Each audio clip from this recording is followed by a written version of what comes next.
All right. Happy Saturday, everybody. How's it going? How's it going, Andrew? How's it going, Vic? I figured we'd do more Souls content just because that's something I have great passion for, as well as I'd like to break it up a little bit between content creators. So we'll see how this goes. So yeah, I decided to do some reactions to Joseph Anderson's Dark Souls 3 critique and maybe his DLC videos if we get around to that, or if we have the time. Uh, this his total video lengths, if we combine these three videos, would be like 2 hours. So probably going to take more than one stream to get through, but we'll see how it goes. And I've been very curious to see his reaction to Dark Souls 3 and its content, given that he's reviewed some games in the past very unfavorably, um, in a way that many could see as disingenuous and downright dishonest. I'm very interested to see what he has to say about this. I have no idea what his perspective on the Souls games are, so I'm kind of going in blind, similar to the Acer aesthetics shit. Thankfully, this is not 7.5 hours of background information and lore, hopefully. But we'll see how it goes. So let's just get right into it and jump in to see what Joseph has to say, what old Joe has to say about Dark Souls 3.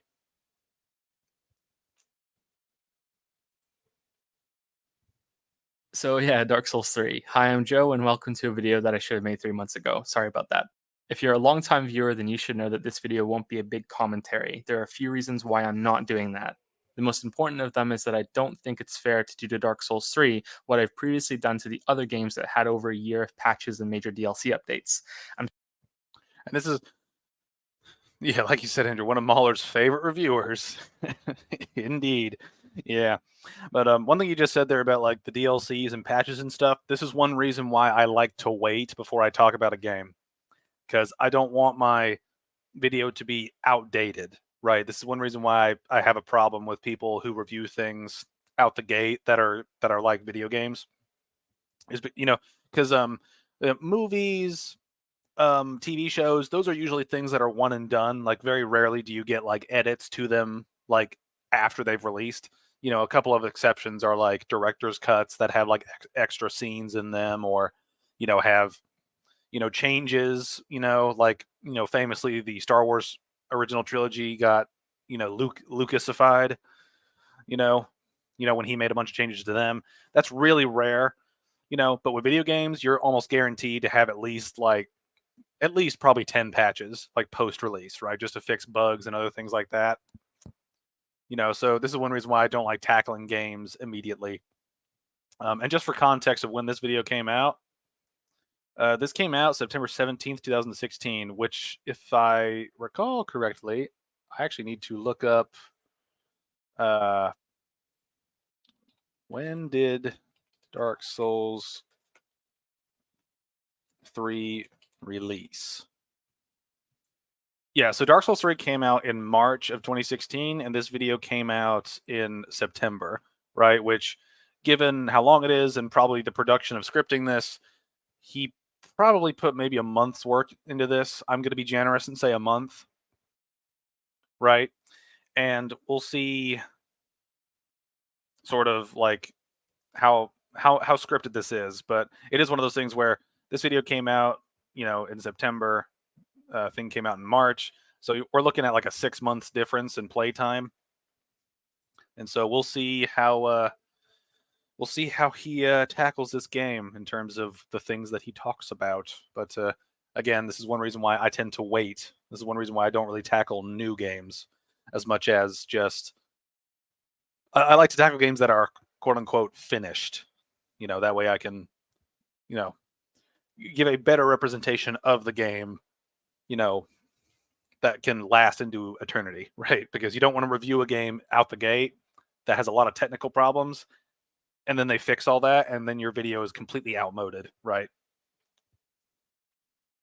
But anyway, let's continue. I'm still going to show a lot of flaws that I hope will be fixed with time, but I'm not going to come down with full judgment on them until the game is fully finished, because the issues this game has really show it to be anything but finished. because the issues of this game showed to be anything but finished. This is one thing where like you can interpret that different ways. So I'm kind of like, okay, I know some of your opinions. I know some of your opinions have really pissed me off, but I'm going to try to remain neutral during this.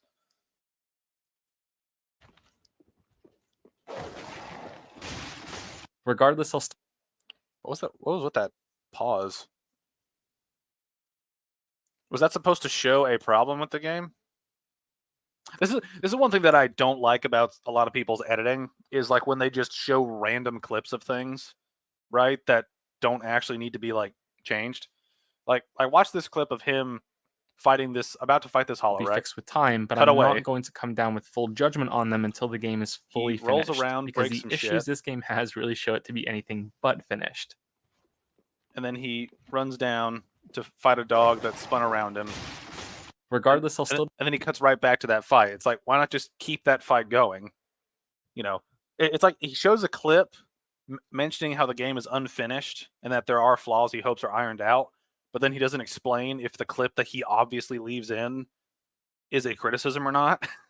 like my thing that I always want to try to do is if there is a problem with a game, I will try to show it like in the footage in the background so that people can understand where I'm coming from, and I will say what the point is of the criticism I'm making, right? When you say things are unfinished with kind of a laugh and then you just show footage of a dog enemy just spinning around you like once, I don't really know what your criticism is. You know, and this is one thing that I like about some content creators over others is when they're more specific about issues that are had. But let's see where he's going with this. be going into a lot of detail, and that includes examples of all the areas in the game and a brief look at all of the bosses. So if you haven't played the game yourself, this is your spoiler warning. It's probably safe to watch for a few more minutes to get the general gist of what I have to say, but you shouldn't watch the whole thing if you want to save some surprises for your own playthrough. Okay, little warning. I don't know why he sped up his run during that. Like unless you're showing a point or something. Again, this is one of those things where I don't know if, because one thing I've heard is that YouTube promotes videos that have a lot of edits in them because they can tell, like apparently the algorithm can tell when you do edits. So it makes me wonder if creators like him know that or knew that at the time, or if that was implemented at the time, and if he's just, you know, like putting random easy edits in, like speeding up footage randomly just to make the algorithm like his video more. I do wonder about like how that works. Like if he's doing it on purpose or if his style is just kind of quirky.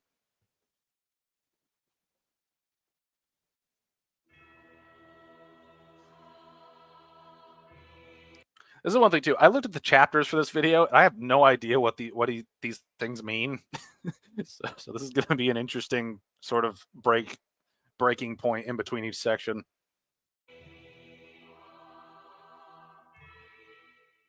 So my first time through Dark Souls 3 was like a disappointment sandwich. I started out really disheartened at the start, then I got into the game and was enjoying myself, and then I was sorely let down again by the end. That's a pretty shitty analogy, but we're going with it.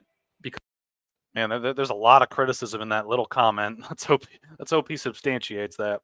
As I always end up coming across as more negative than I intend, I do want to say that I've played the game a few more times since then, and especially on my most recent playthrough, I found a lot more to like. So much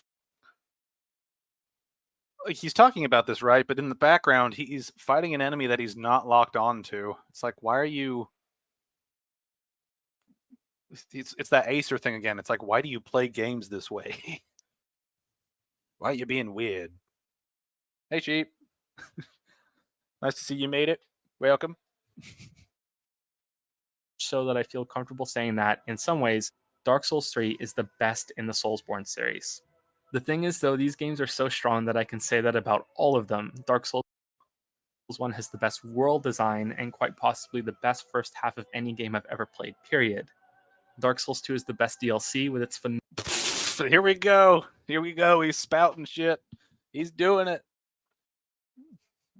Party's livened up with me here. Yeah. Woo! The gang's. I need to get that SpongeBob clip of the gang's all here with like the three little drawings on his fingers.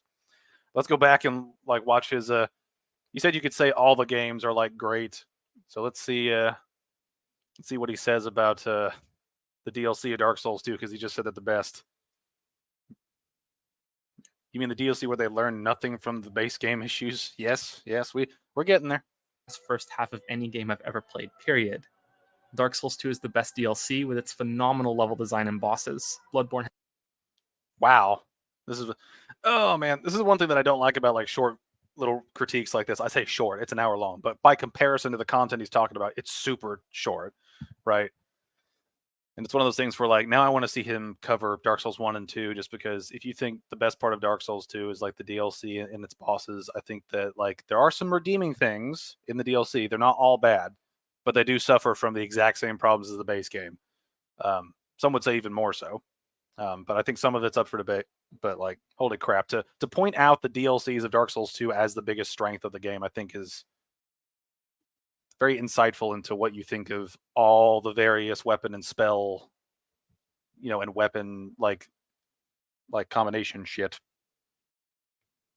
It's like of the things in Dark Souls 2, I think the best aspect of it are just that you have a fuck ton of tools to work with. I think that is something that you can say is a positive. Now the healing is massively imbalanced because of the life gem thing, but I do think that if you wanted to give Dark Souls 2 anything specifically in terms of like what it did for the series or what it did right, variety, I think, was a big part of that game. Because there are a lot of shit. There are a lot of different things you can use in Dark Souls 2 for spell recovery, throwing items, all this stuff. Like, and all the other games have like a decent variety too, but Dark Souls 2 has a lot of fucking weapons and spells and shit. Let's see. Oh, I already read that. I'd argue the game gets even cheaper once you reach the DLCs. And that I would agree with. The DLCs do have a lot of cheap shit in them. You talked about the PS2 DLCs for like a single frame. Yeah. This is where we're going. It's going to be a really, like, he's going to pop a point out and just move on without really substantiating it or even really explaining it. I feel like we're going to get a lot of that in this video. And if we do, I might just mention it and then move past it, because I don't want to have to explain how he's wrong every single time or how he's right every single time when he doesn't explain it, period. Right? That would just get long and boring. I really, really hate that life gems are a thing. I never die unless it's under extreme circumstances or a DLC boss. Yeah. There's a lot of shit. I have made videos on Dark Souls 2. Anyway, let's see what he has to say about Bloodborne, since we just watched a huge video basically talking about everything but actually playing the game. Period. Dark Souls 2 is the best DLC with its phenomenal level design and bosses. Bloodborne has the best combat system and atmosphere by far, and Demon's Souls deserves a hefty amount of recognition for being the first game to introduce so much and getting a shocking amount right on that first attempt. Okay, so let's go back to that Bloodborne thing again. He said the best combat and like world aesthetic, right? No, I don't want codes. Dark Souls 2 is the best DLC with its phenomenal level design and bosses. Bloodborne has the best combat system and atmosphere by far. Has the best combat system and atmosphere. I mean, personally, if you had to pick which one had the best combat system by the time Dark Souls 3 came out, I'd actually say Dark Souls 3 probably has the best combat system, because every weapon has a weapon art. So every weapon, in effect, has become a trick weapon, and there are more weapons. Therefore, you can have more variety in the way you can play the game. And it's like, and this is one thing that I wonder about. It's like his opinions on all these games now, based on all these little things that he hasn't really explained, right? So I'm like,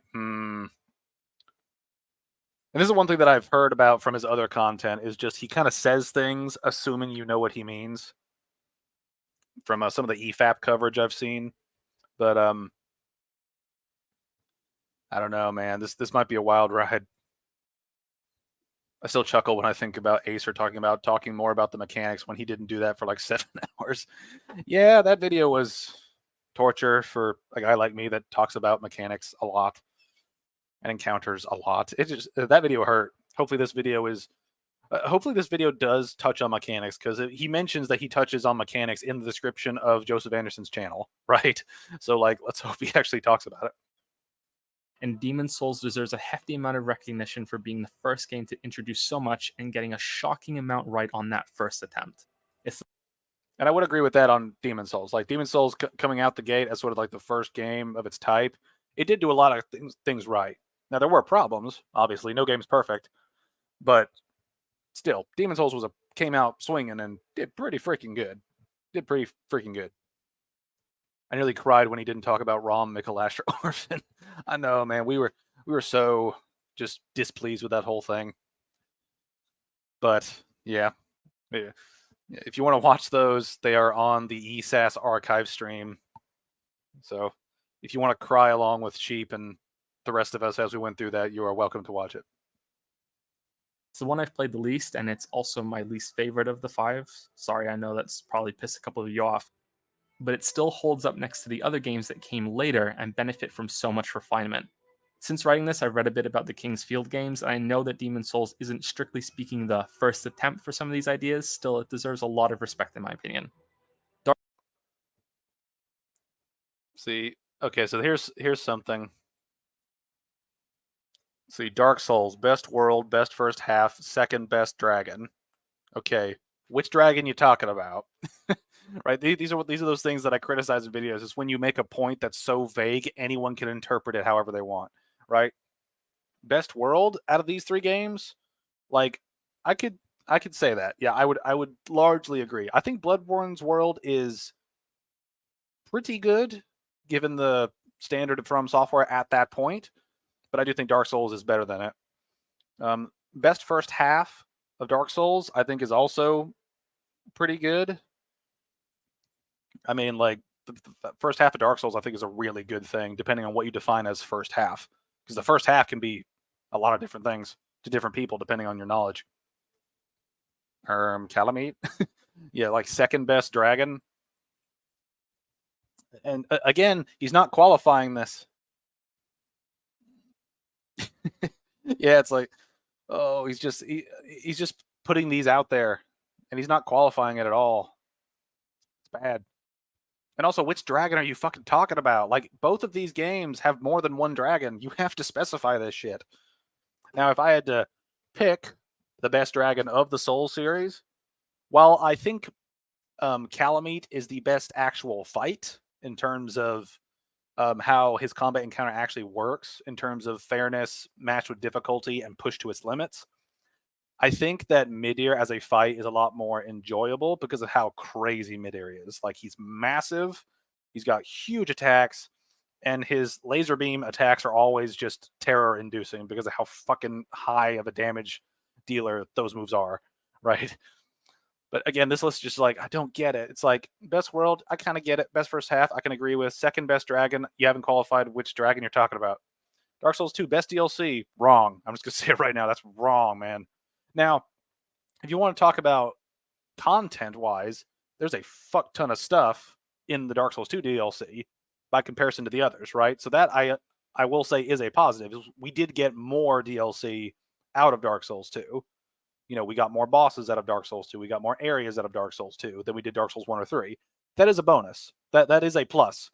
But the content within it isn't that great. All right, best controversy. Which fucking one? There's like 500 different things that were controversial about Dark Souls 2. And then best dragon again. No idea which dragon you're talking about. Best combat, debatable. Best setting, I think it's the most interesting setting, but that's up for debate as well. And then no fucking dragon. It's like it's Bloodborne. It's not fantasy as much as it is sort of like, it's not like classical fantasy, kind of like Dark Souls 1 and 2. It's not going to be a dragon. Again, this is probably just a joke, but like, seriously. Oh, yeah. It's always Midir. I feel so guilty picking Midir as my favorite dragon because that man is overrated. What does he mean by best controversy? I know, right? Just, I don't get it. For interconnectivity and world design, then yes, DS1 is the best in my opinion. That's the thing. In terms of interconnectivity and world design, I think DS1 and Elden Ring, you could make an argument for either of them. I think Dark Souls World is a lot more complicated in terms of how it fits together, whereas Elden Ring tends to be just like, this is a large chunk that's Liurnia, this is a large chunk that's Limgrave, this is a large chunk that's Caelid, and then they make sub-levels within them. but they're all sort of on the same sort of like plane of existence for the most part. Whereas Dark Souls is a little bit more vertical. You know, there's stuff that you can look at up in the sky, or like up in the sky. There's stuff you can look up at that you can actually go to that physically exists in the right position, which is cool. But it's also like, you know,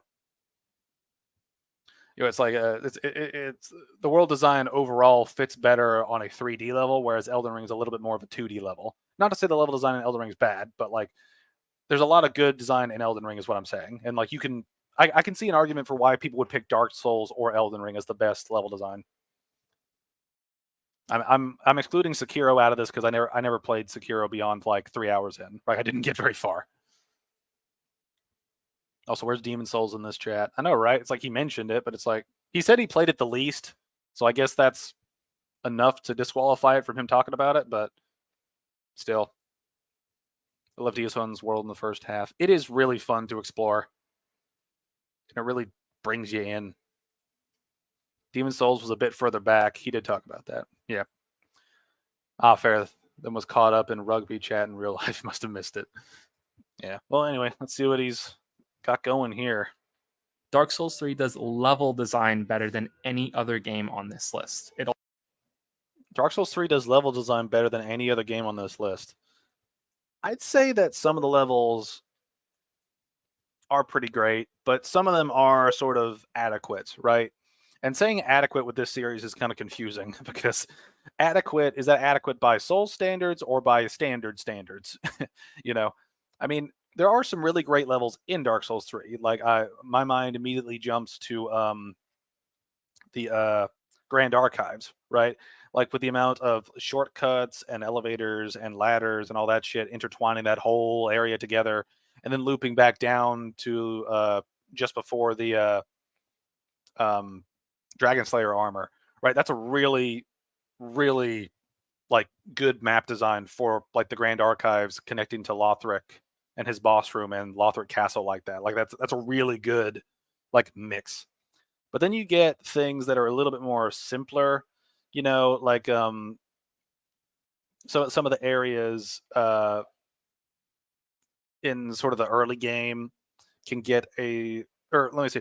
So some areas sort of in like the mid game, so specifically, like the pathway to Aldrich in Anor Londo is very basic. You know, it's kind of like you go around the side, then you open the big door. That's your shortcut. Nothing really crazy impressive or anything like crazy stupid. It's just kind of like that works. I approve of it working. You know, and that's kind of how far you take it. You know. Only ever made it was as far as Irithyll and DS3, but the linearity up to that point gets a bit male and repeat plays. Yeah, this is probably the biggest criticism of Dark Souls 3 that I think is a valid one, is that the game's linearity impacts the way the world is designed and impacts the way scaling is designed. And I think that adversely affects different parts of the game at different times, right? You know, like you said, like the linearity kind of pushes you along the same path over and over and over in each playthrough. Now, there are things that break that up, right? Like there are branching paths every once in a while, you know, but it's nothing as substantial as Dark Souls 1 had, right? And that's part of the biggest difference between Dark Souls 1 and 3 in terms of comparing the two of them, you know, is like Dark Souls 3 is much more linear in nature, you know, and that means that they've scaled everything to be undertaken at very specific points, you know. And this is one thing that I'm going to bring up in my Elden Ring video that I'm working on is, you know, Elden Ring kind of suffers from the opposite of linearity problem in terms of for scaling purposes. There's so much shit you can do in Elden Ring either way too late or way too early, and that radically imbalances the game at certain points of time because, you know, the only things that are going to be consistent for what you should be able to do are the very first things you deal with in Elden Ring and the very last things you deal with in Elden Ring, right? Because those extremes are where you're either so under leveled or so low level that anything is going to be difficult, or so high level that the end game encounters are still going to try to kick your ass anyway. But the middle bit of Elden Ring has so many balancing problems because it's so open world, right? Like you can jump from like main area to main area to main area and just breeze through the game, or you can go through all the other little areas to get a whole bunch of extra ashes of war, a bunch of spirit ashes, upgrades, healing, yada yada yada. Right? There's so much shit in Elden Ring that affects the balancing towards one way or the other. Whereas Dark Souls 3, on the other hand, I think is much more evenly balanced for the most part. But given that, the linearity does make the experience rather one-dimensional. It makes it a little bit more one-dimensional when you're progressing through the game because you do it kind of the same way every time, right? Whereas the other games had a little bit more variety. And this is one thing that Dark Souls 3 did do worse than Dark Souls 2. Is like Dark Souls 2, you can tackle several of the different pathways, at different times, right? Or choose a different pathway.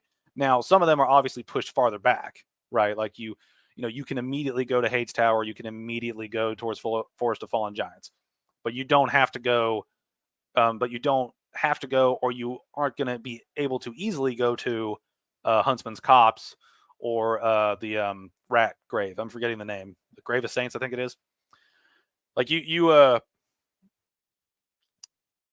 like going to those areas requires something, like either an NPC to open a doorway or requires you to have an item that reduces fall damage, which requires a lot of souls, right? But there's still variety there in terms of pathways, right? Whereas, Dark Souls is, you tend to go down one path. You might split off to do an optional thing, or you split off to do something you need to do anyway to progress the game. But anyway, I ranted about that for a while. In DS3, that beginning bit up to Deacons is very, very boring for me. Yeah, I can see why. I think a lot of it too is just because it's so linear, it gets repetitive faster than the other games. Like you burn yourself out of the experiences building up to that. And that is a problem that I think. See, I quite liked going through the Cathedral Sheep just because of all the different ways you can go through it, but up until then, not much choice. You need to do it eventually. Yeah. This is one thing that I think the different games benefit from is having optional stuff sort of sprinkled throughout, as opposed to just having like the one the one branching path here and there, like having paths that actually do something, you know? I like the Cathedral once I'm actually in there, but the run inside is pain. It's just pain. Yeah. I think one thing, the Cathedral can be really hard if you don't know, or the Cathedral can be hard because of the way the enemies are laid out in it and how certain builds will have trouble dealing with certain things. Like the sludge in the main areas really impacts fighting the giants, right? And that's even if you are able to actually get down there and fight them. Like the giants can be like a hurdle to overcome that can become a bit frustrating. The amount of souls lost trying to get into the cathedral is scary. Yeah, there's a lot of stuff. A lot of stuff. Anyway, let's get back to what he's saying. Dark Souls 3 does level design better than any other game on this list. It also has the best array of bosses and a proper difficulty curve instead of the weird peaks and valleys that plummet by the end. Wait a minute. So I'm confused on that last bit he just said. Level design better than any other game on this list. It also has the best array of bosses. I could see that being debatable, which I think is a fair way to put it, like sort of neutrally. There are some great bosses in Dark Souls 3, but there also are some ones that are kind of meh. But this next point is what I really want to talk about. And a proper difficulty curve instead of the weird peaks and valleys that plummet by the end. And a proper difficulty curve, unlike the peaks and valleys that plummet at the end. It's like, so are you saying that this game has a proper difficulty curve that they fuck up at the end? Is that what he's saying? Because he didn't say it about another game. It makes me just kind of wonder, like, what's like I wonder what he means by that. Is like, if it has a proper difficulty curve, then the end game should work, right? So it's like you praised it and then criticized the thing that you were, and then like it's like you praised the game for something and then you undermined that praise by criticizing the praise, like the thing you just praised. It's like it's a weird. Your wordplay is weird. Like that's weird. But it also does things worse than any of the other games. Let's see what he means. Let's talk about the levels first because I think I need to elaborate on what I mean. This will also. Yeah, you definitely need to elaborate on what you mean. also explain the first slice of disappointment in the stupid sandwich I mentioned just a minute ago. When I started up Dark Souls 3 for the first time, I chose my usual class that I go through for every first run. I thought the starting area was a bit lacking compared to the brilliance of the Asylum in Dark Souls 1, but I can also understand that it's a lot more straightforward for multiple run-throughs, so I can appreciate what they were trying to do. I killed the first boss and I began to look around. I saw a lot of potential. I didn't watch any trailers before playing this game, so I had no idea what kind of areas were waiting for me. As I went through this multi-level graveyard, I saw multiple paths, a locked door, a suspiciously enlarged coffin that might fall away at some point to reveal a hidden entrance to another level, and what looked like another path that could be revealed later to some massive kingdom high on a cliff in the distance. The more I explored, the more potential I saw. Another locked tower, the name Firelink Shrine popping up was a surprise, but inside there were a lot of roots and stairs. I thought that the series was finally trying to repeat what Dark Souls 1 did so beautifully, multiple paths to many areas that are interlinked, interconnected, enthralling world design, and I got really excited. And then I created the central hub bonfire and realized that it was just like Bloodborne and Demon Souls. This was a separate, foreign area, severely ripped away from the rest of the game to act as your home base that is never woven intricately into exploration or a meticulously constructed world. I would agree with that. Yeah, that's one thing that I really don't like about every game after Dark Souls is just kind of how they force you into having like a hub. It's one thing I've not been a fan of. It is trash that you buy the key for 20k souls and there isn't much there. Yeah, I mean, it's a thing where you technically unlock something for an ending,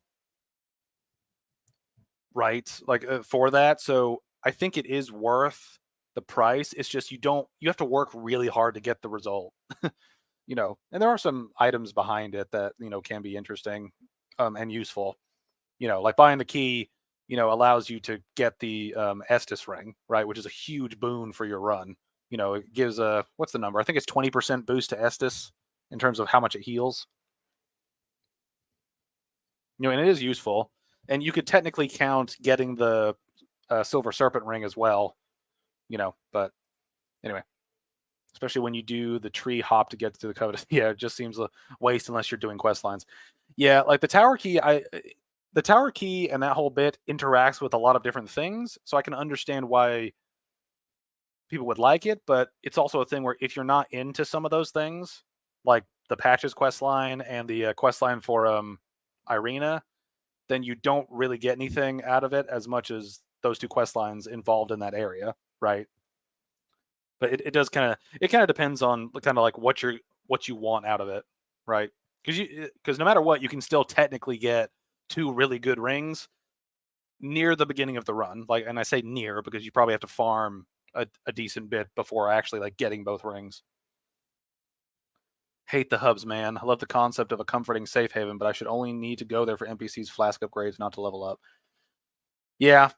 I mean, and this is one thing that I think Elden Ring actually did really well, in my opinion, is keeping you going with Sites of Grace.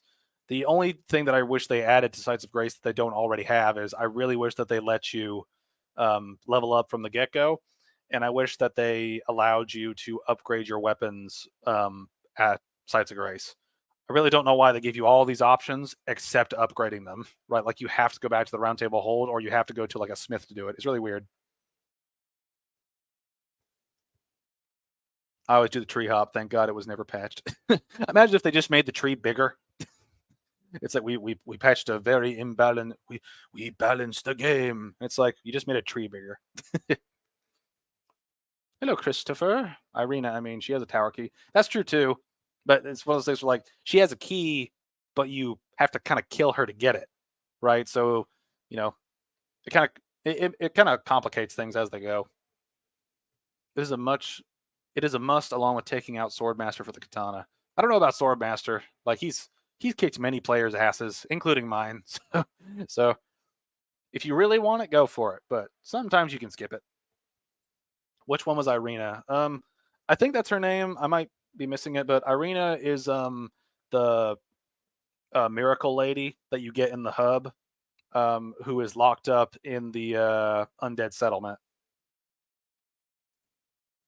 Swordmaster goes crazy, I tell you.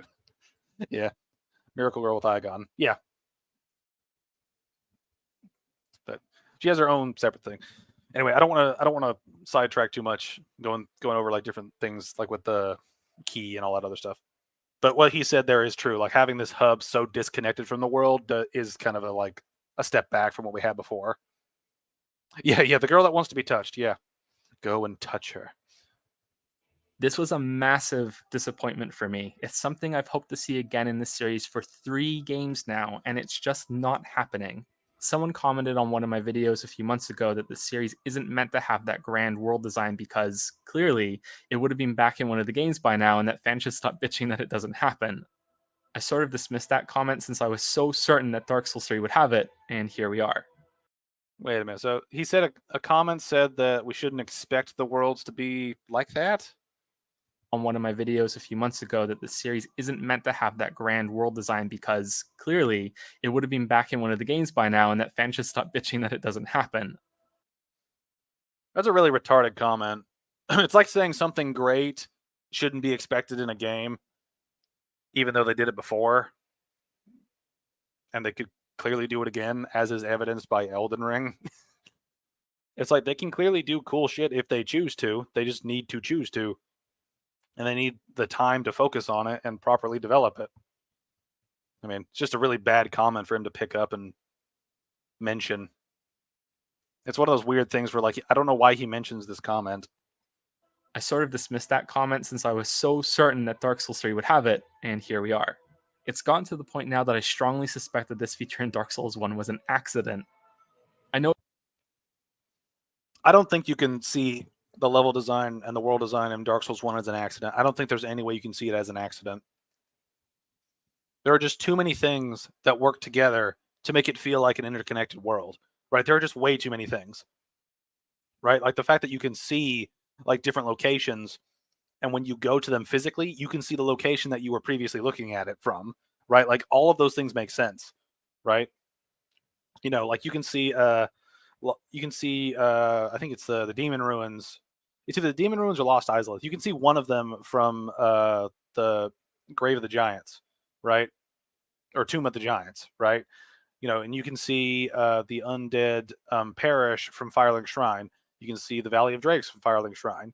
You know, you can see different things around the world as you just go through it. You know, I don't think there's any way to be. I don't think there's any way that you could assume it is an accident, because how do you accidentally make that much great interconnecting shit? Like, games are really complicated to get made, right? Like, so like for all of this to work in tandem must be either a really freak miracle, or they actually planned it, right? And I think they planned it much more, you know, and we do know that they did plan it, but it's like, holy shit, man, to assume that all this works randomly is just such a lack of faith in the developers' abilities to create shit, which kind of annoys me. Also, Ash Lake from Tomb of the Giants. Yeah, it's like you could see different places. You know, see different places from different locations, because that's how an interconnected world would work. know it sounds crazy since it's so carefully put together, right? With the aqueduct link back, the elevator from the church, going back to Laura Undeadburg, and looping back from Blighttown. But if you take these shortcuts away, then suddenly it's a lot closer to the separate linear paths that you can find in Dark Souls 2 that branch. Is he really doing this comparison right now? It's like, if you take out like all of these things that make it interconnected, it's no longer interconnected. It's like, bro, fuck you. The worlds are still interconnected, whether you can travel to them physically or not, right? If you can see them and they are in the correct position, they are still interconnected, right? Like the world is still logically laid out. Now you should be able to go there, right? Like if you had to go all the way down to Blighttown and then had to go all the way back up through the depths, like through the lower undead burg, and then back to Firelink, that would be fucking retarded. The little shortcut at the end is a nice way to cap off and say, hey, you looped around, welcome to the world, right? There's shit to go through. It's just like, holy shit, man. It's just, eh. Undead Burg couldn't have been an accident, and Orlando couldn't have been a mere accident. It's like, yeah, he's just, oh man. He's got weird takes, and that's something I've heard a lot about him. It's just he has really weird takes on things. Unlike DS2 with its moving castle and lava keep on top of a tower that's above a poison land. Yeah, like, if you want to talk about a world not making sense, look at Dark Souls 2. Holy fucking shit. Iron Keep is the biggest like fuck you to interconnected level design in that game. Just the whole a hellscape being above a tower that clearly doesn't connect to anything. It's like, holy shit. He claims it was an accident and then chooses to pluck away intentional checkpoints that add to the world design. Exactly. It's like it's such a disservice to Dark Souls 1. Lava in the air. Lemeo. I know, right?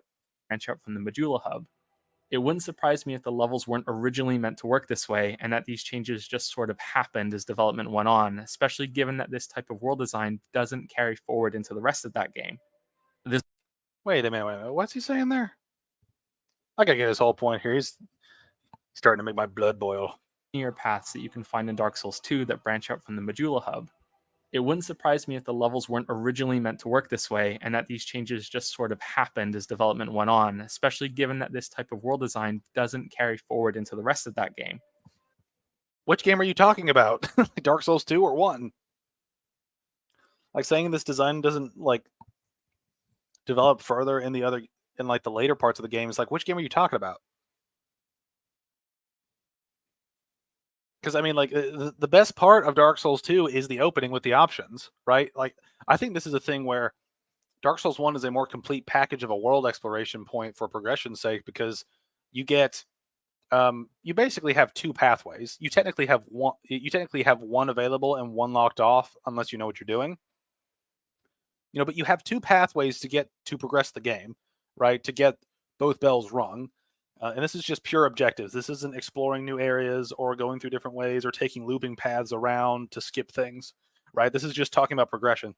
You have two pathways that take you to both bells, right? And then you go, in a straight line through Sen's Fortress to Anor Londo. And then after Anor Londo, you got to go to the four corners of the world. You can pick whichever one at any point, right? And then once you do all four corners and beat them all, then you come back to the hub and the game's over, right? In Dark Souls 2, you have all these options in the beginning, and once you do all of them, you go to Drainlake Castle and you are railroaded through the next like 7 areas to finish the game, right? It's just one after the other, after the other, after the other, after the other. You have to do them in this order over and over and over, right? Dark Souls 1 has a nice ebb and flow to it because you go down a couple of different paths, right? Or maybe one path that starts to branch out as you go, right? You can take one or two paths to get to both bells, right? Then you get railroaded for a little bit, and then the world massively expands where you can go down 4 different pathways to 4 very different areas of the game, right? Not including DLC, right? Whereas Dark Souls is the opposite. You have all these options in the beginning, and once you do all the optional shit, you're railroaded for the next half of the game, right? These things are very different, and I don't understand this criticism of this game. I don't understand it. Especially given that this type of world design doesn't carry forward into the rest of that game. This was also a letdown in Bloodborne. Now, I've also gotten comments from people saying that they think Bloodborne does have this sort of world design, and I can't agree with that. The game sort of has 2 hubs, though, which is where I think some of that perspective stems from. There's the Dream, but also the Cathedral Ward.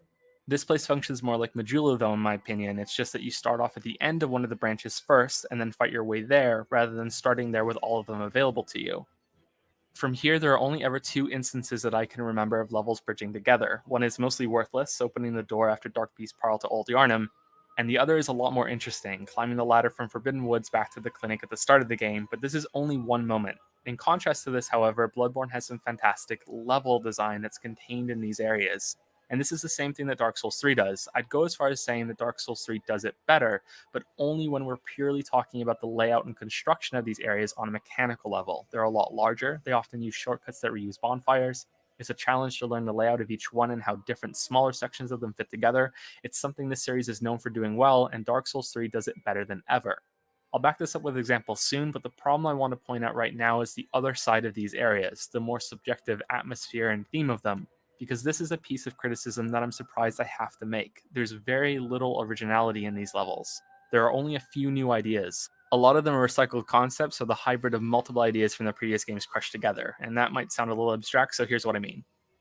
Okay, he just threw a lot of stuff at us right there, but I think the basic gist of what he just said throughout a lot of that criticism of the leveling stuff is like,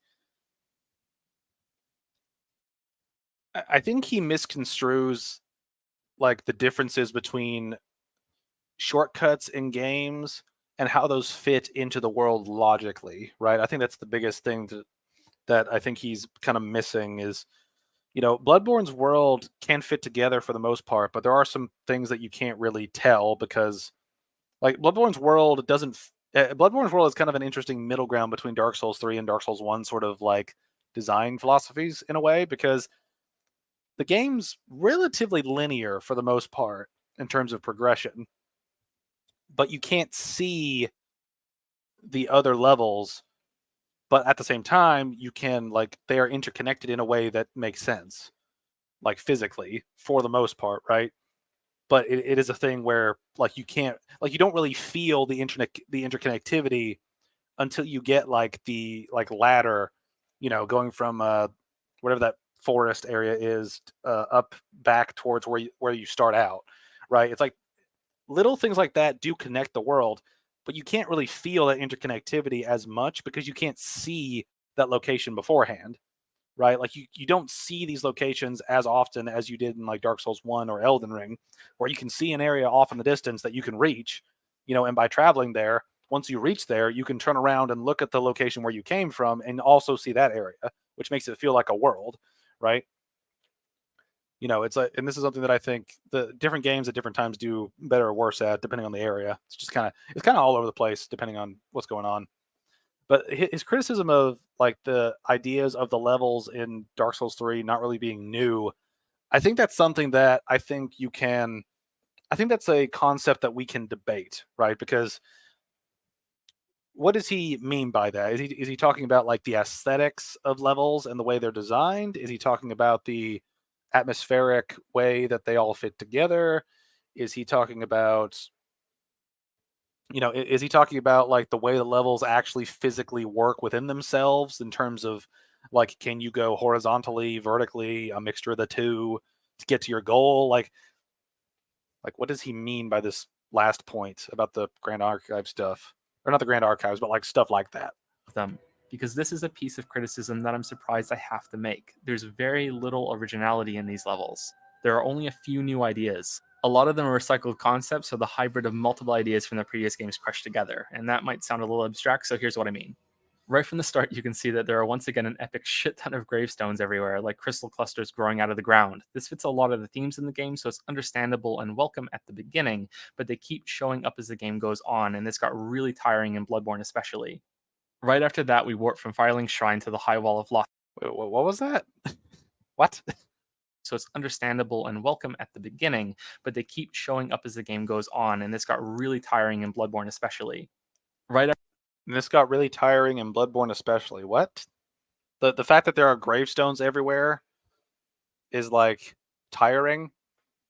I mean, it's thematically tied to the game, right? Like Dark Souls 3 is about the end of the cycles, right? Like Dark Souls 3 is about the ending of the cycles, right? If you include the DLC, it is about the literal end of the cycles, like of the linking of the fire cycle. It is about the ending, right? And it's hammering that point home with the fact that so many people have died, so many people have been turned to ash as you progress the game. The ending of the base game shows you that when the world is completely fucked up, covered in like gravestones and things, and covered in ash, as you fight the Soul of Cinder to link the fire once again canonically, right? I know people say, "Oh, the different endings aren't canonical." It's like technically it's canonical because the DLCs act as if it's canonical, right? But but like the point is, like the point of the story of Dark Souls 3 is that this is the end. We are reaching the end of the cyclical nature of the fire linking. Like, like we are at the end. We are reaching the point where we can no longer sustain this cycle. We are running out of shit to burn. And that's the whole kind of point, I would argue, of the theme of Dark Souls 3 having these graves everywhere, having ash everywhere. It's like it's the main point of the story is that this is ending, right? And that's a meta level because it's the last Dark Souls game, but it's also an in-universe, storytelling point. It's like everything's ending. This is how it's ending. We're burning everything to a crisp. after that, we warp from Firelink Shrine to the High Wall of Lothric, which has a lot of tightly crammed vertical layers just like on Deadburg, but the same war-torn castle theme as Boletaria and Demon Souls. If that's not enough to convince you, you're fighting a bunch of normal undead and the occasional more powerful armored knight opponent. There's a dragon that shows up that's guarding some tower for no discernible reason. It's also an inversion of the path you need to take in the first level of Boletaria.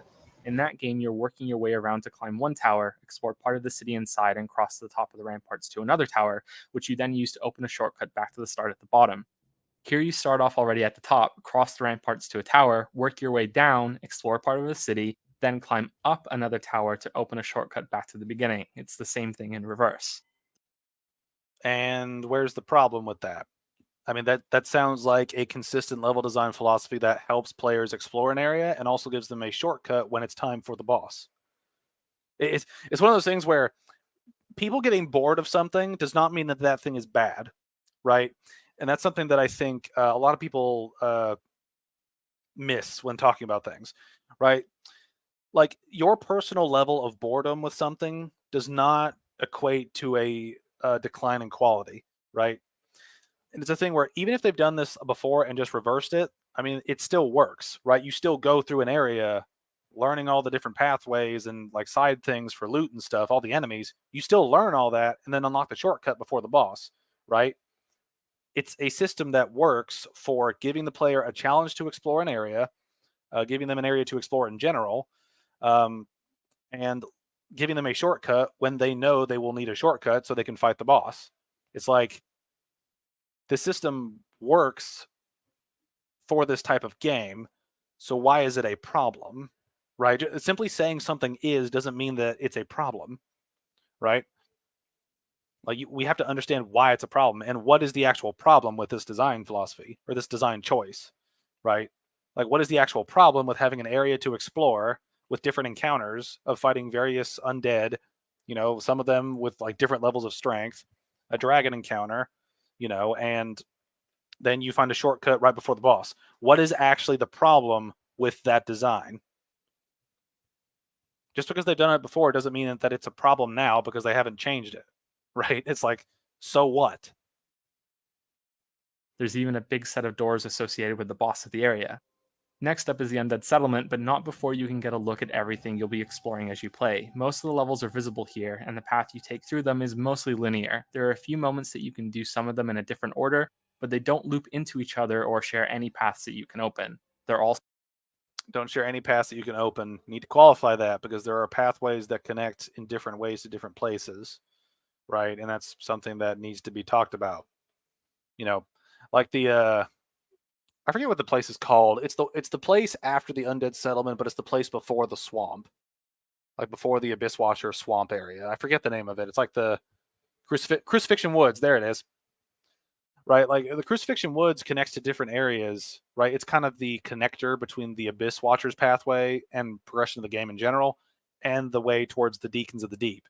Right, like that is the hub to split off to go do two things, and you have to do those two things.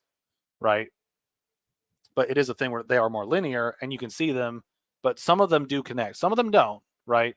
But some of them do, and I think it's something that should be mentioned. Is he's kind of like he's doing sort of the black and white thing where he's picking something and just saying that it's all like this when it's not. It might mostly be like that, but it's not all like that. Now, granted, we all have problems with saying stuff like that, where we're being a little hyperbolic, but then it comes off as sort of stretching the point a little too far, that kind of thing. But do Dancer early, come on. Yeah, I mean, Dancer's really hard early on, though. Anyway, I feel like he's going to do this for the whole. Is he going to do this for the whole game? I think he might. all small branches that begin their own linear path to the end, and once you get to that, you have to go to another path and start another linear journey. And this is probably the best time to say that this is all fine. It's something I've grown to accept about the game. Wait a minute, you laid this out like it was a criticism. Why'd you say it's fine now? What? Because it was an easier way for Dark Souls 3 to have a difficulty curve. Many levels are gated behind easier ones so that progress can be matched by an increase in challenge and complexity. I think there could have been better ways to accomplish this while still achieving a much more interesting world, but what the game delivers is enjoyable once you accept it. You can look at Dark Souls 2 and the back half of Dark Souls 1 for how this can be done poorly. In theory, these choices should add variety and options. Ultimately, though, they can make the game easier as it goes on instead of harder, since if paths open at the same time, then they're usually around the same level of difficulty. In these cases, they are at least. In some ways, Dark Souls 3 has greatly benefited from this decision. Oh man, I want to go back to the point he's making about Dark Souls 1 and 2. Because I've made this point multiple times before, and I want to make it here again. You can look at Dark Souls 2 and the back half of Dark Souls 1 for how this can be done poorly. In theory, these choices should add variety and options. Ultimately, though, they can make the game easier as it goes on instead of harder, since if paths open at the same time, then they're usually around the same level of difficulty. In these cases, they are at least. In some ways, Dark Souls 3 has greatly benefited from this decision. Okay, so this is one thing to talk about. Like, and I've mentioned this in other videos, talking about the Souls series, is that the the concept of the world opening up and trying to balance everything properly can become an issue. But the caveat is that it takes you a lot longer to level up and sort of scale up your strength in the latter half of Dark Souls 1 than it is, in the first half, right? And this is one thing where I think that sort of mitigates some of the difficulty curving that happens in the latter half of Dark Souls 1, right? Because, when you get to the middle point of Dark Souls 1 in Anor Londo, you have 4 pathways to go down after you put the Lord Vessel on the thingy, right? And the challenge doesn't come from just the fact that you might be a little more leveled up or a little less leveled up, depending on which area you go to first. The challenge comes from how those individual areas and the enemies within those areas function as enemies and as encounters, right? And that's the thing that I think he's missing here is, yes, there can be a little bit of a balancing issue when you're opening up a bunch of different options and then you go down one and then you go down another. But when you go down that other one after doing another one previously, it'll be a little easier than if you did that one first. It's like, yeah, that's going to happen in a game that involves leveling up and stat increases and upgrades and stuff like that. That's going to happen. The mitigator is that the aesthetic of how the enemies fight changes, right? Like fighting your way down to Nito versus fighting your way to Seath are very different encounters, right? You go through the catacombs, you fight a bunch of skeletons that you can break apart, but they'll resurrect. So you have to find specific enemies to kill so they don't resurrect. You have to open up a bunch of pathways. It's a little bit of a puzzle maze to get down there. Then you fight Pinwheel. Then you have to navigate the dark while dealing with big skeletons. And you can find light sources depending on how you get light sources. And those things lead you to Nito, and then you're done with the pathway, right?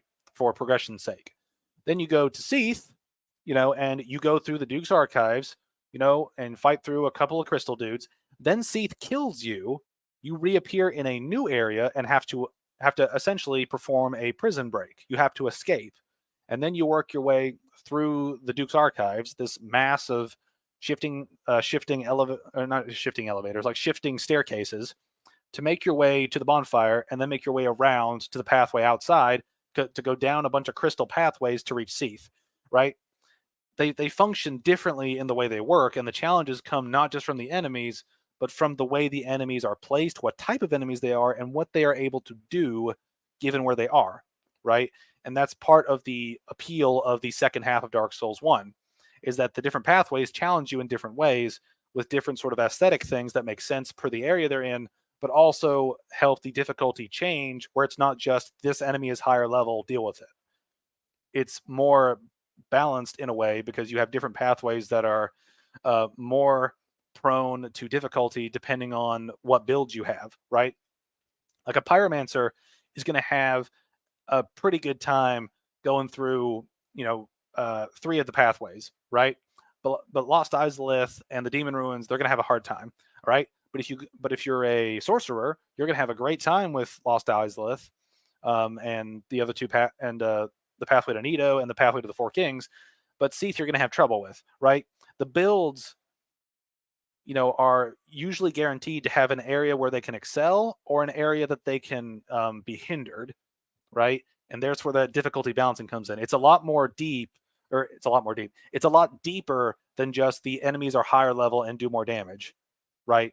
The difficulty is from the way the aesthetic applies to the enemies, which also applies to the area, which also applies to the encounters, right? All these things work in tandem to allow these scenarios in each corner of Dark Souls 1 to work differently and function differently in terms of difficulty, right? Whether it be the way the levels are laid out, whether it be the way that enemies work, it be the way that the enemies encounter you or how you encounter them and how they work with each other. There's a lot of different factors to bring up here in terms of talking about how balancing difficulty works, right? And this is the thing that I mentioned in my, I think I mentioned it in my Dark Souls 2 and 3 video. I know I mentioned it in at least one of them, where Dark Souls 2 has a similar problem to Dark Souls 1, but it's much worse because it's in the beginning of the game, right? The front half of Dark Souls 2 has the problem that he's talking about. But because it's the front half, difficulty can randomly spike up or down significantly because going down one pathway will net you several levels at that point. Because it's the early game, it takes less to level up. So going through the areas, you're going to get a lot more levels out of it than if you did the same thing with Dark Souls 1's second half, right? By the time you beat Ornstein and Smough, what level are you? Like 50 or something? Like you go down all these pathways in Dark Souls 2, you might be level like 20, right? Going down different pathways, or you might be 60. Like who knows? Like you don't, the balancing issue is a problem for both games, but it's a lot worse in Dark Souls 2 because of the fact that you do it so early in the game and because things become radically imbalanced because of that, because you can get a huge boost to all your stats by the time you hit the next pathway. Whereas in Dark Souls 1, you've already gotten most of your major upgrades, at first. Now you're just kind of like slowly getting a couple levels here and there, maybe to fine tune some things about your build or like certain weapons you want to use and stuff like that. Like it is a problem, but it's not as bad of a problem as he is making it out to be in Dark Souls 1. And it feels like he's criticizing Dark Souls 2. It feels like he's criticizing Dark Souls 1 for a problem that Dark Souls 2 has worse, and he's giving Dark Souls 2 a pass. And that bugs me. Let's get back to the Undead Settlement, though. If you've played Bloodborne, then you'll immediately see the striking resemblance it has to Hemwick Charnel Lane, especially if you went there before killing Amelia when it was still daylight. There are a lot of similar style buildings you'll go into that are often dark inside. It feels similar to the Forest of Fallen Giants to me too, with more stone structures around the limits of the level and parts permanently blocked off with a portcullis. There's also a big bonfire with a huge group surrounding it like you can see early on in Yharnam. Unfortunately, this kind of repetition keeps going. The next area is a standard forest, which eventually recedes into a swamp, which again... The DLC comment let me know where this is going. Yeah, it's probably an indicator. Yeah, it's like if you think that Dark Souls 2's DLCs are the best DLC From has to offer, then that says a lot about your perspective on their games. Also a big bonfire with a huge group surrounding it like you can see early on in Yharnam.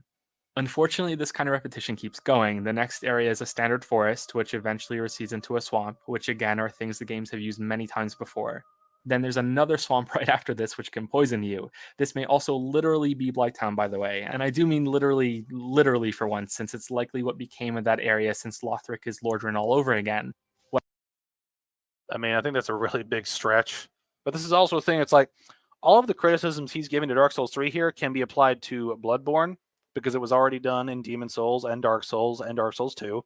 It can all apply to Dark Souls 2 because they already did a lot of this stuff in Dark Souls 1 and in Demon Souls. Just because they've already done it before does not make it bad. It's like, and all these arguments can be pushed back further in the catalog because they like doing this shit. They like having like poison swamps. They like having areas where you begin and maybe some civilization, that's dark and depressing because shit's gone hitting the fan. And then then it devolves into like some nature thing, and then maybe it expands to something else. It's like they've done a lot of this stuff before, but the criticism you're leveling at Dark Souls 3 specifically can be pushed back to Bloodborne. It can be pushed back to Dark Souls 2. And if you really want to push it, you could push it to Dark Souls 1 too. Or Dark Souls 1 as well. Because I mean Demon Souls did a lot of stuff first as well.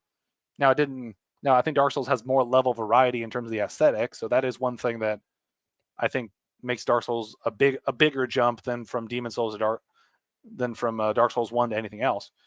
But it's still like, it's just like you're criticizing something in this game, but not holding the other games to the same standard. And that's the kind of thing that irks me the most, is when you don't have a consistent standard.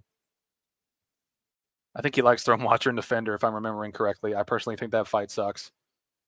It's one of those things that like it's not a great fight.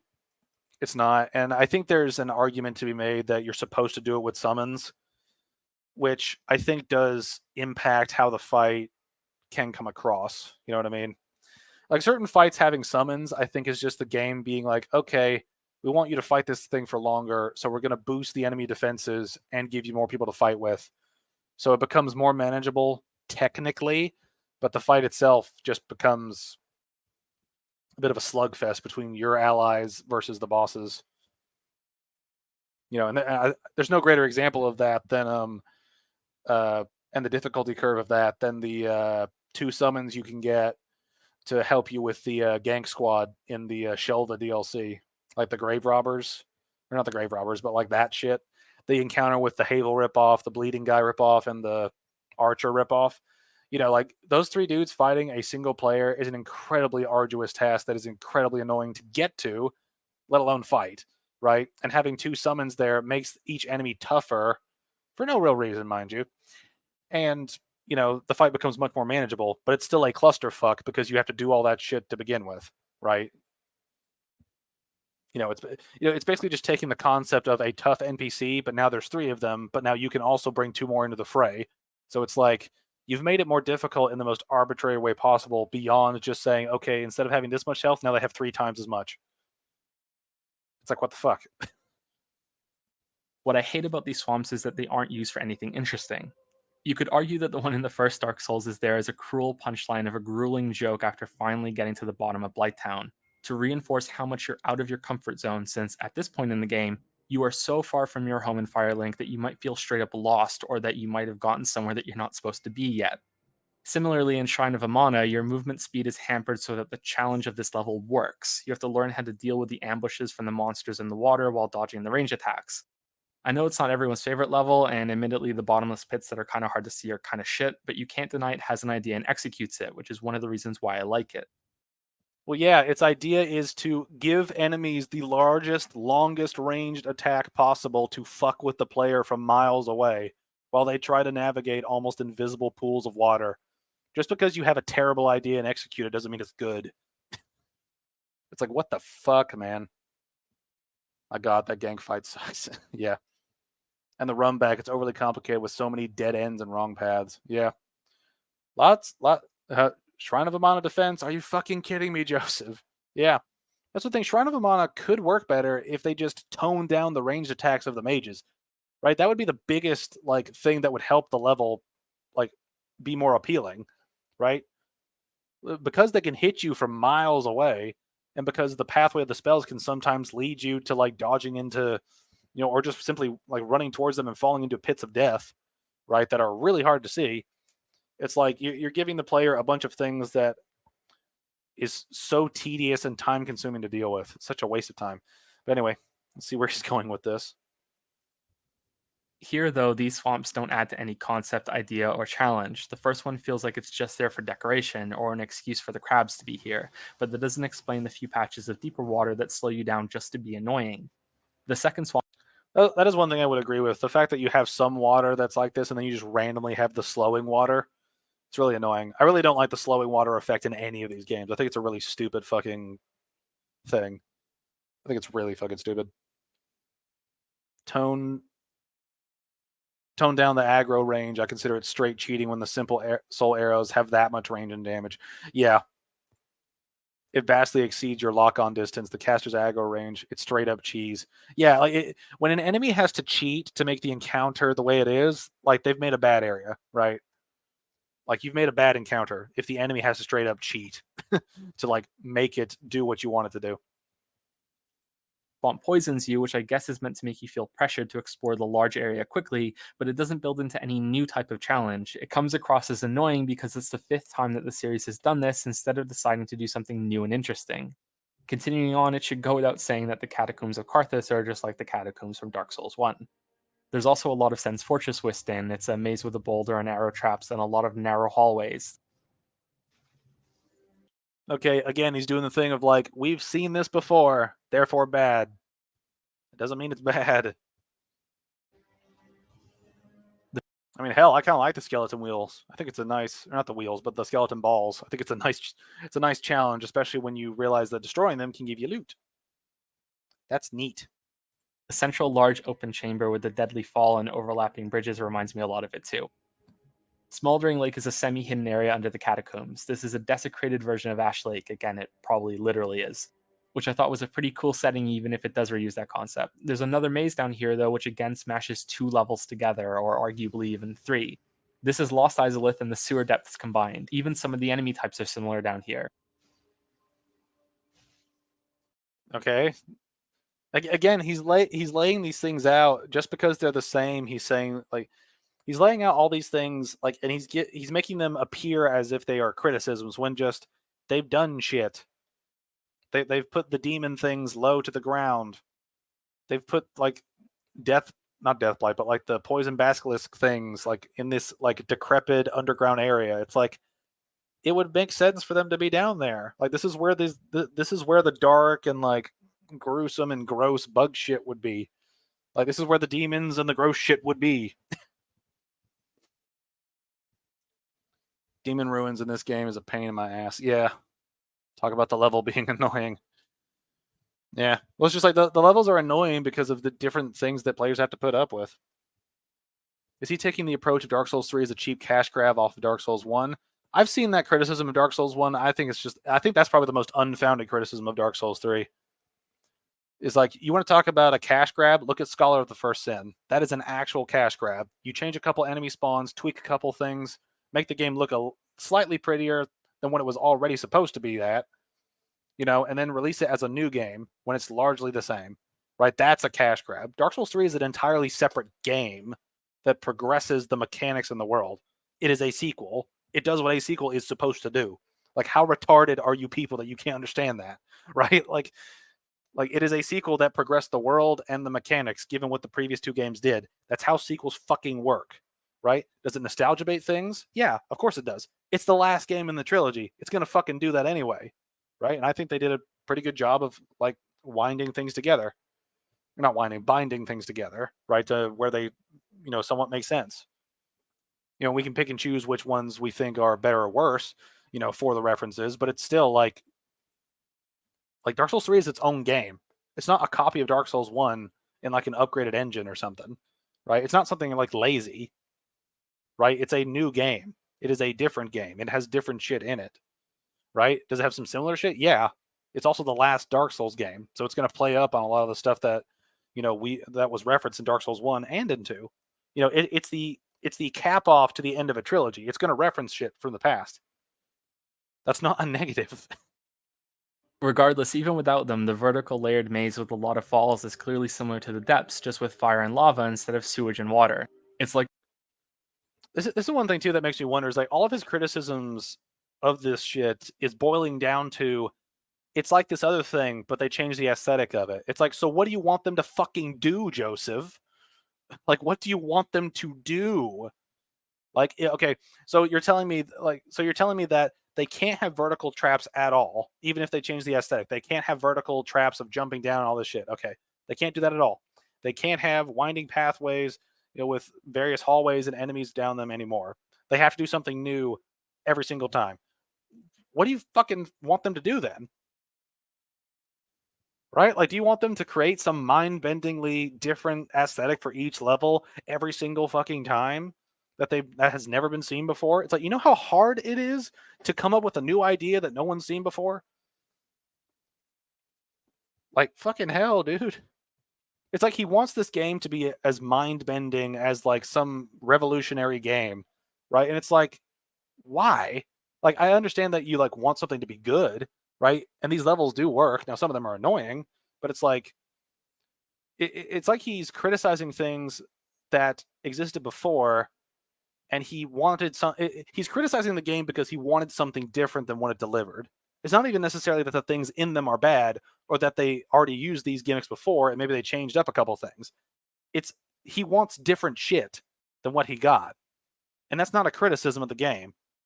That's your opinion affecting your view of the game. Right? That's not a criticism of the game when you say it didn't give me what I wanted. That has nothing to fucking do with the actual product. This is a bias problem. Like those sewers collapsed and fell through Quelaag's domain, then into Lost Izalith, and then that conjoined mess fell together to eventually corrupt Ash Lake. Next, we have Irithyll of the Boreal Valley, which is one of the most visually striking areas in the entire series. This place is a mix of Yharnam, Aleum Lois, and Anor Londo. That last one can even be debated because, yeah, it is actually Anor Londo. Well, yeah, we're not debating it because it is Anor Londo.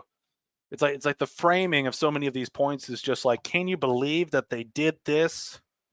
And it's like, man, we can't even debate it's Anor Londo. It's like, why would we want to debate it's Anor Londo? It's literally called Anor fucking Londo and looks like it. Why would we debate it?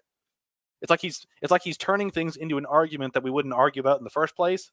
And all the arguments he is making are shit that doesn't actually involve the game being bad. It's just he wanted something different. It's like, fuck. Late response, but yeah, just about every sequel has reused stuff. For fuck's sake, Dark Souls 1 reused an entire area in the DLC, and that was brilliant. Well, that's the thing, is like reusing stuff is not a problem. And all of the games have reused shit at different points, right? I don't have a problem with that. It's what you get out of it that's the important part. It's like, it's like, holy shit.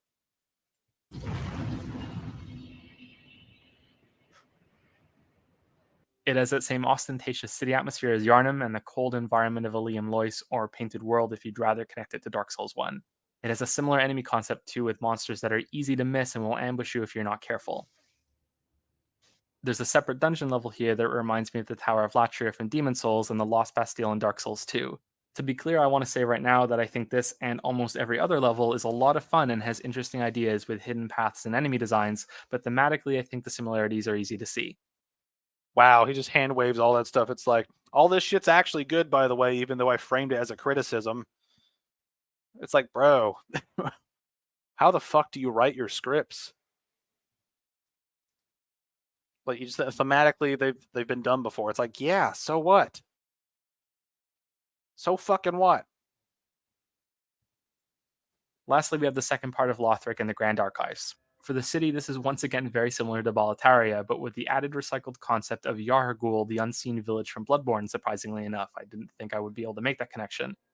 The sky has changed and there's a new ominous entity glowing up there, along with these crazy looking dragonish monsters floating in the sky. It's like this part of the world has gone mad, which again, is interesting, but it's been done before in the game that just came out right before this. Grand Archives is the combination of Duke's Archives and Canehurst Castle. You spend the first chunk in an elaborate maze of a library, which I think succeeds far better than the layout of Seeth's version. The interior here is more lavish, however, just like Canehurst. The similarities don't end there, though, since you end up exploring a lot of exterior walkways and the roofs above the archives to get to places that don't really make a whole lot of sense to be built on a roof. But yeah, you get the idea. It's like Canehurst. If you've played the game yourself, then you know that I skipped over some levels. The reason for that is that I think they're the exceptions to what I'm pointing out here. Okay, so he just, like, again, it's just a lot of that stuff is just like, you've seen it before, therefore not good. And it's like, it's not true. Like, what the fuck? Oh my god, if he complains about Anor Londo and tries to spin it as if they reuse the entire area, not a section of it. Iron Keep. Oh, man. You can literally counter that with Iron Keep not making sense. It's like, yeah. And there's just so much. So much of this is just like his bias showing up, right? At least with Acer, it took him a little while to get into the bias, to like have his bias show up. This is just a blatant, this game didn't give me something new. This game didn't give me what I want. You know? And now I'm going to try to like cover my ass after all that by saying all this stuff is actually good. It's just I don't like it. It's like, then why'd you make it seem like it was bad? Like, what the fuck? Cathedral of the Deep, the Profane Capital, and Archdragon Peak. Now, you could argue that these also have some similarities to other levels. It's another grand cathedral with gravestones. Archdragon Peak looks sort of like Dragon Shrine. The Profane Capital is another buried city like Sanctum City in Dark Souls 2. However, I'd argue these comparisons aren't as clear as the others I made. The farther you get into Archdragon Peak, the more you realize it has a really creative concept built around what looks like a broken bridge. It's a really cool setting that I wish had been expanded on. Despite its apparent size when you first get here, it's surprisingly small once you explore everything. I think there could have been more to do here with some creative ways to climb the different sides of the bridge to get around and open shortcuts. I mean, you kind of do open some shortcuts. I think that, and this is one thing. I will concede this though. Like Archdragon Peak does have some shortcuts that are really fucking useless, right? You know, it's just one of those weird things where it's like sometimes the shortcuts in this game are useless. Like sometimes the shortcuts are useless. You know, it's like why? There was once upon a time when I heavily sided with Joseph with his Elden Ring review. How naive I used to be. I need to watch that, see what that is, see what that's like. I actually need to make a note of that. Actually, I have like a list of shit that I keep to, you know, I have a list of things I keep for like future reaction stream thingies, and we got quite a lot of Souls content on here. But see, I need to wait for my thing to load.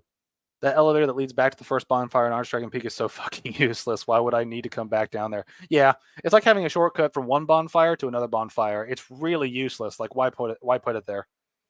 It makes me think that they were going to put a bonfire at the beginning of the level, and then they didn't, and they ended up putting them like right next to each other almost. But yeah, it is one of those things where like some of these areas are sort of I can understand why some levels could be considered underwhelming because they're not fully new areas. Like they're not these massive like optional pathways, right? And that is one thing that I think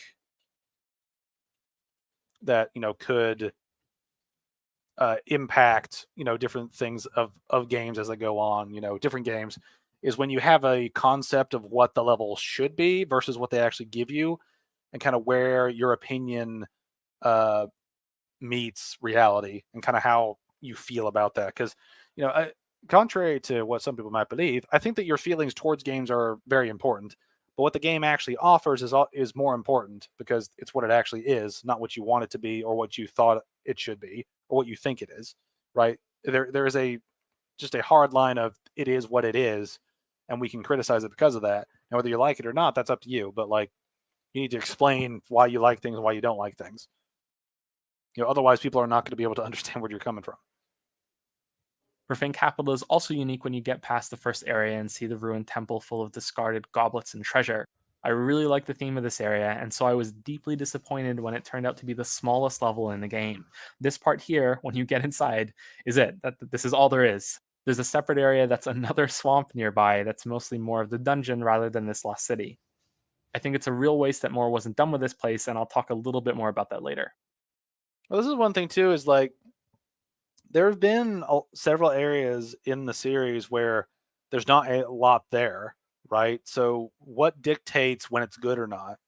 Like how would he justify when an area is good if it's like short or small, right? Like when he was talking about this area being super small, it made me think of Crystal Caves, right, from Dark Souls 1. It's like there's not a whole lot in Crystal Caves, right? You go down it, you fight through some golems, maybe you find some loot here and there, maybe you fight the butterflies, then you fight Seath. Or you fight the clams, then you fight Seath. It's like that's pretty much it. There's not that much down there, in terms of like actual stuff. Like there's a couple different enemies, which is neat, but it's like why, it's like why complain about one thing and not complain about the other? You know what I mean? But I think it is a thing where just I think this is a thing that he's kind of just picking and choosing his targets with this game compared to the others, and I feel like this is sort of a thing where he's kind of reacting to this game without holding the other games to a similar standard, and I think that's ultimately the problem with this. Flashbacks to the monstrosities of sin stuffed room here. Oh yeah, those hand dudes. Fuck those things. I mean, this is one thing that is sort of like a thing that kind of twists his words against him is that he says this area is like, it's so small, but it's like, but then you have like that whole extra building and like the pathways that loop around and take you back into like the Irithel dungeon. This area isn't just the 2 rooms with the weird nun enemies. It's like there's more to this area. It's like he kind of twisted his own point against himself by bringing up those areas. Lastly, Cathedral of the Deep is different enough outside and inside that I think it stands on its own, even though it sounds like it's being ripped right out of Bloodborne. Just because it's a cathedral doesn't mean it's a Bloodborne reference. Fucking hell. Have a standard, please. Wait, are they reskins of DS2 ogres? I don't think they would be, just because they don't have the same sort of like body shape. But I mean, they might, and they attack differently. I don't think they're reskins, but I might be wrong. Maybe they reskinned them and then reanimated them. I don't know. But again, like he's bringing up things like this looks like something from a previous game. It's like, yeah, because a lot of these games like take place in sort of a medieval fantasy place, and oftentimes feature grand cathedrals because grand cathedrals look really cool. What's wrong with that? Again, a lot of these things are just me going, what's wrong with this? Like, what is actually wrong with this?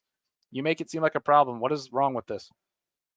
It's probably my favorite area in the game too, and it's a good way to start talking about how Dark Souls 3 uses shortcuts and bonfires. This is a really good example of an area to deal with that sort of concept. To be fair, it's like this is probably the area that makes the most of like bonfire, of having one hub bonfire or maybe a couple, and then looping back to them over and over and over through a bunch of different shortcuts. Like I think this is probably one of the better examples of that. Grand Archives is another good example, but this is probably the earliest game one that most people will see.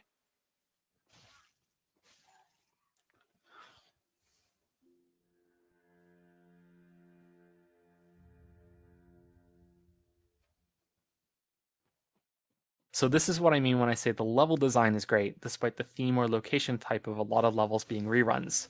Dark Souls 3 continues the trend that Bloodborne executed so well. Fewer bonfires, more shortcuts. I mean, that's not really true. Because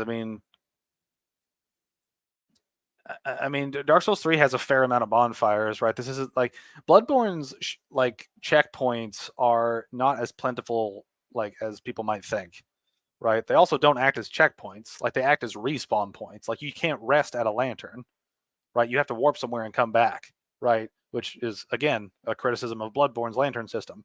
But like at these bonfires, you can rest and then loop around to somewhere else, right? There's an actual like the mechanics function differently for how you replenish your resources to continue the progression, right?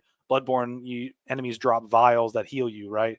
Whereas in here, you actually need those checkpoints and shortcuts to let you do shit. But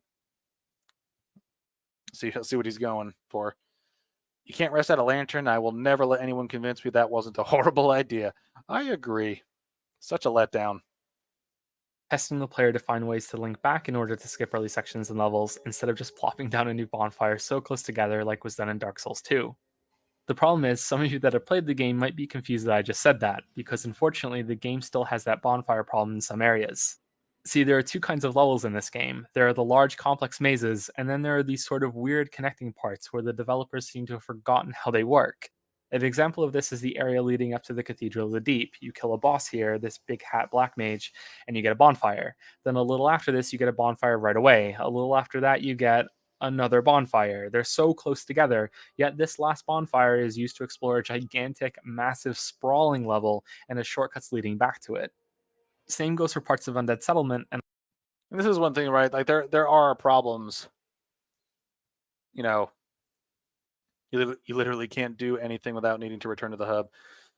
Yeah, but one thing, what he's saying about bonfires is a problem with Dark Souls 3, but it's one of those non-problems that doesn't actually change much of the game, right? Because like a lot of the bonfires he just mentioned is, there are plenty of bonfires in Dark Souls 3 that really don't need to be there, right?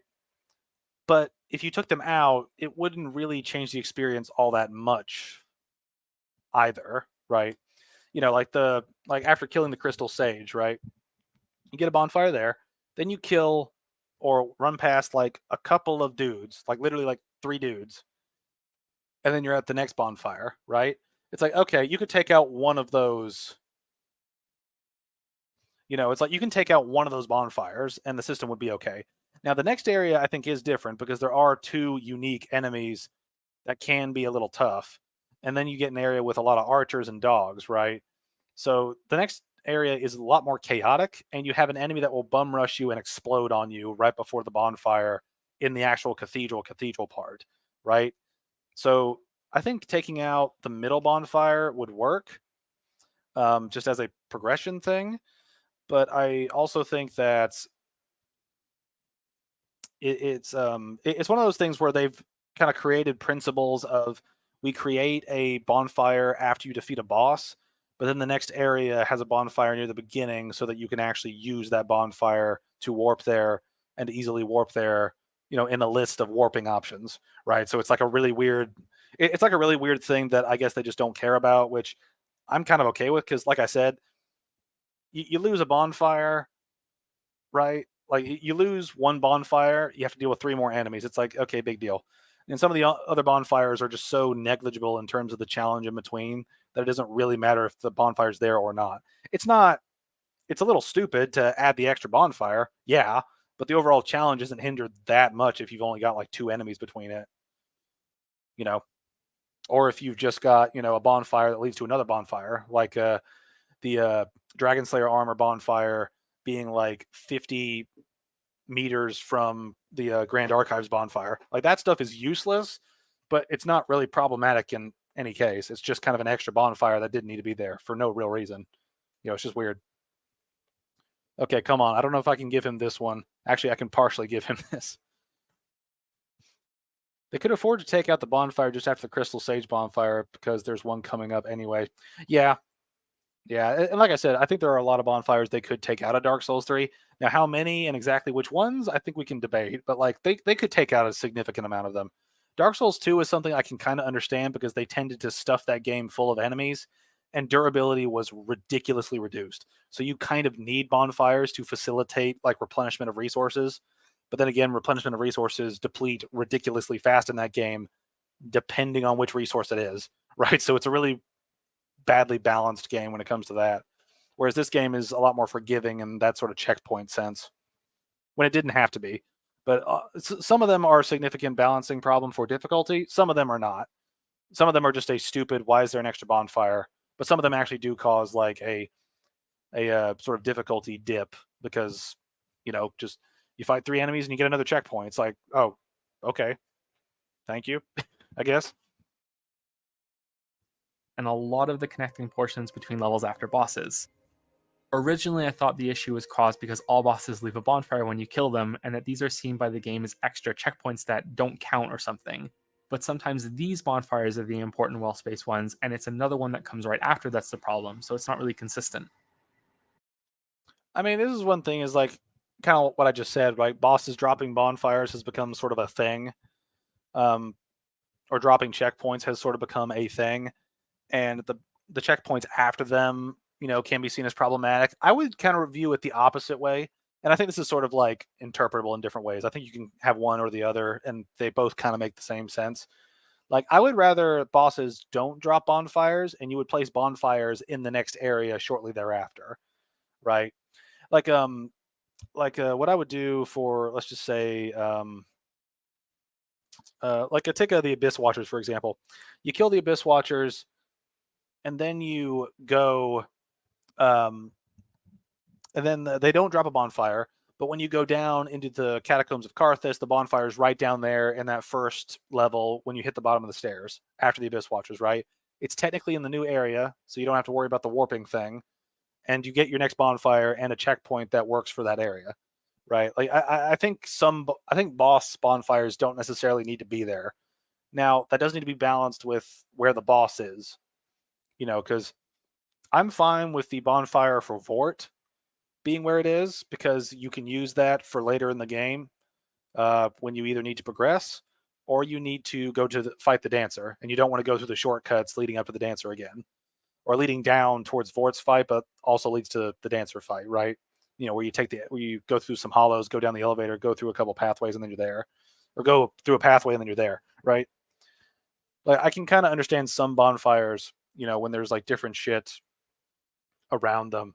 But I think it is sort of a debatable thing of like, okay, we probably need to pick and choose on an individual basis about where the checkpoints, should be.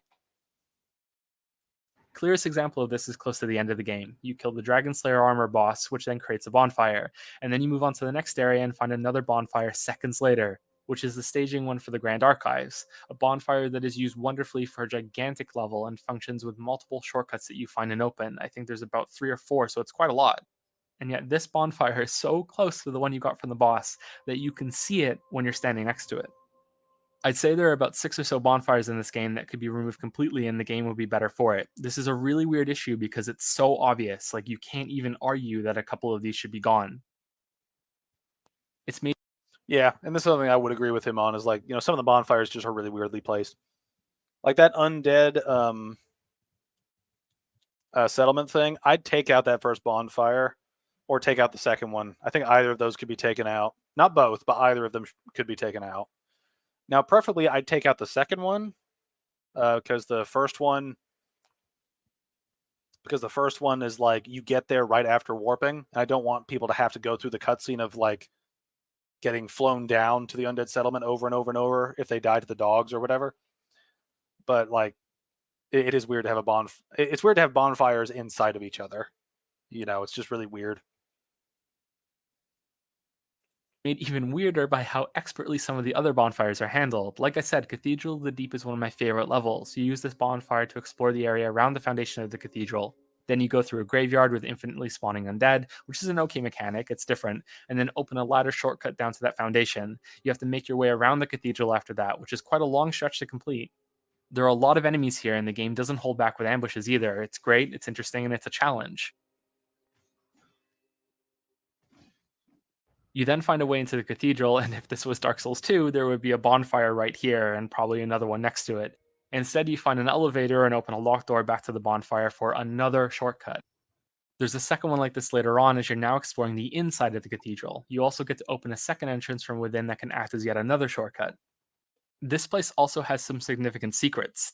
There's a hidden bonfire that I missed my first time through, but it's actually not that much shorter to the boss than the first. This run through this cathedral is annoying, though. I mean, I think it's debatable. I mean, there's certainly a part of this where kind of like the optimist, or not the optimist, the optimization part of my brain is like, we could do this in one run, open all the shortcuts in one run. We could do this, and then sometimes you get stomped by an enemy or like you get ganked for a little bit and you lose a lot of resources and stuff. So like, oh, you mean outside, not actually inside? Yeah, outside I think is kind of an underwhelming area. I think inside is once you get the real like meat and potatoes of the actual area. If this was DS2, they'd do that because there'd be a bare minimum of 40 enemies you got to deal with, and your durability would be cut into like a quarter of what it is. So yeah, again, different game, different sort of mechanical limitations. Bonfire. It might even be longer. I haven't timed it, but there's a lot of waiting for an elevator here. It's close in either case. And an extra secret to find for you to explore the upper part of the outside of the cathedral. And this is all one level, all these shortcuts and enemies and areas. The boss here isn't that great, which is a shame because it might have been a candidate for my favorite level in the whole series if it ended well. The boss isn't terrible, it's a neat concept, just not as good compared to the others. I do want to say here that the shortcuts could still use some work. It's the There's one thing. I think that the Deacons of the Deep fight is really fun, depending on your build, right? Because playing that in New Game Plus with the Dragon Slayer Great Axe and just pancake zapping the fuck out of the group is so much fun. it's so much fun to come in and just blast the shit out of some like clerics with just a giant lightning axe. I mean, it's just metal as fuck. But I think builds can have fun with that boss because it's a good use of multiple enemy boss fight. And I mentioned that in my commentary. It's like a much better version of Prowling Mages in the Congregation. If you're a mage, this fight is actually fucking hard. It is so hard. Yeah, that I will give. The fight can be really difficult because of just you're going to hit so many useless targets with your spells. But this is one thing. I think by this point you should actually no. Actually, yeah. Like by this point, you should have access to Pestilent Mist because the mage guy is just before the Crystal Sage, and I think you have to give him one scroll that you can find in the Abyss Watchers like preamble area before him. So I think there are ways around it, but like it's definitely a thing where like as a mage that fight can be tough. But I mean certain builds will do better at certain bosses, and I think that's an okay thing. When it becomes ridiculously tedious, I think is where a problem is. And for this sake, I know mages would have a hard time with this just because there's so many damn targets. Same criticism I had for Bloodborne. The game shows you locked doors and broken elevators ahead of time. The shortcuts you open are rarely surprises. I think there was The shortcuts are rarely surprises. What? here that the shortcuts could still use some work. It's the same criticism I had for Bloodborne. The game shows you locked doors and broken elevators ahead of time. The shortcuts you open are rarely surprises. But why do they have to be surprises? Like, shortcut should be a shortcut. It should function. It doesn't have to be a surprise. I mean, like, if it's like hidden behind something like this shortcut is that he's showing, I mean, that's neat. But like, it doesn't have to be though. I keep forgetting that you buy Pestilent Mist. I keep thinking you got to beat Osiris to get it. Oh, no. Now, you can get that pretty early. I think that's one of the first things you can actually add to the mage guy's inventory. I think it just takes one scroll, but I might be wrong. It's been a while since I played Dark Souls 3. Or at least I've had a bunch of shit go on through my brain since the last time I played. I think I get what he means. This would have been better applied to DS1 if they made all the shortcuts extremely obvious.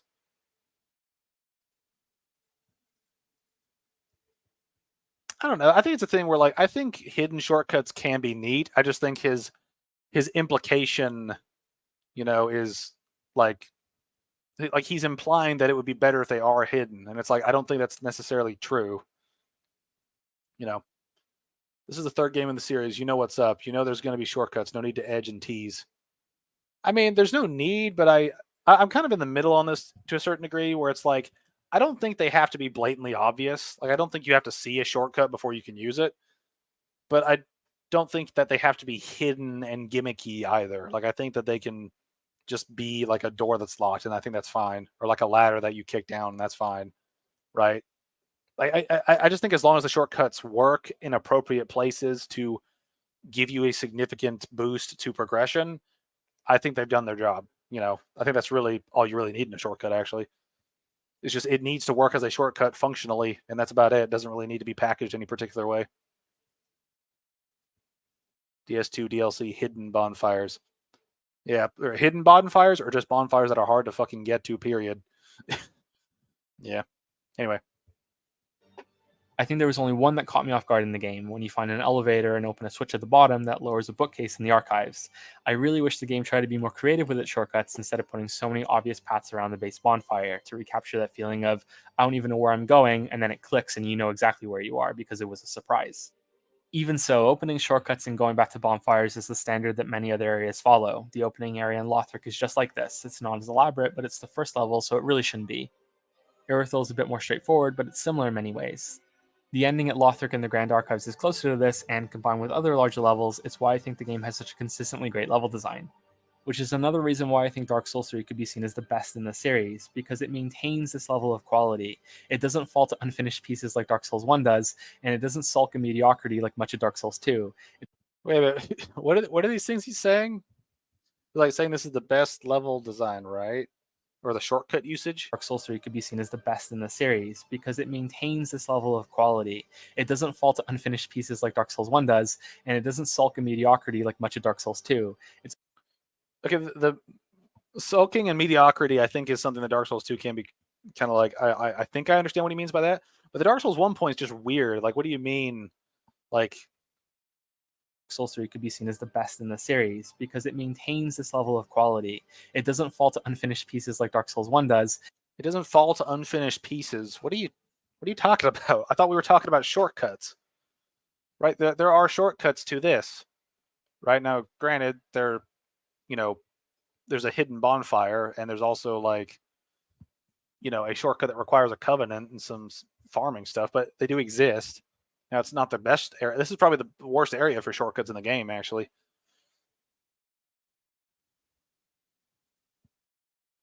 Actually, come to think of it, Actually, now that I think about it, the only four lord, like, there's only one Lord Soul that has a significant shortcut to the boss arena, and that's the Four Kings, because you can take the bonfire in the Valley of Drakes, run past the Drakes, take an elevator up in the tower to the left after you unflood the area, and then you drop down and you're at the boss fog wall. Like, every other area, you actually have to go through an area to like get to it. The shortcuts are shit. That hidden bonfire still nets you a 2-minute boss run back to Furniture of Ruin. Yeah. There's the thing. I think most shortcuts in these games are good, but there are a couple of ones where it's like we either desperately need one or the shortcuts really like doesn't help that much. And it doesn't sulk in mediocrity like much of Dark Souls 2. Its only competitor is Bloodborne, really, and I go back and forth on which one I think accomplishes its goals better. There's no bad level in either of these games. The thing is, there's no bad level in either of these games, but though I'm only talking about the base games here when I'm making these comparisons, no DLC, which means that Dark Souls 1 doesn't get to have its latter half elevated by how much Artorias of the Abyss adds to the game, and Dark Souls 2 doesn't get to be saved by how much of a dramatic improvement its DLC packs are. Same for I think the DLCs are. I think I mentioned this on a previous stream, but the DLCs for the Souls series are usually the things that hammer home the good and the bad of each game. Right, and I think there's no better example than the Dark Souls 2 DLCs. Right, they dramatic improvement. Yeah. But I think the Dark Souls 2 DLCs are a good example of the game doing some of its best work and some of its worst at the same time. Right, like the levels themselves, I think, are an improvement on the base game. The enemy encounters are, a downgrade because the enemies often devolve into high health, high damage, multiple enemies, and spam, right? Or cheap effects. But granted, they have some of the best bosses in Dark Souls 2, right? Like I think Fume Knight is the best boss in Dark Souls 2. I think the Burnt Ivory King fight, while it can be unfair initially, I think if you do it appropriately, it's actually a really neat gimmick of a fight. It still can be a very bad slog fest if you don't understand what you're doing, but that's kind of a thing that I think is debatable. But like there are bad bosses in there too, like the gank boss. I think the Sin fight's just terrible as a dragon fight. Like him breaking your shit so easily is so fucking annoying. Like what the hell? I know it's his gimmick to like rot shit and poison it, but like holy shit, man, my weapons should not degrade in like 6 hits, right? It's like fuck off with that shit. You already reduced you already reduced the durability of weapons. Just fuck off. So we're just not going to touch on how Dark Souls 2 started this trend of every DLC having at least one shitty boss. I mean, it is something to consider because that's one thing is I don't think Dark Souls 2. That's the thing. If we look at Dark Souls 2 starting a trend of each DLC having a shitty boss, I think there's an argument to be made there. But I think if you look at Dark Souls 2's DLC in terms of each package, I think that the Broom Tower is probably the overall best DLC because the Fume Knight is a good fight, barring the healing of the freaks around his arena. That's retarded, but the fight itself is still good. The Sir Alon fight, I think, is a really good fight as well. And the Smelter Demon, while a repeated asset, is not that bad. The run to him is absolute cancer. But like the Smelter Demon himself is not that actually bad of a fight, in my opinion. It's kind of mid, right? Like it's not terrible, but it's also not good either. Yeah, but they've definitely had a shitty boss in each DLC after that. Which we'll see how Elden Ring does. Did Sekiro have any DLC? I never played Sekiro far enough to see if there was DLC or not, so I don't know. Let me know if there was DLC to Sekiro. I hated that they leaned so heavily on armor erosion and durability breaking stuff. I'm really glad they got rid of that. They like toned it down significantly in Dark Souls 3, and then they got rid of it in Elden Ring. I'm really glad they got rid of durability. It was just hampering the experience when you had to go and repair things randomly, or have like it adversely affects the difficulty of an experience when your weapon breaks right mid combat and you have to reset. I think it's a mechanic that they're better off without. The runs to Surlon and Blue Smelter are what really make me biased about their boss fights. That I will agree with. Their runs are really bad. Right, their runs are really bad. And they're bad for different reasons, too. Blue Smelter is just absolute cancer with enemies that slow you down, spam you, and they can hit you from range and heal. So that's a lot of just cancer in itself. And then the Surlon is like you have to beat the enemies to him on a time limit and also still be able to fight him. That's just whew. Thankfully, Fume's boss arena is right next to a bonfire, so that's a good bonfire placement. Nope, Elden Ring got DLC before Sekiro, so that's out the window. Okay, so Sekiro doesn't have DLC. That's strange. I figured they'd want to do a DLC for that, but maybe they just didn't have anything they wanted to do, and maybe they got it all in the game. I don't know. For Bloodborne, which, when you consider only the base game, feels like it's missing a chunk of content. It's too short. I know I said this at the start of the base game, how much of a dramatic improvement its DLC packs are. Same for Bloodborne, which, when you consider only the base game, feels like it's missing a chunk of content. It's too short. What do you mean Bloodborne's too short?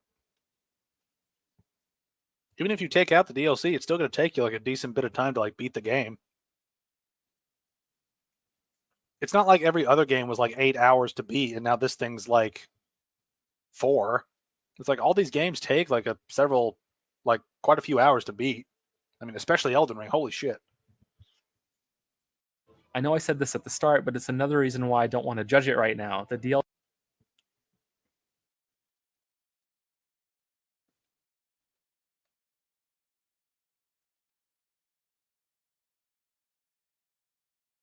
So this is his base game ranking. Is Dark Souls 3 is equal to Bloodborne, but Bloodborne is better than Dark Souls 1. But Dark Souls 1 is better than Demon Souls, and Demon Souls is better than Dark Souls 2. Okay. DLC in the series is usually some of the best content. If Dark Souls 3 continues that trend, then it might be a contender for being the best game in the series outright. But I think it has a bunch of other issues to address first. Because despite my saying how much I think the game maintains a high level of quality, there was that last part in the stupid sandwich I brought up at the start. The first time I finished this game, I was left staring at the credits going, that's it? The game felt too short. It also felt too easy. I had breezed through the whole thing, and I was certain that the game had half the content it should have. For a brief second, I had some paranoid conspiracy thoughts that parts of the game had been chopped off to be served as DLC later. It was about this time that I tweeted out a question asking what people thought was the largest level in all of the Soulsborne series, and I received quite a few good answers. And All right, let's look at some of these. Actually, let me look at the chat real quick before we do this. I feel like most of the games are short, but there's so much to do and explore that you won't reasonably beat it as fast as you could. I mean, I think it's a thing where your first playthrough is going to be the longest, obviously, because you don't know where stuff is, right?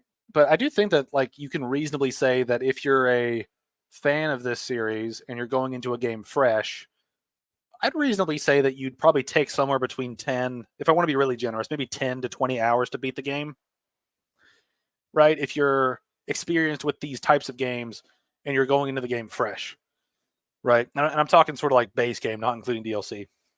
If you really speed run it, if you like reasonably speed run things in the game, you can beat all the bosses in the game in like 2 hours probably.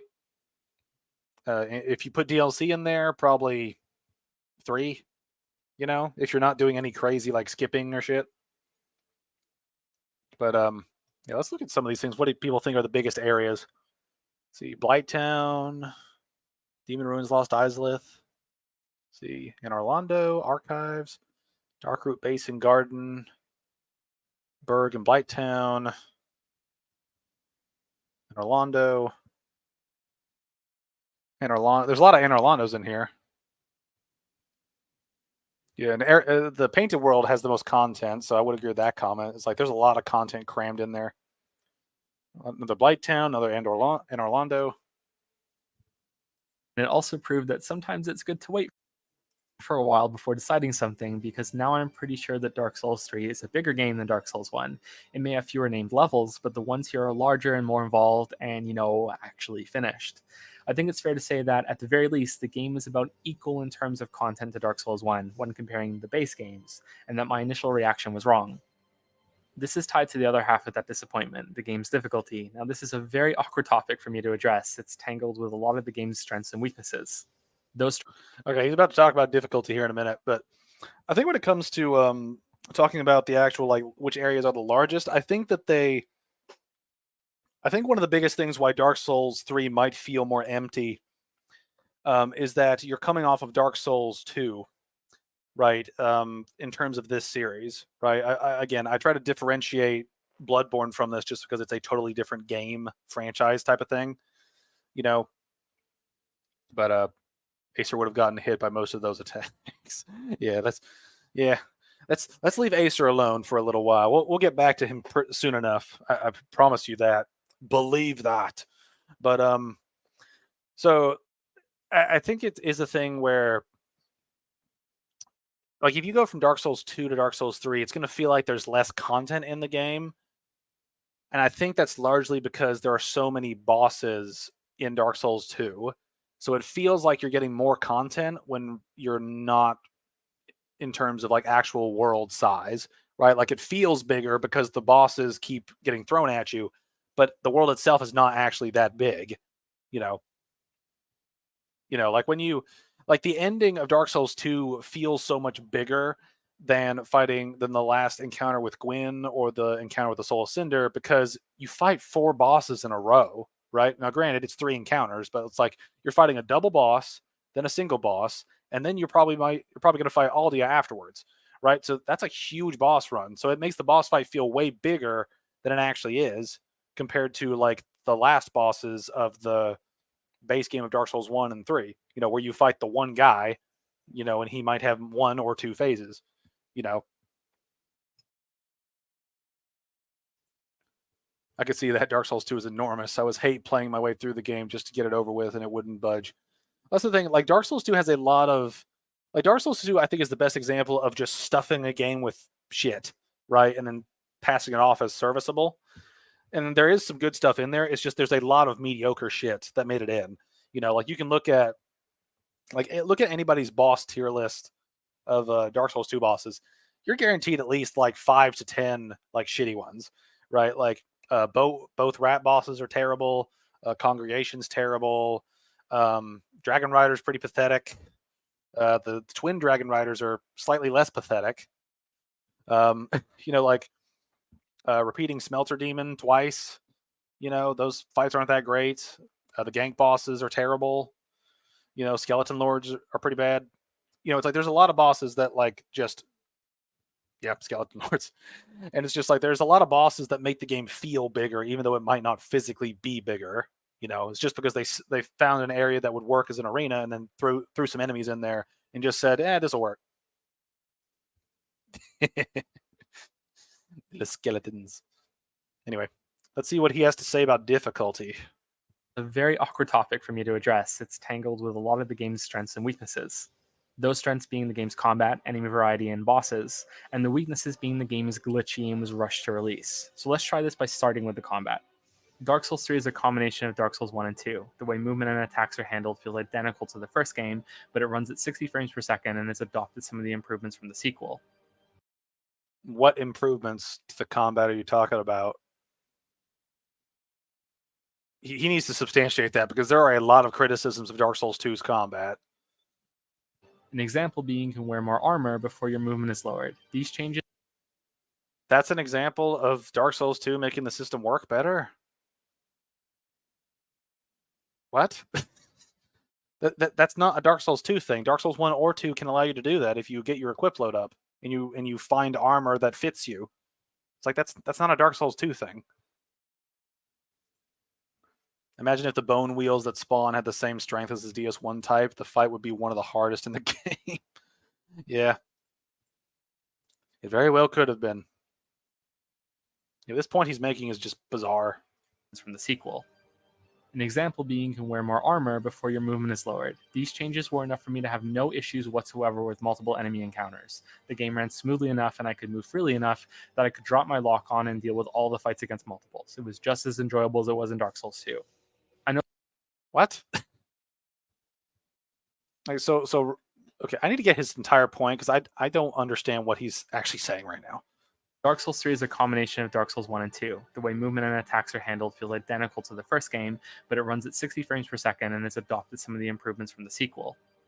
An example being you can wear more armor before your movement is lowered. These changes were enough for me to have no issues whatsoever with multiple enemy encounters. So the armor affects the enemy encounters because he's able to dodge easier. Is that what he's saying? The game ran smoothly enough and I could move freely enough that I could drop my lock on and deal with all the fights against multiples. It was just as enjoyable as it was in Dark Souls 2. It was just as enjoyable as in Dark Souls 2. Are you talking about the actual dealing with multiple enemies part where you get spammed to fuck by tons of enemies? Or are you talking about the actual movement allowing you to do shit? Because if you're talking about the movement, Dark Souls 1 allowed you to do that too. Maybe it didn't let you do it as early as Dark Souls 2, maybe, but like, again, that depends on your armor and like roll speed and how you choose to match it. Like I always try to go for a fast roll in most of these games, right? Just because that is the optimal way to dodge attacks, right? To minimize damage. The best option is to go for the one where you take no damage, right? So I'm going to work on that equip load. I'm so lost. Is he talking about the movement speed? I think he is relative to multiple enemy encounters, but this is a thing where he's attributing a pro to Dark Souls 2 when it actually did a worse job than Dark Souls 1. I know there's some other things that are different. Poison parrying come to mind, no more bonfire aesthetics, there's no chalice dungeon feature. These aren't things I want to discuss in great detail in this video. I won't be covering everything. I will be getting... This is a Dark Souls 3 critique, but I won't be covering everything. Okay. Thanks for your lack of dedication. to backstabs later, though. Okay, so he's bringing up backstabs? I will be getting to backstabs later, though. Okay. Because he does know this is not just a Dark Souls 3 issue, right? I've had this issue in all 3 games, right? Now, granted, I think it's the rarest in Dark Souls 1. So I think whatever they've done in the sequels, it's gotten worse. But, like, there are a lot of backstab fuck-ups. And I've seen this. I actually had this happen to me recently in Elden Ring while I was recording stuff for a video where I went for a backstab. My character did the animation, but the other character I was fighting just turned around and started smacking me while I was doing it. It's like, bro, fix your backstabs. For now, let's look at healing. The game brings back the Estus Flask, but instead of kindling bonfires with humanity, you use collected shards to increase uses like in Dark Souls 2. There are no life gems, there's no rally healing either. For the vast majority of the game, your only options are your Estus Flask and one-time use of an Ember to restore your life to full, similar to how you could use humanity in the first game. Except there isn't a growing number to this. Once you use it, you have to die and lose your Ember form before you can use it again for the heal. You can increase the amount of healing your Estus does by finding bone shards to burn back at Firelink Shrine. The end result is your effective healing increasing as you play to a maximum of a plus 10 flask and 15 charges. This has a lot of positive and negative consequences. For the positive, this continually growing number of charges means that levels can be larger and more complicated, since it's pretty much guaranteed that players will be increasing this number even if they don't find every single last shard. I do prefer the DS1 Estus mechanic where you can level up specific bonfires.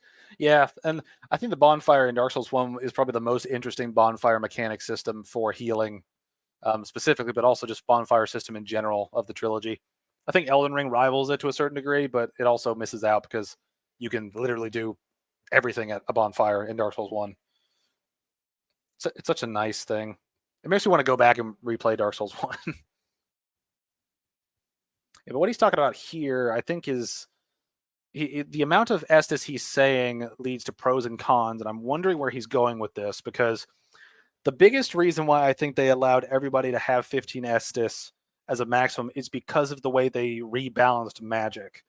Because, or rebalanced magic and introduced weapon arts that take FP, right? The use of FP being reintroduced is a massive mechanical shift, right? And that some people don't seem to understand that, is that like introducing FP again means that you have an entire separate bar to manage that deals with resources regarding weapon arts and magic, right? So you need to pay attention to it so you can use shit, right? And they balanced it with the flask system by having the blue and the yellow. That's a very big shift in balancing magic, as well as balancing healing to magic, as well as balancing using special abilities compared to healing, compared to magic, and so on and so forth, right? As you add more things to the system, it becomes more complicated. And the balancing of Estus is a really simple and I think a fairly effective way to balance using these abilities versus your regular sort of healing amount and stuff around it, right? I think it's a very unique change that I think was a great step forward, especially for balancing. They also knew not to make the blacksmith completely useless, so you need to go to him to get your gear to the next tight tier. Yeah. I mean, again, it's one of those things where I have mixed feelings on the whole Ember system. I kind of like what Dark Souls 3 did, where you have Embers that can upgrade certain types of like weapons in terms of infusions, but raw upgrades you can just do, right? So I think it's a nice middle ground. I didn't like how you had to collect Embers in Dark Souls 1 to upgrade things to like the next tier. I respect it as a system. It's just I personally don't like it. I can respect the balancing, but the thing is that for this game, Magic felt so outdated. Bosses were so ruthless that it almost felt useless. Yeah, and that's where the problem, I think, with the shift comes in, is that it's properly balanced per the way healing works and casting spells, but it doesn't account for how enemies account for spells, right? Like so many enemies will dodge shit, or you won't be able to get a spell off, or they'll just move weirdly where the spell will have an issue like hitting them. That is a big thing, and I hope he goes into that, because that is a real criticism that you can level at Dark Souls 3. It also acts sort of like Life Gems did, since you have more charges to use and spend for new players who are struggling to learn how to deal with multiple enemies that refresh for free on death. Wait a minute. What do you say? Find every single last shard. It also acts sort of like Life Gems did, since you have more charges to use and spend for new players who are struggling to learn how to deal with multiple enemies that I got distracted by a text midway through replaying that. I apologize. this number, even if they don't find every single last shard. It also acts sort of like Life Gems did, since you have more charges to use and spend for new players who are struggling to learn how to deal with multiple enemies that refresh for free on death. I still think the game should have had a better way to teach players to drop the lock-on feature in these situations, but I've said that too many times in the past. Oh my god, he's one of those people that thinks, oh, when you're dealing with multiple enemies, just drop lock on. Just aim the shit as best as you can. It's like, oh man, one of those people. It's like, if the lock on doesn't work, that's a problem with the game, right? That's a problem with the encounter. All right, but the thing he's talking about, the life gem thing, I don't understand, because it's like you're treating the extra flasks as life gems when they should be treated as extra flasks. Like in Dark Souls 1, where instead of starting with 5, maybe you start with 10. Instead of 10, maybe 15. Instead of 15, maybe 20.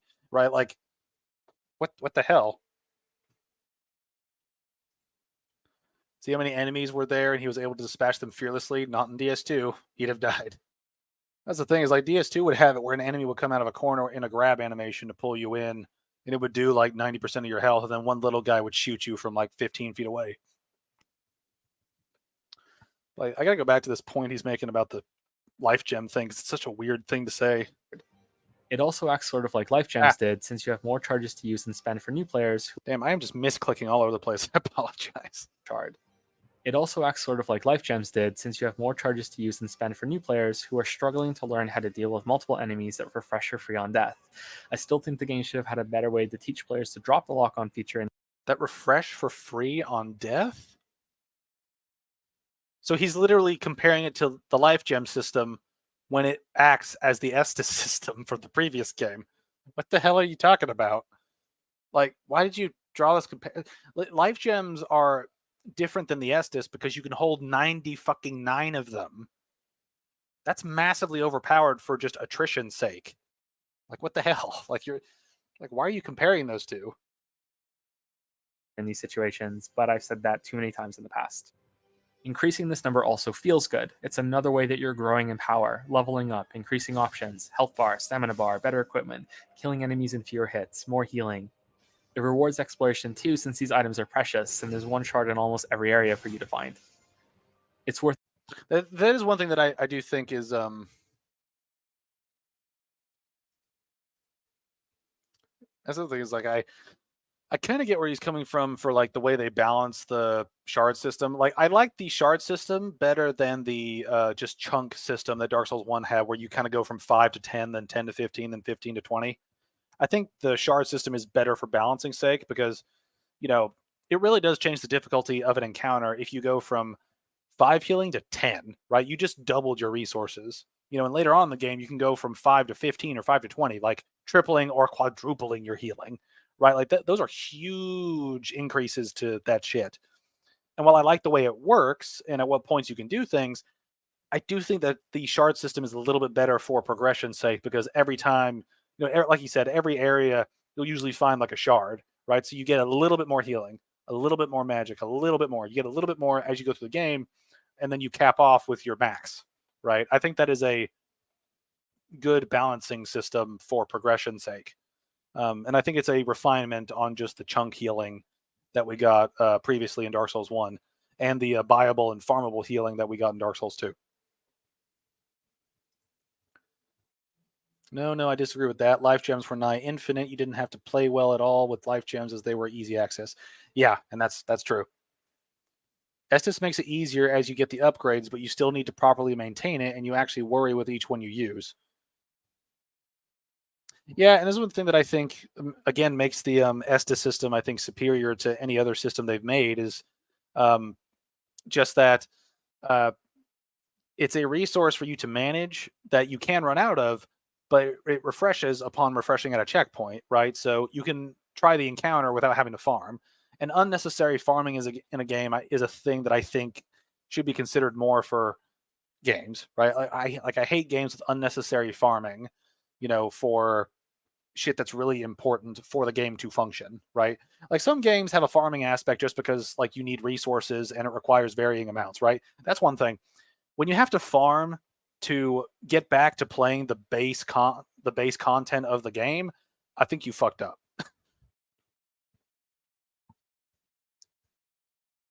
Anyway, let's keep going. Worth noting that toward the end of the game, you get a ring that has a permanent slow life regen. This is so slow that it's not a viable option for me, but some players will use it as a way to stretch your Estus charges. I mean, yeah. Well, you also have like other items that have that or stuff that you can enchant so your health does regenerate. Like one of the more entertaining builds that I made was one where I got the regeneration shield, or the shield that's blessed, so it does regenerate HP. And then I made a sword that regenerates FP. So I kept walking around with just everything regenerating constantly. And I was working with like miracle builds, so I just heal myself in between combat with shit. It's really fun. That's one thing I kind of miss in Elden Ring is being able to have both FP and HP regenerate. And I know that they have regeneration items in Elden Ring, but I do think that they do lose that kind of thing when you have to use like a flask when you have to use a physic for it, or you have to use the starlight shards, right? They're so limited, and I hope the DLC fixes that because I've not played the DLC yet, which I thought about doing it for this stream actually, but just StreamYard's not very friendly with games apparently. Like at least not for me. I always have my mouse cursor appear on screen the whole time, and it's like, why? It's useless. They keep putting it in their games. Just level faith if you want healing over time, though. You could stack all this stuff. Yeah. And so the miracles are a build for people that want extra healing. So, I mean, it is an option. Yes, I wish they added FP regen over time, but the Starlight Shards are all we get, and those are both rare and spread apart so far. Yeah. Unless the DLC gives you a cookbook that allows you to craft them, I think they're radically underutilized in the game, right? Like you get most of the Starlight Shards in the game by going to that one area in the upper bit of Liurnia, or the southern bit of Liurnia, where you go to the top level of that big sort of cavern area after progressing Ronnie's quest, and then you get like 11 of them. I don't think you get that much in the rest of the game. It's like you get half of them in the game from that like one area, which you can do before going to Altus Plateau. I know, I've been testing. Like it's like holy shit, that's just a weird balance thing.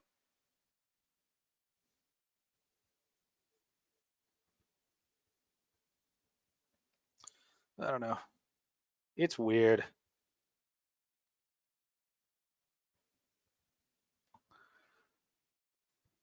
Cathedral of Manicelis. Yes, that one.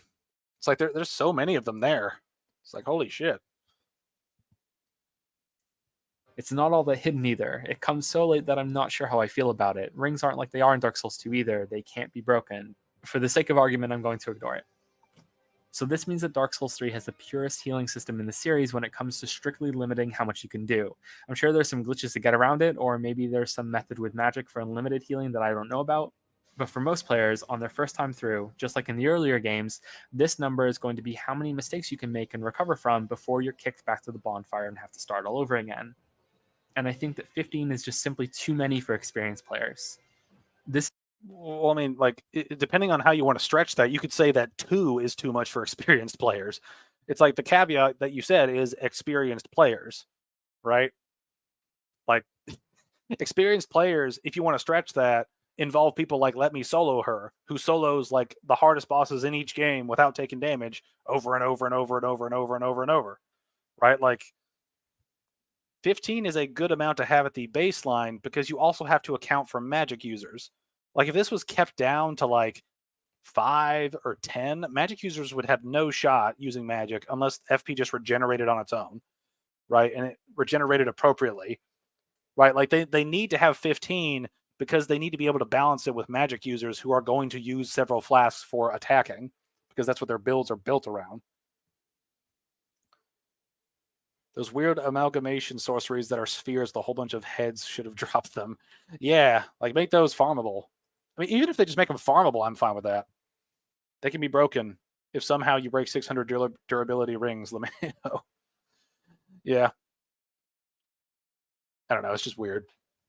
This is like having a Kindle bonfire that follows you around like you owe it money. And for me, this was a big problem because while I agree that having more charges is necessary for the larger levels, there's too many of them when the game switches from exploration to boss time. With the exception of Nameless King, there wasn't a single boss in this game that I had to sit down and really put effort into learning attack patterns and how to react to things, because I had so much Estus that I could get to the fog door with so much healing that it didn't matter.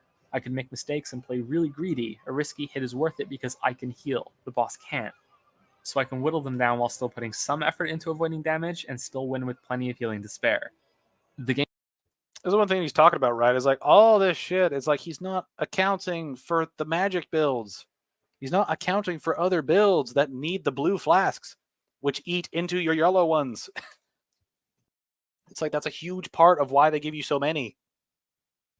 It's like, what the hell?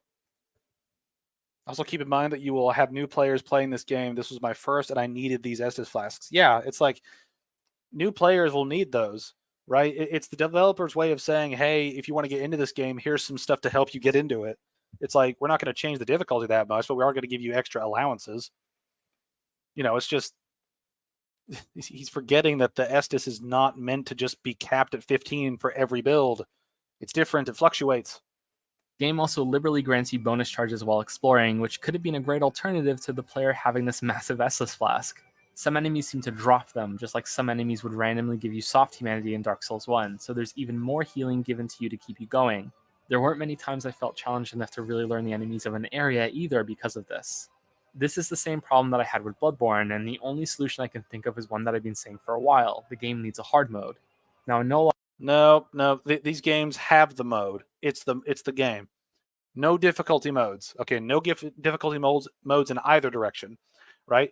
Because if you want to play the games on an easy mode, you pick a build that consistently works, right? You want to play it on hard mode, you pick a build that consistently is difficult, right? Case in point, if you want to run around naked beating guys by only punching them, you can do it. Have a blast. That's hard. That's this game on hard. That's these games on hard mode, right? Have fun with that. But having a strict physical hard mode that you have to click, or select would radically affect these games. The game is the game, and you decide how to defeat it your own way. You don't have to pick hard or easy or whatever. No difficulty things. None of that.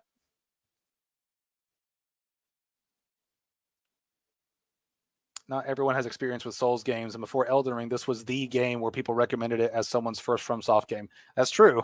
Like this game sold like 10 million copies. It's like in a couple years. So it was like the biggest Dark Souls game at the time.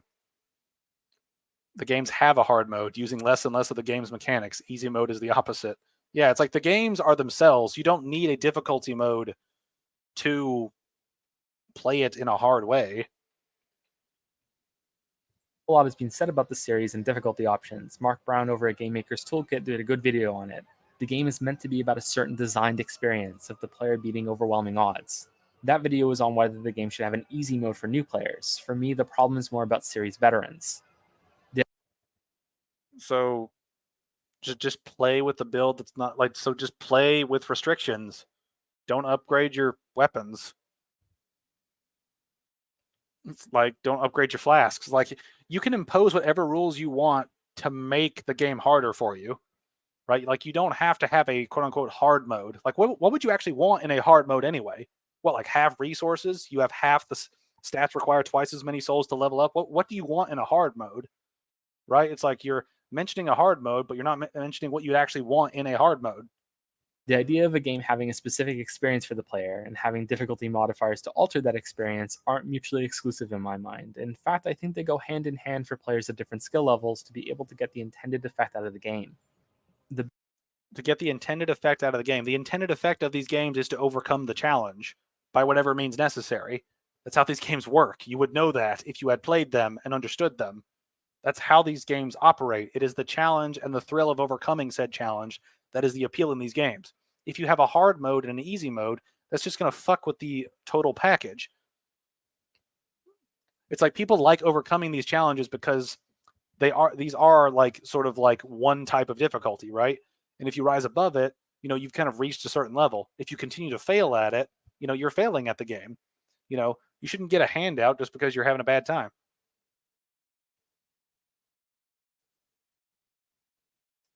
See, I already read that. What's this one? You can do New Game Plus 7 where everything two shots you eliminate. It's like, yeah, go into New Game Plus. That's where the game gets harder. It's again, like he's not qualifying what he actually wants within like a hard mode. Hand in hand for players at different skill levels to be able to get the intended effect out of the game. The biggest problem is figuring out exactly what option is right for what player. You also have to consider people playing on a lower difficulty setting out of fear when they'd enjoy a higher one, and people playing on a higher one due to an inflated ego when they should be on a lower one. I mean, someone could make the same thing as what he just said, like that applies to him. It's like, just because you want to play on a harder mode for ego's sake doesn't mean that they should do it. That would be so time consuming to do as well, having to manage co-op for hard mode, different enemy behaviors, patterns. That's too much. This is the intended mode. It's like, yeah, this is the intended challenge. If you can't overcome it, too bad. Get good. Mark Brown's video also highlights games that solve this issue by baking the difficulty options into the game instead of on a select screen. Now, I think that the Soulsborne games could greatly benefit from a select screen for challenge runs after you've beaten it, but for first playthroughs, I think that this seamless method is the best one. And what's tragically hilarious to me is that Dark Souls 1 already nailed this problem, like completely solved it, non-issue, and Dark Souls 3 regresses from that. You had to choose to kindle bonfires in the first game. It was a choice to save and spend humanity at every bonfire in order to have the same amount of Estus from it, or to try each new area with the base amount and then throw in the towel and kindle the bonfire if you find that it's too much for you. I had to kindle a few bonfires on my first playthrough. The one above the blacksmith for both the gargoyles and Sen's Fortress. The one in Undeadburg on my first hour in the game because I refused to leave the Black Knight alive and had to kill him before going to the Taurus Demon. And obviously the one before Ornstein and Smough. I was pretty bad my first time through, let me tell you, and it was a really cool moment when I replayed the game and I didn't have to kindle any of these bonfires again. This was the difficulty selection the game gave you for every level, and you had the chance to try it to get through it before deciding whether to make it easier or not, which tied in brilliantly with the scarcity of humanity, and that you might want to avoid wasting it on each new bonfire you come to, or that you have to go and farm it somewhere if you want to give yourself that slight edge of more Estus charges. The thing he's completely missing about this is that you can choose, you can pick and like, this is all inside the game. This is not a difficulty slider that the other games lack. Is like, if you choose not to use humanity at a bonfire to kindle it, that is your choice. The game is not forcing you to deal with it with or without that bonfire being kindled a little bit, right? You apply the restrictions. That's the beauty of the game. You apply what restrictions you want to beat the game. It's like, that's how it fucking works. That's why the intended difficulty is so much fun to overcome, because you get to see different people overcome it in different ways using different crazy options, right? That's part of the fun of these games, is that it's this level of hard and you have to get above it to win, right? You have to figure out a way to beat it per the way it works, right? And because it's a hard line for how it works, it makes the encounters more interesting, when you talk to other players in terms of how they beat it versus you, and the more restrictions you place on yourself, the more interesting the runs become. Just look at Imfa. Like, look at his YouTube channel. Look at his gun-only Bloodborne. That's fucking amazing what he figured out how to do. or what he like showed what you could do. That's amazing. All the other shit that he does in all of his other challenge videos, that's really cool shit, right? That shit would be massively undermined if there was an easy mode to this, or if there was a hard mode to this. It's like the encounters are the encounters. You have to deal with them. They're not going to be tweaked for masochists or for noobs. This is what they're built to be, and you have to overcome them. It's like, what the hell? The funny thing is that they did make a hard boss, Millennia. He didn't like that, LeMayo. I hate Millennia, but at the same time, you wanted harder. It's like, yeah, he wanted harder, but that's the thing. I've listed his Elden Ring video to be reviewed later, so we will definitely see what his opinions on that are, which should be fun. Man, I kind of want to play DS1 again, but the character creation is so bad now. It depends. Depends. Yeah, I mean, like, it really depends. If you want to make like a really pretty person, good luck. But if you want to make a freak, have fun.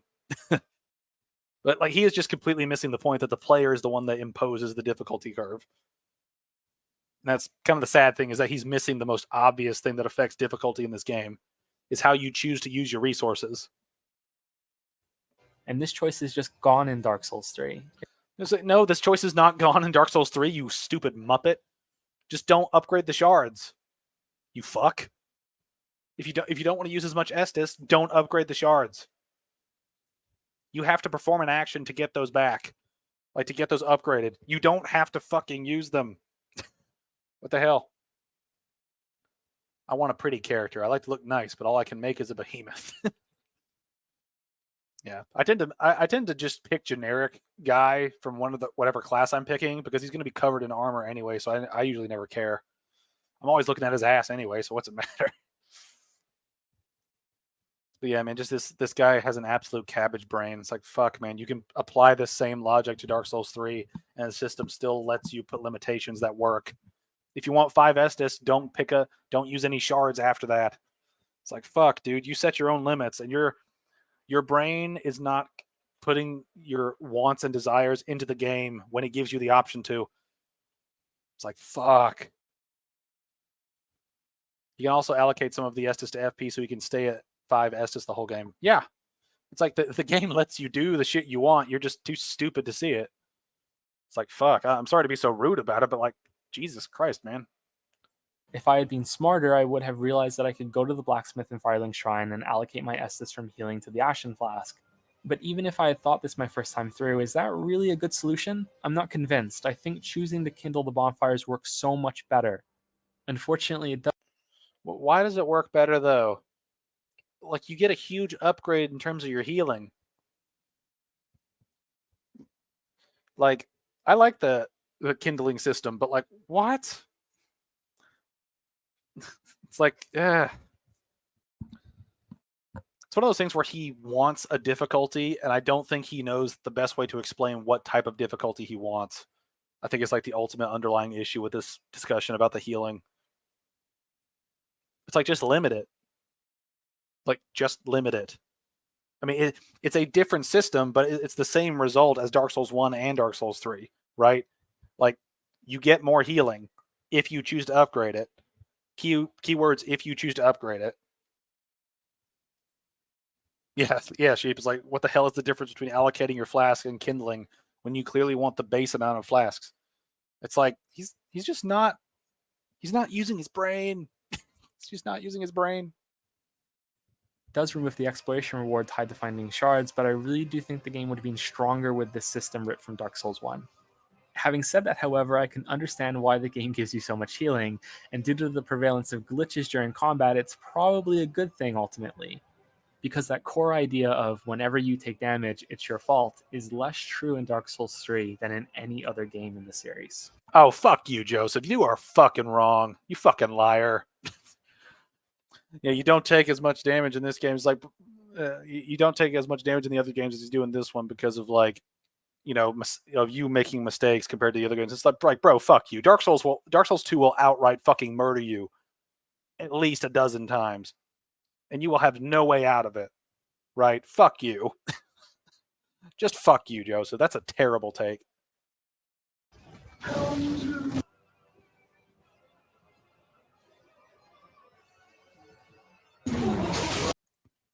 Oh, look at that, a bad hitbox. You want to talk about Dark Souls 2? Yep. He's lying. He's literally lying. It's like, fuck you, Joseph.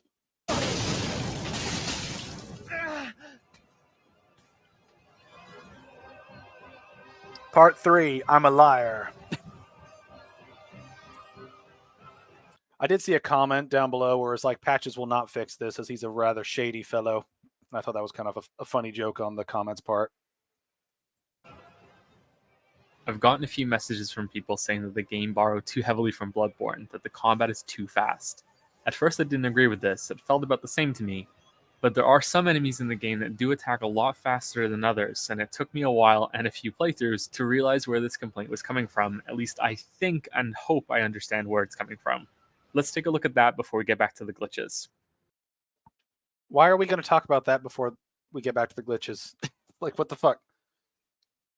Bad grab hitboxes are the staple of Souls games at this point. The first boss in Sekiro has atrocious grabs. I mean, like sometimes they're not perfect. You know, it's just a matter of like the ratio is like, is there one bad grab amongst like 50? Okay. Is there 25 bad grabs amongst 50? Oh, fuck no. Like what he just like what he was just talking about though with the like the speed of this game, right? The beat like this game is faster than the previous Souls games, right? Because it's running on 60 FPS, so they can be faster. Reaction time can be faster because you literally have twice as many frames to see shit happening, right? It's also because of the way the mechanics work, because I think they took a similar engine from Bloodborne to make this game compared to the previous ones, right? This combat's a lot faster and more aggressive because people liked that aggressive aspect of Bloodborne, so they incorporated it into this. You know, they wanted to make the game more aggressive, you know, as is evident by how quick and aggressive a lot of things are in this game. It's more fast paced, it's more reaction time based, so it's more intense, right? Like it's like this game is faster, like, and that's the biggest hurdle many people had to get over when buying the game, because most of the people that played Dark Souls 3 did not play Bloodborne, let alone a lot of the other games, right? So getting into it, no holds barred, you know, it's pretty fast. Not to mention that if you were a Souls player but you didn't play Bloodborne, like many Souls players were, because they just didn't play on PlayStation, right? Many of them did not play on PlayStation, you know, and didn't play Bloodborne until after the fact, like me. You will think Dark Souls 3 is way faster than the others and have to adjust to that because you didn't play Bloodborne and you weren't used to sort of the speed, right? You have to get used to that. Osiris isn't too fast. I feel like he's going to bring up the one attack where he lunges with no telegraph. He might, but I mean, I think that some of the rush attacks they've been really bad about in recent games. Where just like there's hardly a telegraphing. It's like the enemy's eye twitches once, and then like 2 frames later they charge you. It's like, what? That's one bad move. Overall, he's decently paced. Yeah, it's like most of these bosses let you are able to let you like deal with it, given the speed of things. We can break down incoming damage on the player in a number of ways. The simplest one is whether the attack is a melee strike or a ranged one. Let's focus on melee. The first are standard attacks that you need to block or dodge. These start an animation that you can recognize, and then they come at you. A standard example being enemy raises a sword into the start of a swing, you dodge as soon as you realize that it's coming. Pretty simple. The second version looks similar. I like the way he explained the combat. He even got that wrong. It's like you don't dodge as soon as you see it coming. You dodge it based on your position relative to the attack, so that you can dodge through it. It's like even in his explanation, he got it wrong. It's like, bro.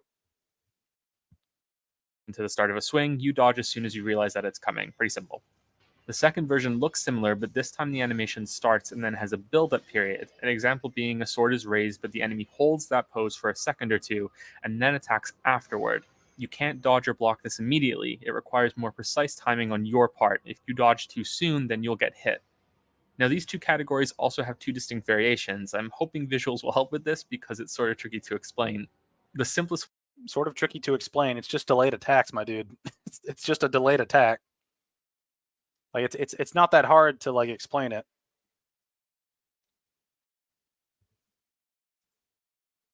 Hey, Director Greyhound 15. Hello. You dodge as soon as you see it coming. Oh dear, Elden Ring had a field day with this guy. Yeah. I mean, if you think dodge as soon as you see it coming is the way to dodge it, then you are going to get hit by so much shit in Elden Ring. I mean, all the games, but like shit. Remember, dodging is not like timing it to when they start the attack. It's when the attack should hit you. That's when you need to time it. The way I can put it is that some attacks have a telegraph that you can react to after the swing starts, meaning that you can wait until the enemy weapon is actually coming at you for the hit and then you can dodge. Whereas others have this warning animation. Wait a minute. Let me go back.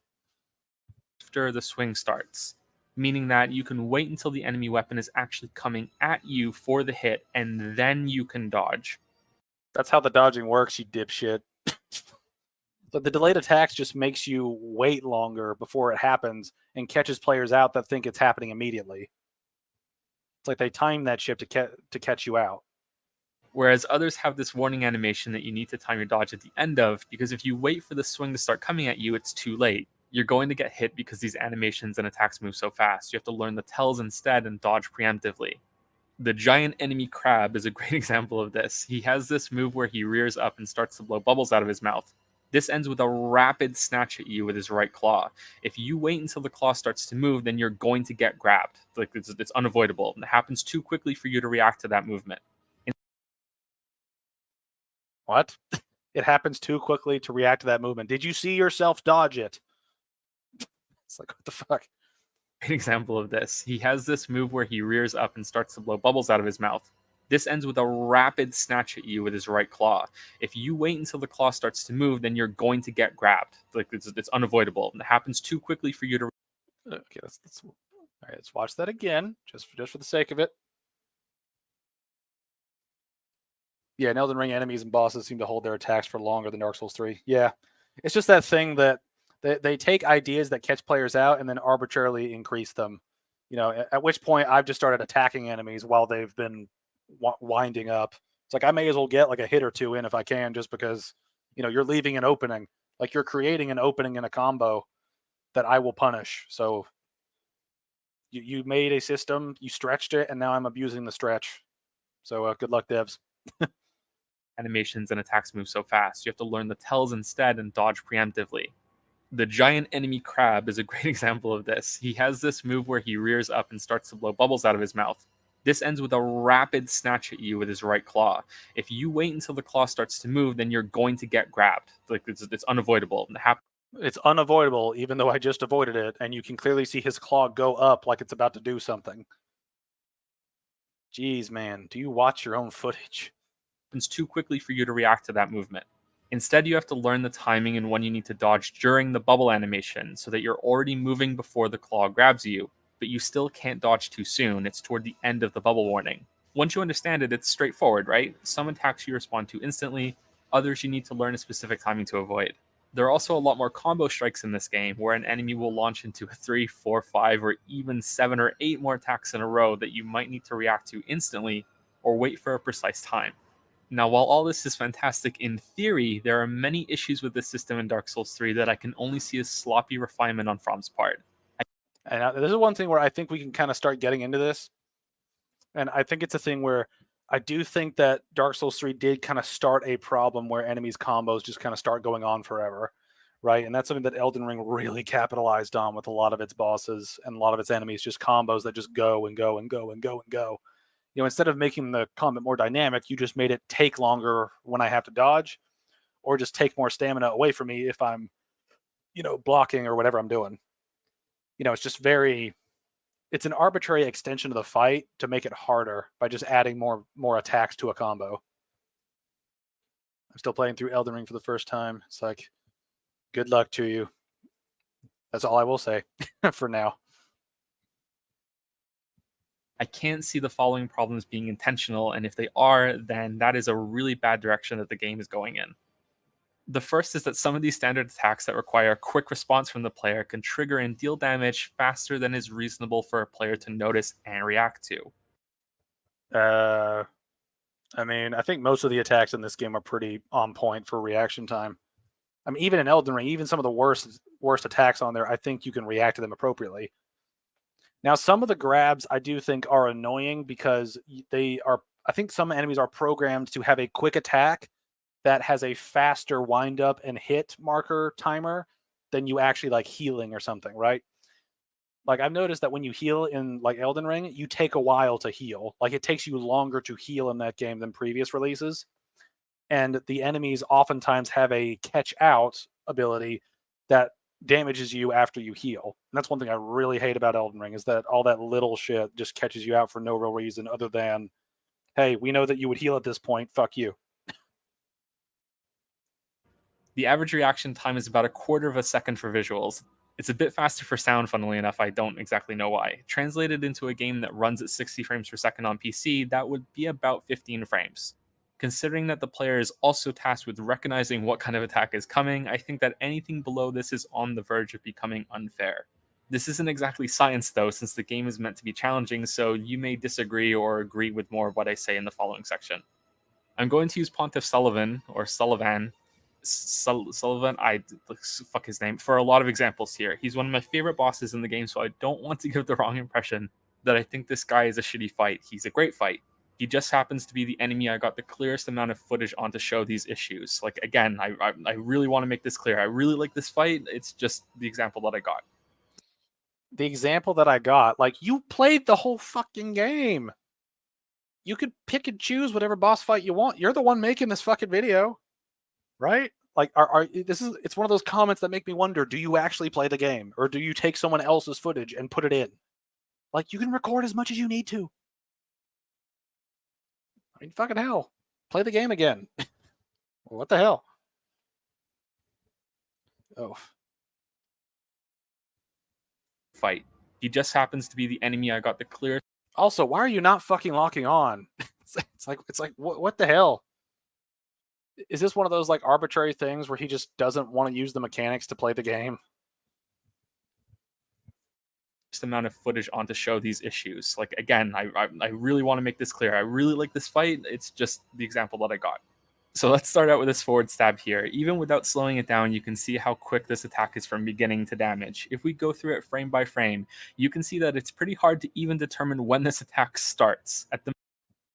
I mean, this is one thing he's criticizing this attack. This is part of a combo, right? This is a part of a combo. This is a mid-combo like attack, right? This is not like the wind up to this attack is not this blade. It's this initial attack with the fire sword, right? That's the difference.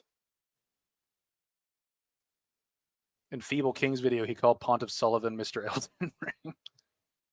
He probably could be. Sir Gideon, the whole spamming. But like, watch this.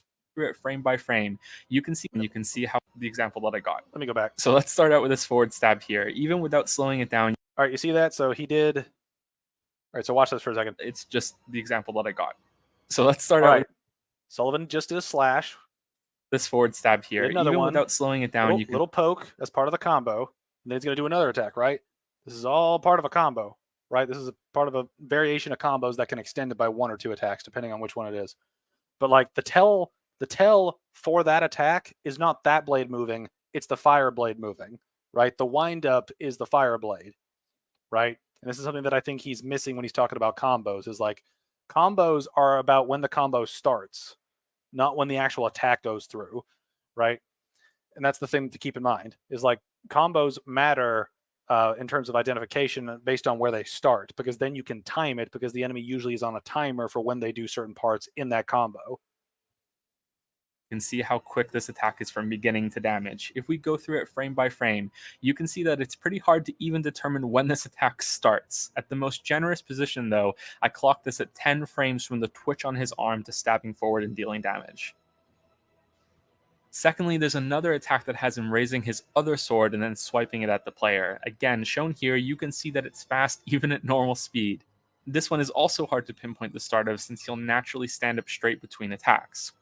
When his sword is raised is the clearest moment to start, and from that frame to damage is only 12 frames. I mean, he's also forgetting that he had time to like run like during all those frames of him like seeing the windup, right? I remember this take. Oh my god, this is awful.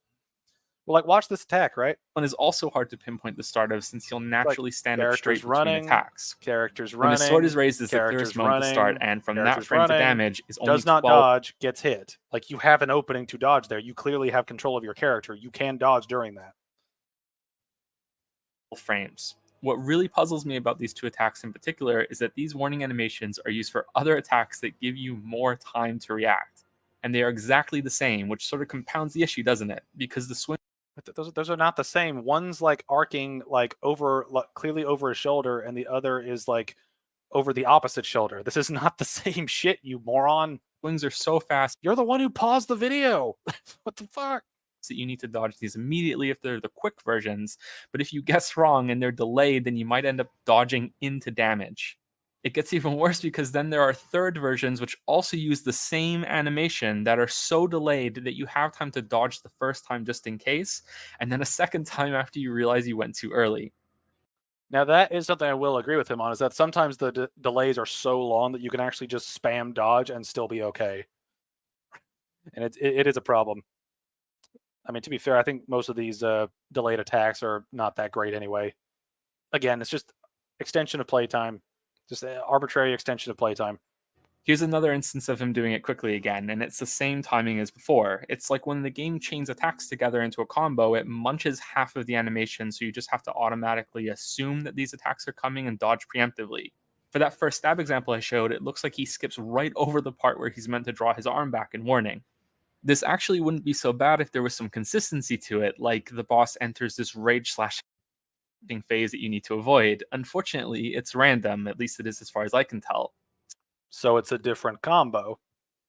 It's a different take on the same weapon strikes. Animation munching.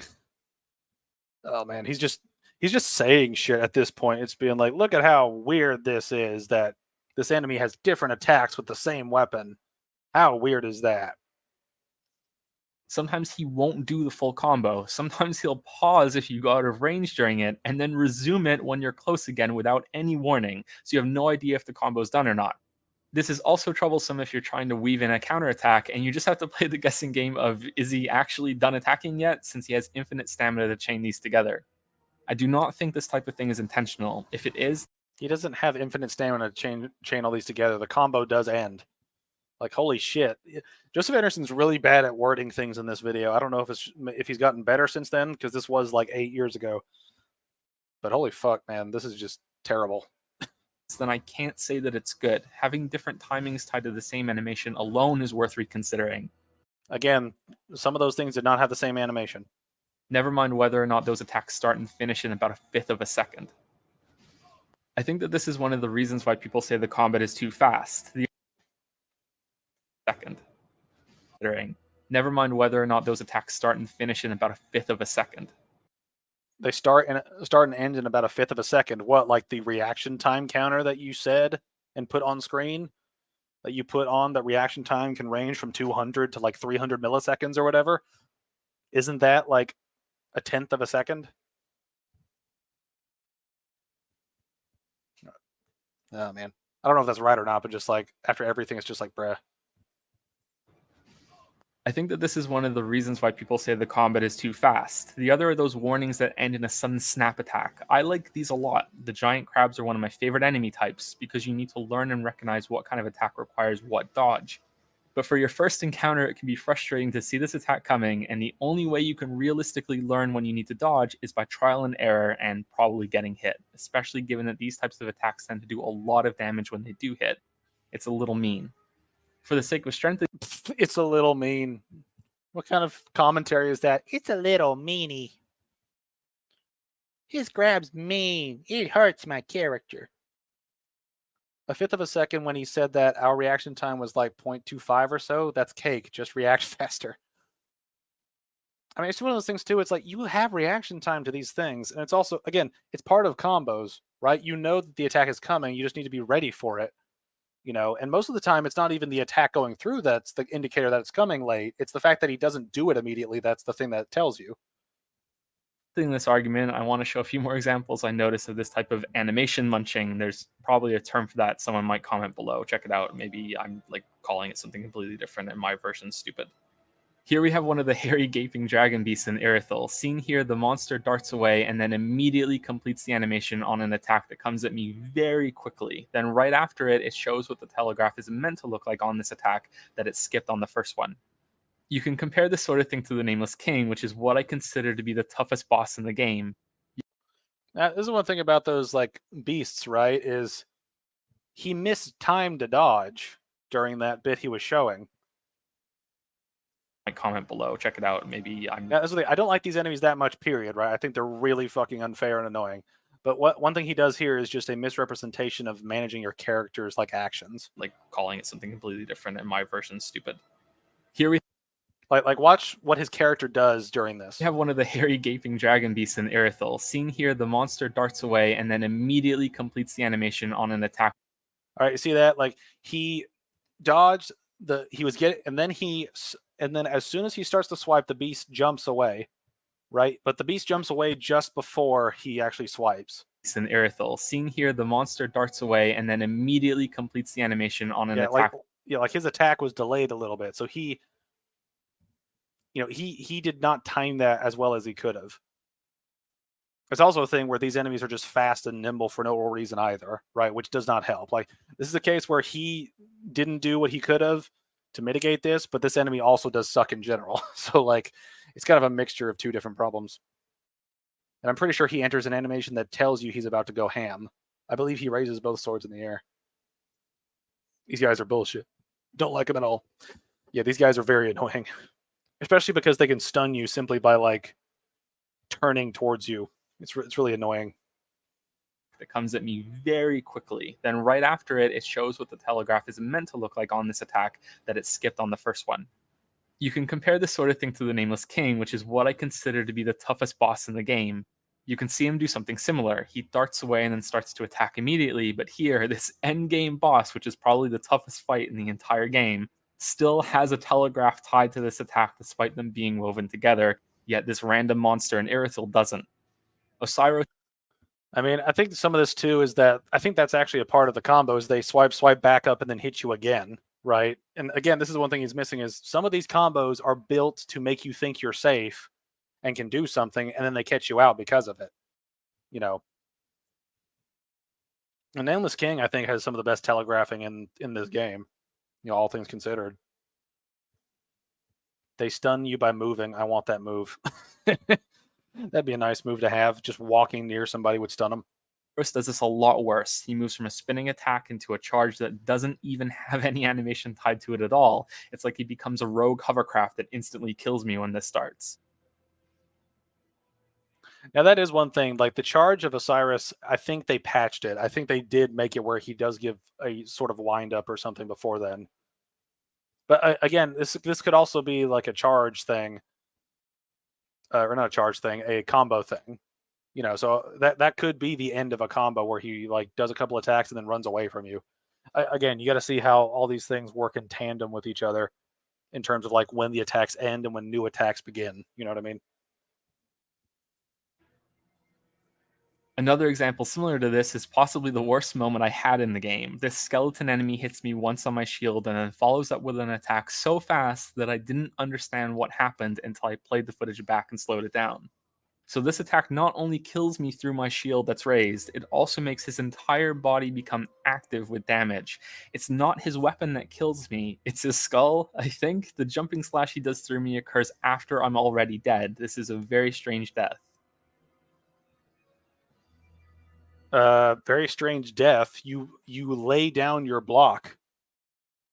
This is a very strange death. Like watch this footage here. All right, he's beginning to attack. He lowers his guard right before the enemy animation connects. You fucked up.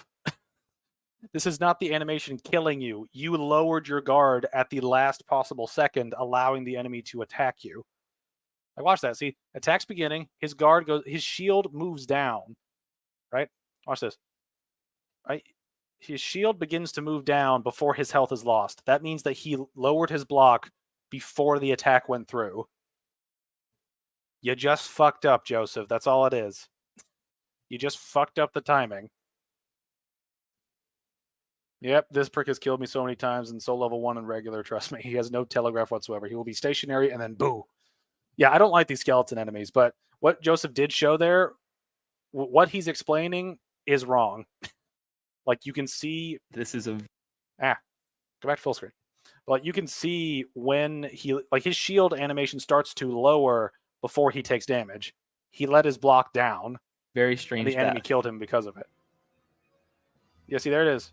He dropped it, then the enemy hit him with this charge move. The Prince Lothric fight has a teleport mechanic that I love a lot. It adds a cool twist to the fight that keeps you ready to have to change direction and dodge an attack. This almost always means a light appears and then the Prince emerges from it with several different attacks that you need to react quickly to. But he has this one shown here when he appears in the air already in the attack animation. If you're pro enough to notice his legs appearing, then you have a whole 4 frames to react before it hits you. I mean, you can react to this. I've done it tons. Like this is not impossible shit. I mean, it's also a thing too where, let's go back to some of these other like warping moves that he showed, because each one they do appear differently. Cool twist to the fight that keeps you ready to have to change direction and dodge an attack. This almost always means a light appears and then the Prince. You see, like that attack has a sonic wind up, so to speak. Like you can hear the spell charging up in the distance. And when you can't see, and when your brain registers that you cannot see the circle on the ground near you, it means he's not coming down on you. And when you hear that audio, you know he's charging that spell up from a distance. So you look around to find him, right? That's the tell-all for this attack. Emerges from it with several different attacks that you need to react quickly to. Teleports there, and when this circle appears on the ground, he immediately appears on the ground. So you know he's doing his like ground attack, right? But he has this one shown here when he appears in the air already. All right, see? Again, the difference in the animation is the key thing that differentiates attacks in these games. He disappears from this circle appears, but he's not there. That tells you that he's coming from above. These are all little signs that tell you when he's coming, right? You will learn these as you play these fights, right? You will learn these as you go. I mean, Osiris charge having no telegraph even now. As for the skeleton, he totally lowered his shield. Yeah, but that's the thing. I think they may have fixed the Osiris charge, but I might be wrong. It sucks, yeah, and I always claim bullshit, even though I know I lowered my guard when I get hit or killed like this. And this is one thing, just as a caveat to the guard thing. Sometimes the game will not lower your guard when you tell it to, right? Like, I've had this problem in Elden Ring where I try to lower my guard to allow my stamina to regenerate a little bit, but my character holds the shield up because he's still stuck in the recovering from an attack against a shield animation, right? And that can be really annoying. This is kind of the reverse issue where you lower it right before you need it. But, that's kind of its own sort of thing. But yeah, getting back to these animations, it's like they tell you when he's coming out, like out of the ceiling. Ready in the. Dang it. I keep going full screen. I apologize. Attack animation. If you're pro enough to notice his legs appearing, then you have a whole 4 frames to react before it hits you. An answer to this might be to learn that if he has a delayed appearance from the teleport light, then you need to dodge early, but I don't think that's a fair expectation. You don't think that's a fair expectation? He literally appears way faster in the other forms. What the fuck do you want? Considering his other attacks require a better time dodge. I could be wrong about this though, and this is probably the weakest example I have to support this. It is. Like this is a terrible example. Yeah, like locking Godskin Noble's roll. You get knocked back and can't really do anything but get locked down. I think that's different just because that roll is just retarded to begin with. It's really just overly punishing and just ridiculous as a move. But anyway. Other issues that I'm more certain are bugs involve hitboxes and unavoidable hits. We'll be looking first at Champion Gundyr here, which once again, despite these problems, is still a fantastic boss. It might be my favorite in the game because of how he can weave through so many different moves so quickly in a fair way that tests your reflexes. At least it's mostly fair. He's highly aggressive about it all too, and it feels like the most frantic battle in the game. The first problem is here. I dodge one of his attacks and he follows it up so quickly that I'm hit before the dodge completes. Again, that's a combo that you should keep an eye out for. Again, combos you should pay attention to. Like a lot of these problems he's having with Dark Souls 3 are stuff that he needs to look out for the telegraphing of, because this is a combo move. He caps this move off with this effect, and you can dodge it if you dodge appropriately. You know, Noble can actually cancel out of his roll, do some thrust attacks, and then enter the roll again with no telegraph at all. Yeah, that's some bullshit I really hope to capture in footage because I've seen it plenty of times, and I hope I capture it during the Elden Ring video I'm working on. That's a combo, man. Come on. The kick tends to get followed up with a shield bash. Yeah, it's like there's like, again, combos. He's attributing bad animations to a combo move where you know it's a part of the move, or at least it has a chance to be a part of the move set. I'm not able to react to the second attack because my character isn't finished reacting to the first one. Somewhat similar is an issue carried over from Bloodborne. His joust charge into a swipe knockdown leaves you in a state that's unrecoverable. You can't roll away while on the floor. So before I regain control of my character, he attacks again and kills me. Now, this is something that I personally did have an issue with because I didn't realize that while on the floor, you gain control of your character, right? Like while on the floor, you can spam dodge and you will actually roll, right? You actually can time that with your frames, or you can actually time this where you gain control of your character before they actually physically get up off the floor. That was a big thing that I did not like in Dark Souls 3, and Elden Ring has this problem too, where you gain control of your character before it looks like you should, right? And that's a problem that several of these games do have. I went back in and got hit by this again on purpose to test this, and in this second example, I am close to breaking the circle button on my controller, and I still can't roll away. Funnily enough, he killed me again here too. It's also possible that certain moves can be used that turn the fight into a guessing game, and this is really bad. This boss often follows this upward slash with an immediate switch to a shoulder slam. This happens so fast that you have to learn the pattern and dodge again quickly right after you dodge the first upward slash. Oh my god, you have to dodge different parts of a combo. What? It's a combo that you need to be ready for, not react to, because otherwise you'll get hit, except for when he decides to do another attack instead that will hit you if you dodge thinking it was the instant follow-up. These sorts of things. You know, if you lock on, you can actually see their animations, you fucktard. It's like the more I watch him criticize this shit, that's obviously just him making mistakes over and over and over and over and over and over and over and over and not paying attention, the less patience I have for this. The Vangeris pettiness is truly a treat on a Saturday. You're welcome. But just I'm tired of people doing this shit where they just misrepresent things and then just push that point into the ground when they're just wrong. It's so annoying. It's just so annoying. Shouldn't be happening. We can stay here on this fight for the beginning of the Hitbox Extravaganza section too, which I know some people have just accepted about the series at this point, but just like I think Bethesda shouldn't ship skill issue the video. For real. All right, now we're getting into the Hitbox Extravaganza, so let's see where this goes. We can stay here on this fight for the beginning of the Hitbox Extravaganza section too, which I know some people have just accepted about the series at this point, but just like I think Bethesda shouldn't ship buggy games, From should be held to a higher standard, especially since it feels like they're getting worse with each game. So here you can see a shoulder charge hits me from about a meter away after I dodged it. It's like there's single player lag. Next up, we have a demon goat that registers a hit on a grab from 90 degrees away, and the game. All right, now that Gunder thing, that is bad, right? But look at this Next grab up, we from have a this demon thing. goat that registers a hit on a grab. Let's see, the enemy is facing him. Let's see, let me watch this in like super slow. Let's watch this in super slow motion just so we can see what's going on. Registers a Oh yeah, I completely forgot Drunk Joseph right here. hit on So there it is. grab from Okay, yeah, so the enemy arm. a hit on a grab. All right, the enemy arm, I guess, connected to him barely right there, which is still a bad grab. Like, I think the grab should be in between the arms, not the actual, like, edge of the arm. But, like, the instant, like, stuff is really annoying. Like, the excessive tracking a lot of these enemies do is really fucking frustrating and just stupid.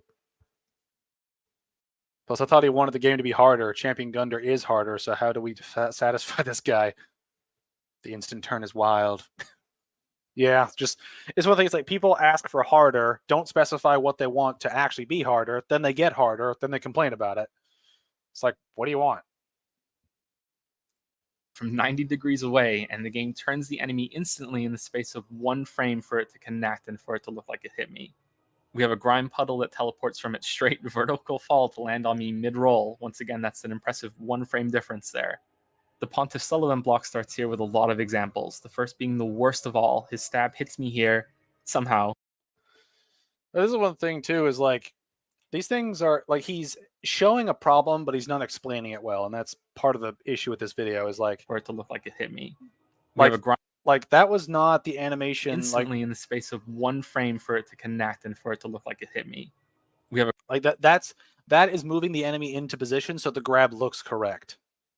Right? Same grime thing with puddle this. that teleports from its straight vertical fall to land on me mid-roll. Once again, that's an impressive 1 frame difference there. Yeah, like see, like he was near the end of his roll, so he's coming out of the iframes range. So this thing would have like tapped his foot or something in this process and being clipped onto him so the grab works appropriately. Again, hitbox is not great, but he's also complaining about the wrong aspect of this messing up. The Pontiff Sullivan block starts here with a lot of examples, the first being the worst of all. His stab hits me here, somehow. Yeah, this is the frame that damage was dealt. Almost the same thing from another angle here. This time I'm teleported onto his sword and killed. Wait a minute, is he Here, fat this rolling time I'm during this? teleported onto his sword Well, and this one killed. thing, he's got a slower roll than the fastest version, so I think he's getting caught out with this. And I think they did fix this in post. Again, this is 4 months after the game came out, right? So all this shit he's saying, like, was probably patched later on. Which videos like this are important to have for the sake of patching them, but at the same time, it's like doesn't really make the video hold up in the long run. And also the thing is, the enemy stabs the sword and then it lingers, right? So as soon as your frames run out for invincibility, you will be tapped. Right, so This one is a bit sneaky. This is a mix of sort of like hitboxes having some issues here and there, but also just like bad dodging. Since it looks like it hit me, right? In reality, this is the frame that deals damage, which then knocks me up to look like I was in the path of the sword. This one is really close though, when I'm willing to say this is probably an acceptable level of hit detection, at least compared to the other stuff we'll be seeing. Something similar here. This hits my foot in a roll, which somehow means I'm teleported onto his sword, impaled through the chest. This is an example of what should be a glancing strike or A glancing strike, dude. It's his grab. Like grabs, like it's not, as much as I don't like grabs in this series. This is how the grab functions. As soon as it touches you, you are teleported into the grab animation so that you can have the grab animation take place. Right now, I wish they had alternatives to grabs. You know, like that way. Like I wish grabs weren't so one-dimensional in this series, where you get grabbed if you get touched and that's it. There's no other like changes to it. And personally, what I would have liked is if grabs could be mitigated to some degree in terms of how they grab you or if they grab you at all. Like I think grabs should be blockable. I think grabs should be blockable. I also think that if you attack them during the grab, they do, you know, they can do damage to you, but the both of you get smacked and you back away. Right? Like I don't think grabs should be as overpowered as they tend to be in these games, where they just nothing can stop them unless you just poise break them at the right time. Right? Like I think it's a really bad mechanical problem they've never tried to make more interesting. Like you always have to dodge, and that's kind of annoying. or something instead. It should deal some damage, but not trigger a full hit or big grab. Some people might think this is nitpicky, but this sort of thing is important. You can see examples of this working as intended to see the potential of how good this can be. This Armor Knight hits the stairs really close to me and doesn't deal damage even though the weapon nearly connected. It's really strange that Pontiff can also do this so well that certain attacks that make your character duck can be used to avoid some of his horizontal slashes. It's inconsistent. On the flip side, you have an attack that I try to do against this crab, but it happens to go through when it rears up for an attack of its own. My sword whiffs through the air because the hitboxes are so good, and then the crab kills me. This should be the standard that hitboxes are held to. Let's go through a few more because I can already... Now, this is one thing where I actually would argue that the hitboxes are bad, because your character cannot move closer to this enemy because they're like physical object, like I don't know what you would call it, but they're physical like limitations in terms of space prevent you from getting closer to the target here. And this is one thing I've experienced a lot in this game and in Elden Ring, is that there's a significant issue where some enemies will just have an invisible force field around themselves where you cannot physically get closer sometimes. And that's really annoying, right? Like I want my character to be able to get close enough so I can fucking hit them, right? When you get pushed away because the enemy just has a force field that doesn't let you get closer, you really see the gaminess of it and the fuckiness of the hitboxes, which I think is bad, obviously. They tend to do so much damage as well, and depending on the grab, like Godfrey's, your character will refuse to get up. Yeah. It's also just grabs that also, like, it's like when they add a grab to a combo or something like that, where it's like, fuck you. Or when they make a grab that has a quicker wind up and execute than recovering from a dodge or something. That's annoying too. There's just a lot of shit they need to iron out so there's less bullshit in these games. Foresee the comment saying Dark Souls 2 is worse. Here we have the Dark Souls. Wait, what did you say? To a few more because I can already foresee the comment saying Dark Souls 2 is worse. Dark Souls 2 is worse. There are a lot more bad hitboxes, and the hitboxes are much bigger and much harder to guess where they are.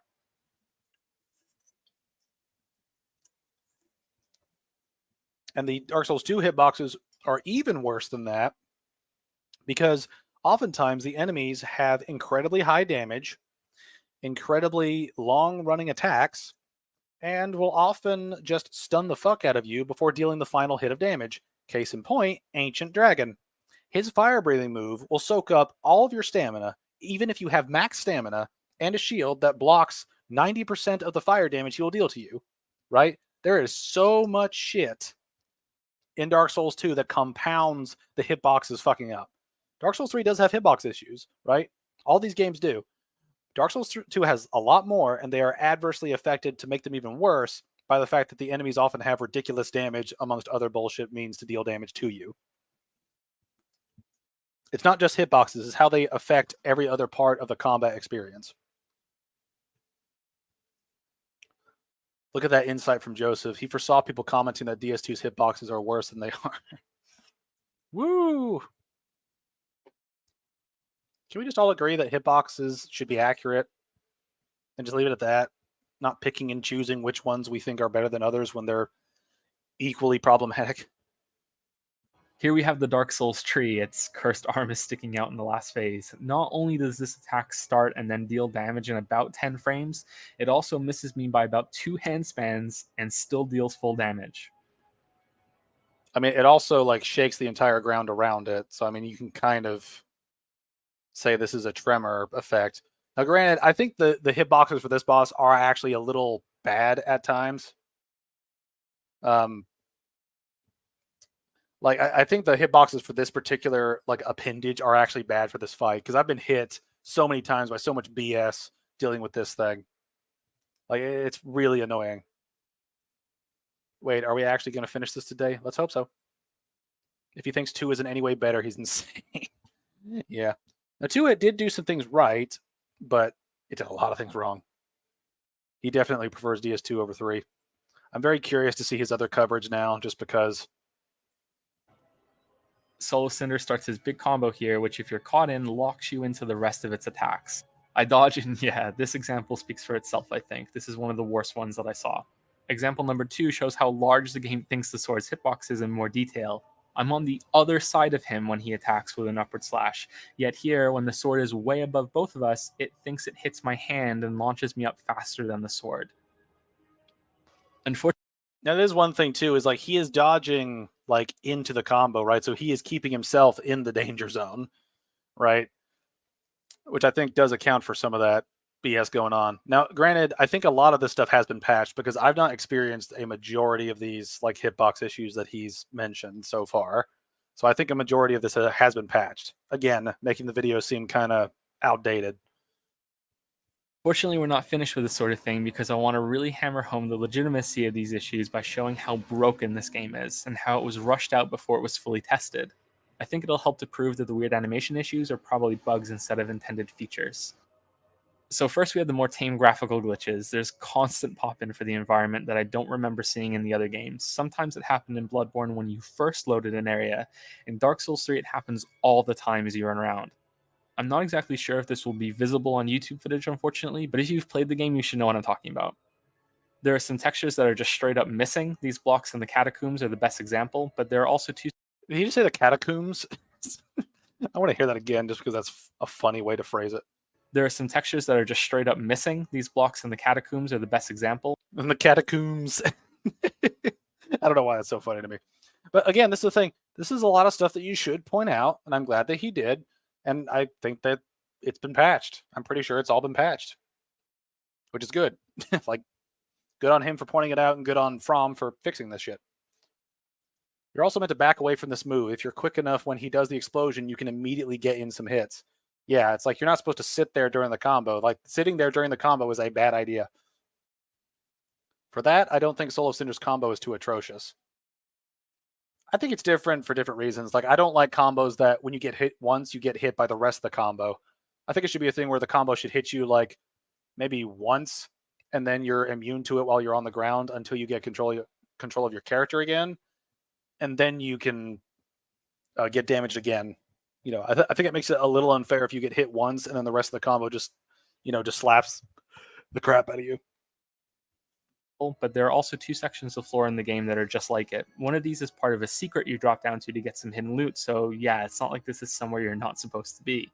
Same goes for this bug texture that gets warped and messed up every single time I respawn at this bonfire and slide down this ladder. These issues are forgivable, but they should have been patched within weeks of release. The worst bug I encountered of all was clipping through the floor after being grabbed by the Klingon ogres. I couldn't find a way out and ended up accidentally killing myself while trying. Nothing like this ever happened to me in the previous games, and it's yet another reason why I don't want to judge Dark Souls 3 so harshly, because maybe the other games did have these issues and they were patched out later. I mean, all the games have like patchy hitbox shit that like teleports you through things. I mean, Bloodborne has a famous skip where you get hit by the Scourge Beast near the beginning, and he gets you down the path to open the shortcut to the like Forbidden Woods. Like, some of this shit exists in the game still, and people use it to exploit the game. So I mean, it really is kind of all over the place with some of these like grabs and shit. But like, grabs in general in this series can be kind of fucky. But they are rare, right? They are rare, and I think that's something to keep in mind. Let's see. Where am I at in the chat? I keep forgetting where I'm at. Manus does the ack. You get hit once by that combo, and the rest is guaranteed damage. Yeah, I also don't like that attack either. I think that's an attack type I don't like. There's a Shadows of Yharnam glitch still in the game that freezes their AI for a free win. Yeah, that too. You know, there are glitches in these games that have not been fixed. You know.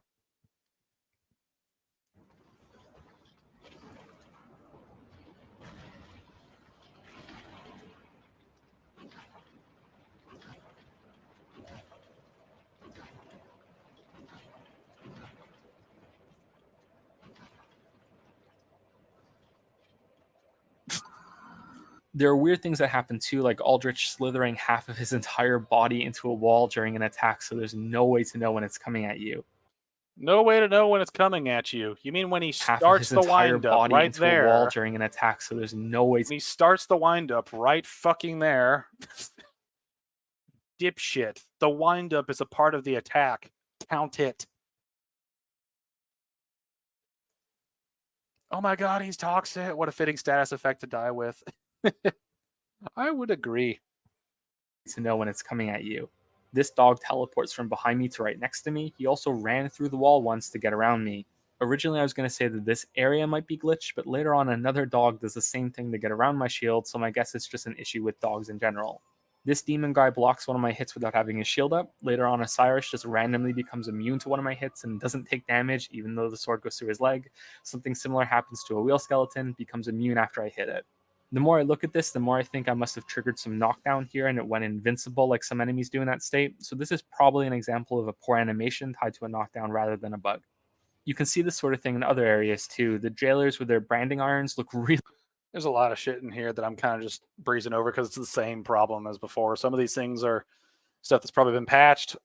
And the dogs do teleport, right? That is something that they have incorporated in Dark Souls 3, and I have no idea why it's they actually have a teleporting mechanic. Like, I don't know why that's in there. The dogs are extremely glitchy in this game, though. I don't know if they jump frames or what, but they literally teleport. They actually do. I forget who it was. I forget if it was Zully the Witch or Limit Breakers. One of those channels that shows like glitches and stuff. They showed it that the dogs will teleport behind you if you can't see them. Like, if they're too far away from like your field of view or something, they can and will teleport behind you. But it takes certain circumstances. It's not a constant, like, all the time. It's so bad that they actually end up landing on top of you in open air as if they've fallen from a higher ledge. Yeah. That's the thing. These games are not bug-free. They are definitely not bug-free. Really stupid sometimes with their attacks, even though they're legitimately hitting you. The issue here is in the hitbox one, it's that it looks wrong. Same goes for some grab attacks in the game. I don't dodge this mimic's grab, but the game sort of thinks I do for a few frames here before deciding to teleport me back into its arms. I mean, he also, like, mistimed that dodge again. Also mistimed the dodge again. And I'm trying to talk over the music so I don't get copyrighted, because copyright is a pain in the ass, and I don't want to have anything going on. Will you stop the music, you fuck? I don't want to get copyrighted. Can you fuck off, please? Please fuck off. Please fuck off. Please fuck off. Please fuck off. Please fuck There's off. more of this. Jesus. I'm trying not to get copyright streamed or struck for this stream. I don't even make money off this. I would just like to keep it up. Damn. General sloppiness in some enemies. The game usually does a good job in making it so you can notice ambushes ahead of time, especially on the little enemies that cling to walls.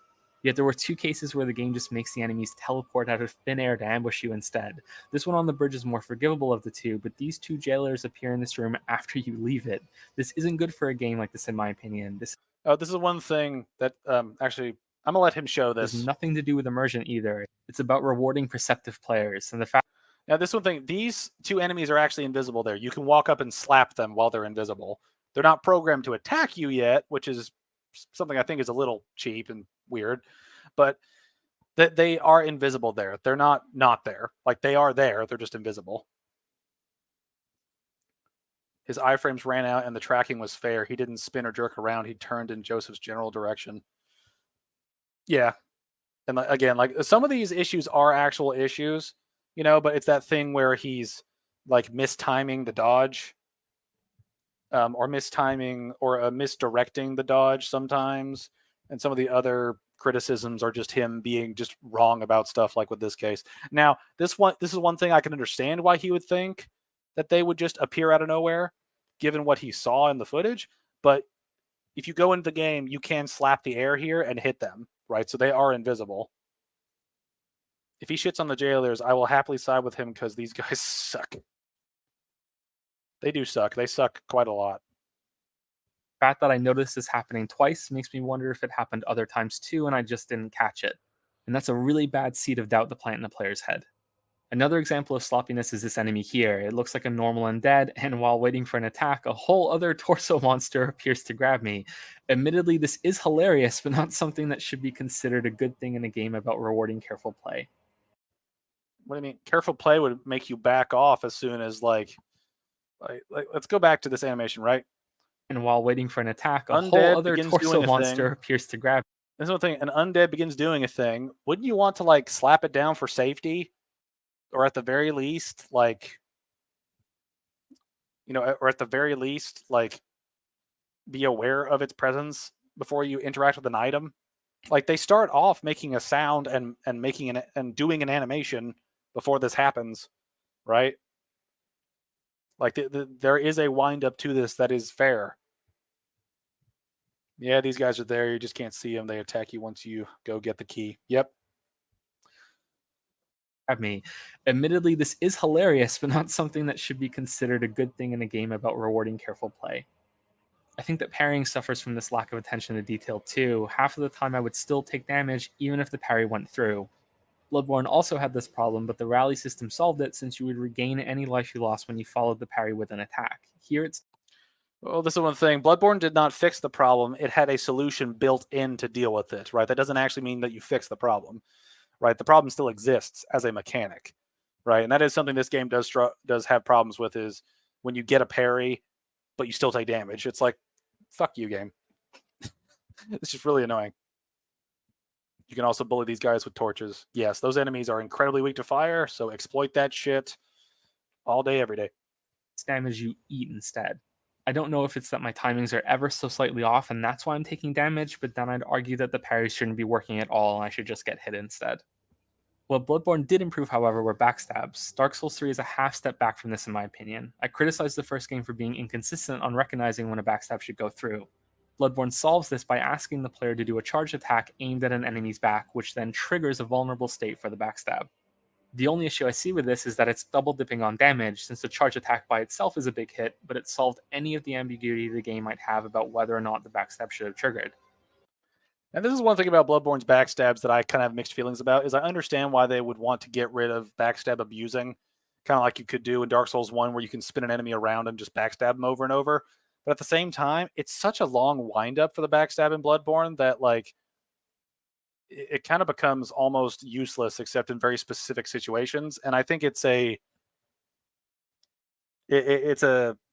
something that you'll probably fuck up while trying to do 80% of the time anyway. That might just be a me thing, but I just don't like the way backstabs work in Bloodborne.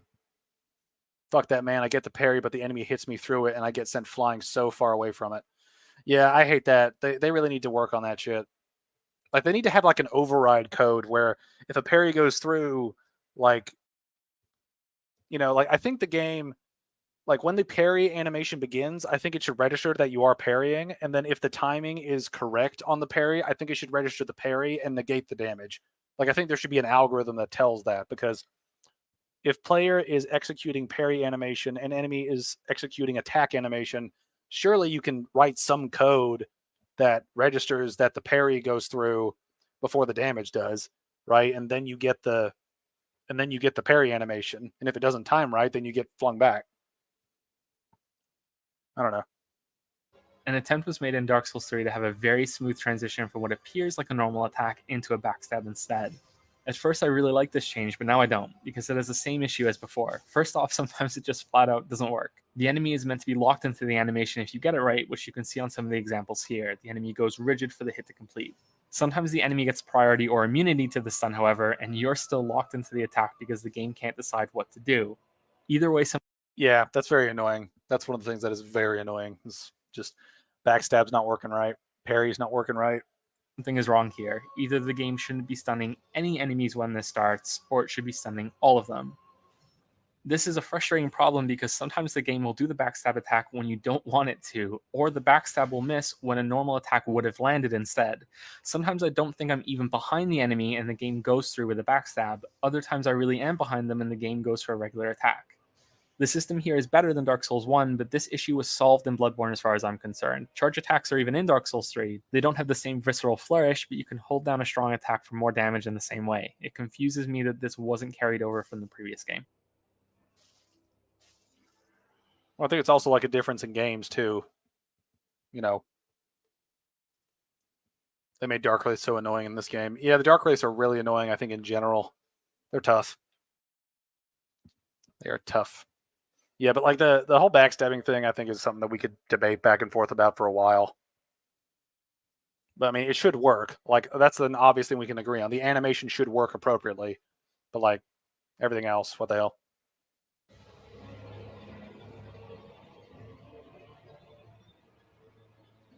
Part 4. Gerbils. Less negativity, please. What? So that was a hell of a lot. It may have come across as excessive, but I wanted to show just how many issues the game has that are mostly on the technical side of things. At least I assume so, or I hope so. It's not a good thing that some of these haven't been fixed yet, and I hope by the time that the last DLC pack is out that they will be. These examples came from mostly just 2 playthroughs, and although it was early on in the video, in a way it makes those extra healing charges a good thing. The game is looser when it comes to dealing damage to you. Ideally, these issues shouldn't be in the game, though, and I highly doubt the extra healing is there as a cushion. It's probably just a coincidence. I think a solution might be to make healing work differently for bosses. Wait, what is he talking about? We were talking about glitches. Now he's talking about healing. What are you talking about? It makes those extra healing charges a good thing. The game is looser when it comes to dealing damage to you. Ideally, these issues shouldn't be in the game, though, and I highly doubt the extra healing is there as a cushion. It's probably just a coincidence. I think Yeah, it's probably a coincidence. a solution might be to make healing work differently for bosses. You could Make healing work differently for bosses. How would that affect the system at all? Like, we'd have to have a whole other system for like fighting bosses and healing during those encounters. What are you talking about?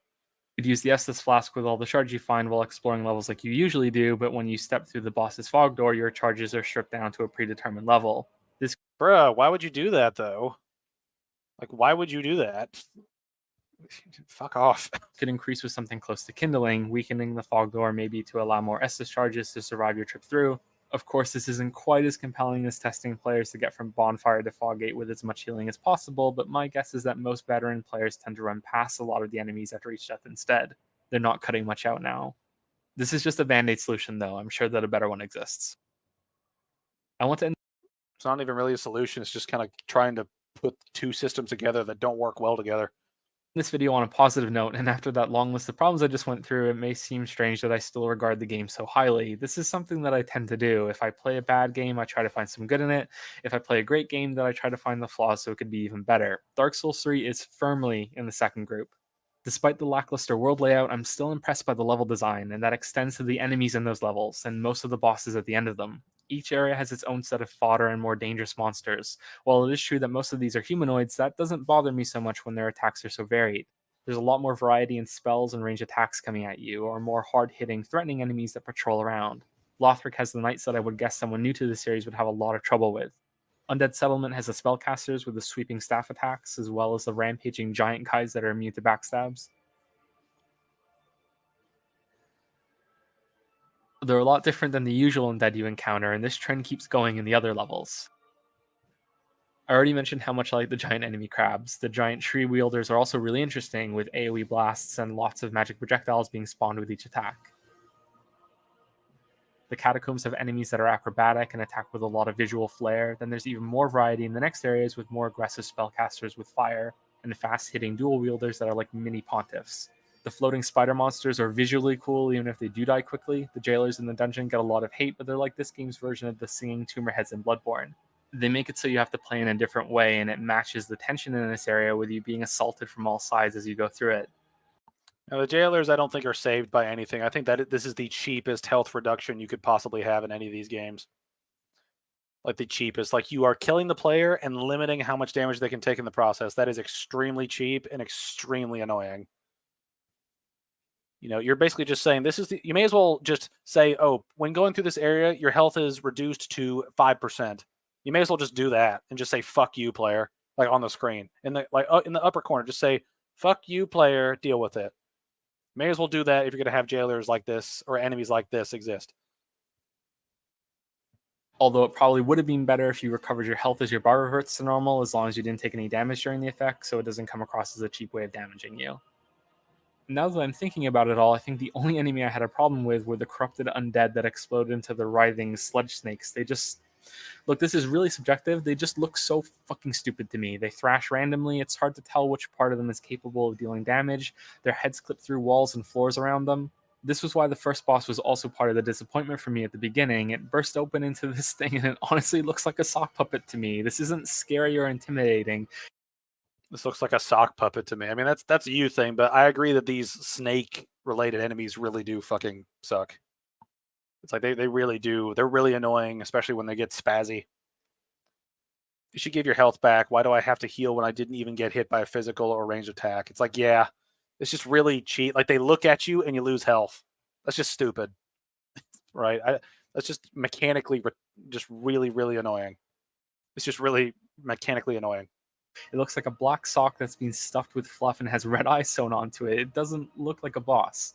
This isn't a good fight for beginners in my opinion, because this version also thrashes around in a way that doesn't make sense like a standard enemy does. Veterans are going to plow through this thing first try, so this is mostly here as a welcome back to those players and a learning experience for those who are new. And yeah, I can't say that it's successful. I think another boss could have worked better, or held the standard version of Gundyr who doesn't attack as quickly. Like, the difficulty... This is one thing about this too, is like, why does this, like, one thing that I didn't really think of until just now is like, this enemy doesn't really set you up for much in the game, right? In terms of the second phase, right? Like, it sets you up for like, okay, this boss has 2 phases, here's phase 2, but not a lot of enemies have a mutation aspect going on, right? Like, Bloodborne had this a lot more just because mutation was a huge part of that world's like narrative, you know, and world building stuff and mechanics. But like, this is just a boss that randomly changes into something else like halfway through the fight. Very few enemies change into this outside of this fight. Like, it's a very random sort of addition to it. This isn't scary or intimidating. Covetous Demon, Royal Rat Vanguard, Last Giant. Yeah, all these other things. Rules for this game, but not for my favorite game. Difficulty curve the game has, the bosses start out sort of bad and increasing quality as they get more difficult, or rather, they get more interesting. I only want to briefly go through them or else this video will get too long, but I think it's worth briefly mentioning each of them. Vord is a better boss for new players, but he also has a phase wherein he darts around like crazy. This is more understandable than the evil sock puppet though, and maybe he should have been the first boss. Some of the early bosses feel like they're missing a mechanic, like another monster was meant to crawl out of the evil tree after you destroy the outside pustules. There should be something to avoid on Crystal Stage while you're waiting around for the next version to spawn. These fights are too simple otherwise, and I don't really have that much to say about them. Except you're forgetting the multiple enemies. This fight's too simple. Beacons of the Deep is another one and should be the first phase of a more involved fight, although like I said earlier, I have a soft spot for this even though I think I shouldn't. There's something satisfying about carving through so many enemies at once, and the game handles it really well for all the enemies that are on the screen, and yeah, I kind of remember this fight more fondly than I thought I would. On the flip side, Abyss Watchers has a more interesting Phase 1 than Phase 2, since you can play parts of them against each other. Phase 2 feels like a weaker version of the Artorias fight instead, although it is the first proper duel of many in the game, so I guess it's forgivable that it's in this state so early on for new players. High Lord Walnir is like the evil tree, a cool concept that feels like something is missing. So much of this fight is time that you slash at his bracelets without anything trying to stop you. It's honestly kind of boring, and the most memorable thing here is its visuals. Old Demon. Really? Is he just going to skip over Walnir summoning skeletons and breathing death mist? Is that really what you're going to do? Just not going to bring it up at all? High Lord Walnir is like the evil tree, a cool concept that feels like something is missing. So much of this fight is time that you slash at his bracelets without anything trying to stop you. It's honestly kind of boring, and the most memorable thing here is its visuals. Bruh, you completely... This is one thing that I think I remember Mahler saying about Joseph Anderson's coverage of games is he tends to play games once or twice, make sure to complain about it, and then misrepresents stuff that he completely missed and misinterpret things in the runs that he had. And this is one of those things. It's like you completely missed that he summons skeletons and that he breathes like a death mist. Like Walner's a very serious threat. Or a joke, depending on if you have pestilent mist. Or poison. That also helps. Old Demon King in Smoldering Lake is a lot more interesting, but many of his mechanics have the same solution: run away from him. Whether he's spawning a circle of fire or a storm of meteors or a big fire blast around his body, it's all the same thing really.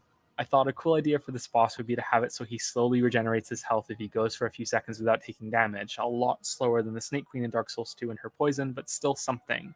Just so there's an incentive for the player to learn how to maximize the amount of time they can stay close to him and do damage before avoiding all of his moves by running away from him. Again, you're just making up new mechanics to tag onto bosses that you think are neat. It's like that's not a criticism of the boss, right? You're just saying that you thought of something neat. Why didn't they implement it? It's like the game is not built for you. Like, what the hell? Anything trying to stop you. So you got good RNG and never saw the mist that shreds your HP. Yeah. Old Demon King is a little jank. It's a little jank. Very easy to get caught between his legs and his weapon. Yeah, there's a lot of like big enemies that in these games that have problems with dragging the player into hitboxes just because of the sheer size of them and their weapons. It's a very problematic thing that I don't really know how they can work around without just making the hitboxes for those things not work for damage at certain points, but it's complicated. It's very complicated. Things get even more interesting with Pontiff Sullivan, who, despite all my examples earlier, is still an excellent boss. It's a duel with a lot of varied attacks that you need to be able to recognize. This is one of the two I gotta wonder. It's like, you're using like a really basic weapon and you're at Pontiff. Like, so at this point, you will have defeated lots of enemies in several areas. How do you only have like this much stamina and health? Do you dump all your levels into equip load or some shit? Like into a stat that doesn't give you much? Like, or luck or something? Like, or strength? Like, do you just ignore health? That's the thing is he plays games strange. A lot like the later fights against Gundyr and Soul of Cinder. Halfway through, he summons a spectral copy of himself, and the fight turns into one of the most brilliant instances of a boss with multiple enemies, since both versions always mimic each other. So you can predict the moves that the real Sullivan will use after you avoid the first attack, and strike back accordingly. You can learn to use his empowerment, which is initially very intimidating, to your advantage. It's a really good concept, and although I still prefer Fume Knight overall, I really, really like this boss. Aldrich continues to trend to more interesting enemies, but it's not quite as good as Sullivan in my opinion. He has a few moves that he cycles through and can chain together. It's unlikely that you'll be able to hug close to him and attack the whole time, so you need to learn to run away from arrows and to roll from some of his spells. His melee swings are really strange though, and I do wonder if he might have been better suited to a different boss arena rather than reusing Ornstein and Smoes. Maybe something more open like the arena you fight Soul of Cinder in, so there's no pillars or walls for him to slither inside when he's about to do an attack, but I still enjoyed this fight. What about the pillars being cover for you against his spells? That helps. Yeah, like, holy shit, is this a level 1 run or something? No, it can't be. Look at his stamina bar. Like, that's the thing that I don't get is, like, did he max out stamina first and then start giving himself health later in the run? Like, I don't get it. Now, granted, I tend to play games where I give myself a safety net of a lot of health and then upgrade other stuff accordingly most of the time, but still, it's just odd to me that you would not want more health in a game that's punishing like this. Yorm is a step back from the last two, but it's still fun, kind of. I killed him with my normal sword on my first run because I originally thought I was going to knock him into some sort of vulnerable state if I hit him enough. After a while, I realized I was wrong and that I was missing some trick to it, but I was stubborn enough to just keep going and killed him. His attacks are very predictable, probably because the fight needs to be beatable by all builds, including those who aren't familiar with using greatswords. You use the Storm Ruler from Demon Souls that is conveniently kept in the same room as the giant you're meant to kill it with. I wonder if this was the original intention, or just like how this whole area feels so short and unfinished that it was slapped together when From ran out of time to make the game. It would be more interesting to have the boss here that you could fight early on, but have another larger area to explore with the sword at the end, and maybe a few monsters to fight with it so you have a chance to learn how it works, so the boss could be a little more complicated. Either way, it's okay. More of a puzzle than a boss, really. I talked about this at great length. I think this whole fight is botched. Like, I think they really fucked up the dynamic of having a special weapon to use against this enemy. You know, and I think that they've really, really dropped the ball with Yorm. His boss fight is either a joke or incredibly tedious, depending on what you know, right? And the most important thing to know is that you need the Storm Ruler to defeat him adequately, right? You know, it's one of those fights that I think is really borked. And to me, they've never done a fight that has this sort of gimmick of special weapon to kill the boss.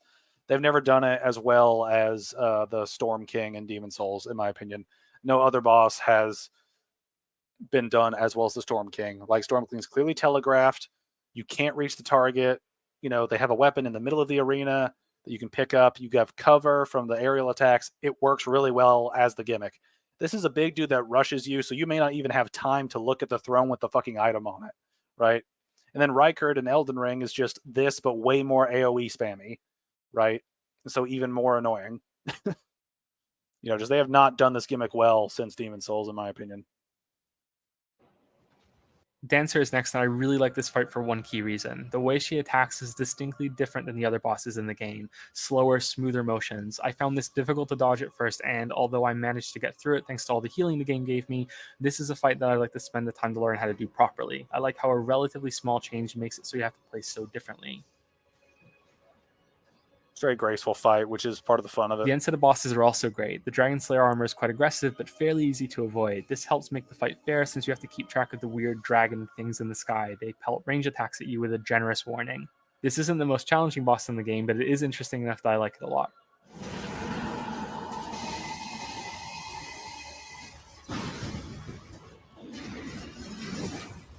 He also has the best boss weapon. Like, I'd argue he has the princes are best just boss as weapon in the game, which is part of the fun. Interesting, but also bring a challenging fight along with them. I can never decide which boss mechanic I like the most in this game, but the Prince's teleport, while seemingly simple, is one that I find really engaging. It adds just one more layer to how you have to recognize where the boss is and what attack he's doing. It also has a second phase, so you need to get confident at dodging him while you have some new spells to deal with at the same time. It's like the Dancer, a relatively small tweak that ends up changing a lot. For two bosses that aren't so great, we have Osiris and the Ancient Wyvern. Osiris is like a bad Bloodborne boss. Lots of flailing, lots of rampaging, pretty easy to dodge.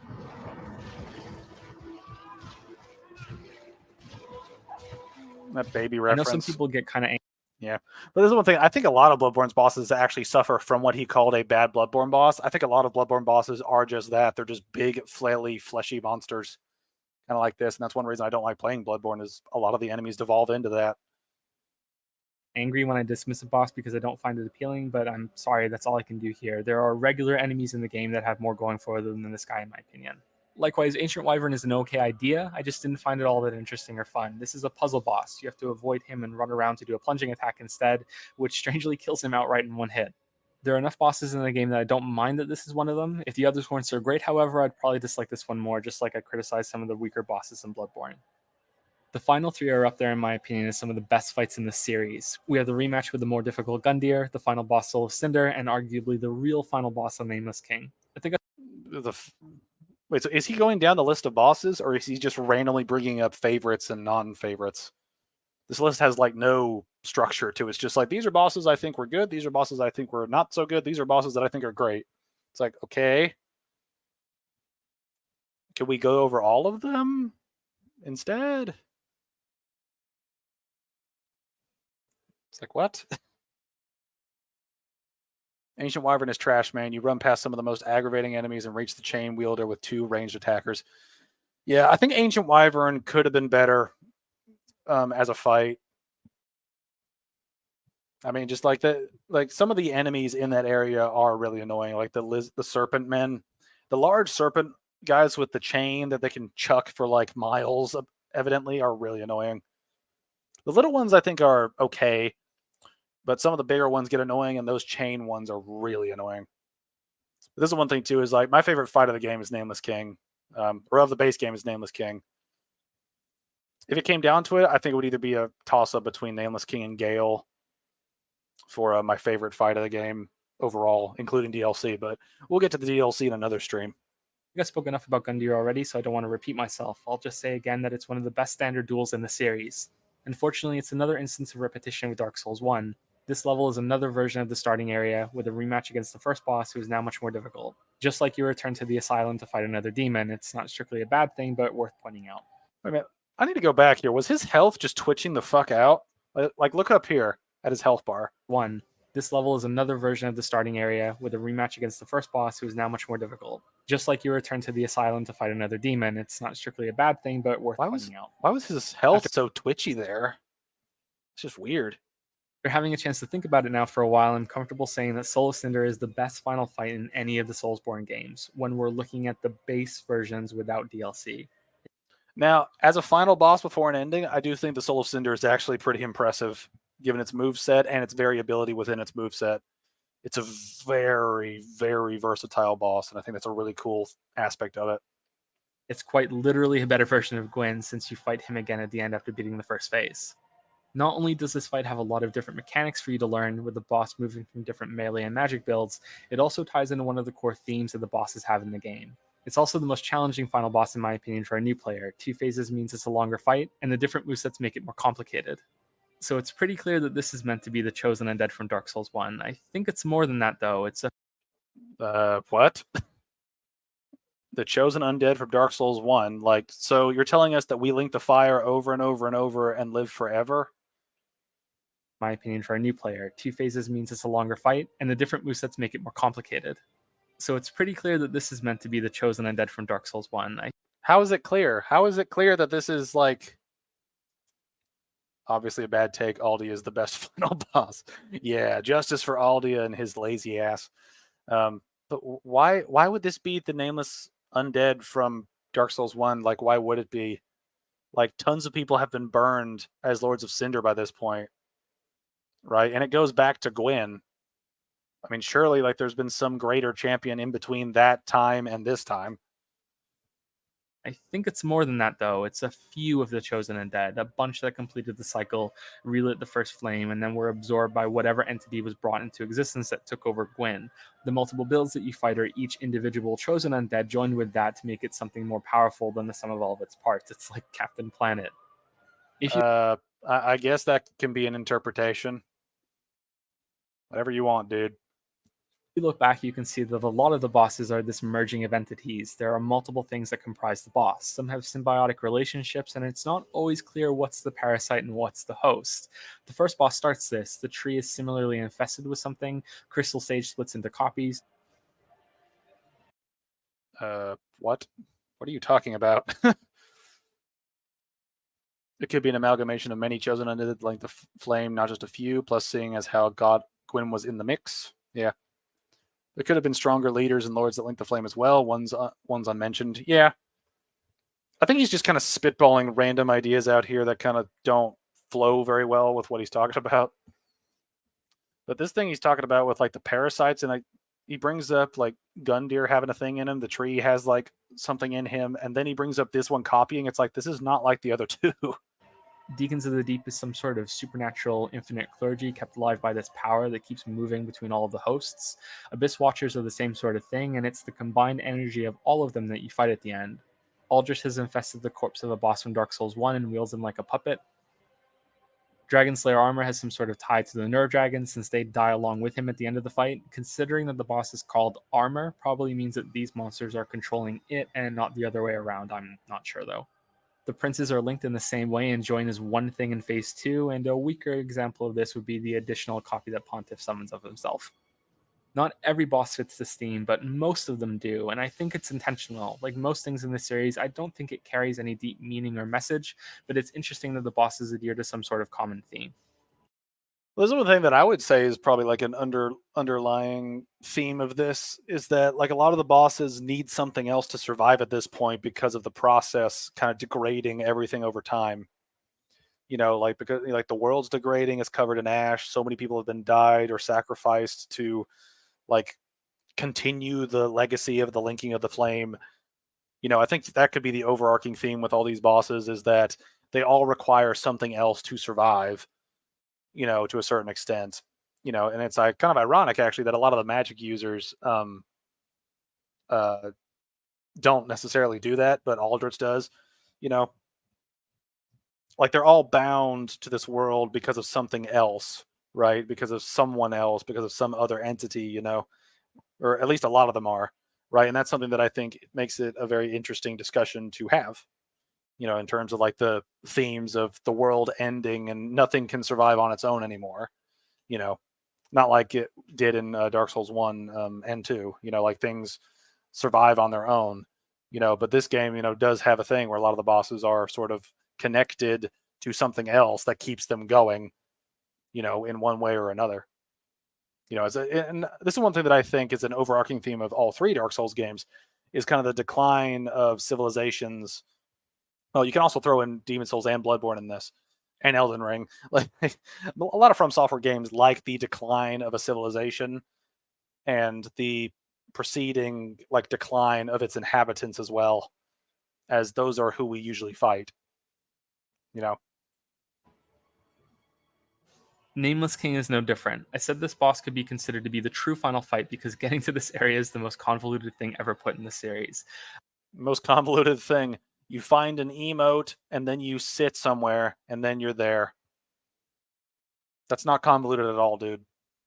It's not convoluted at all.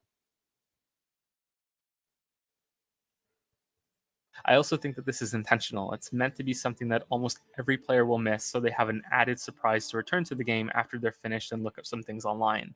It's meant to be something you do after beating Soul of Cinder.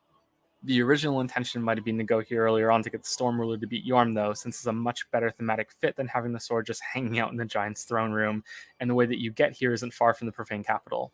This fight is another epic duel. It starts out with Nameless King riding on this Storm Crow beast. Some people This is one of the memes that I bring up in my video that I think is hilarious is the names of the bosses.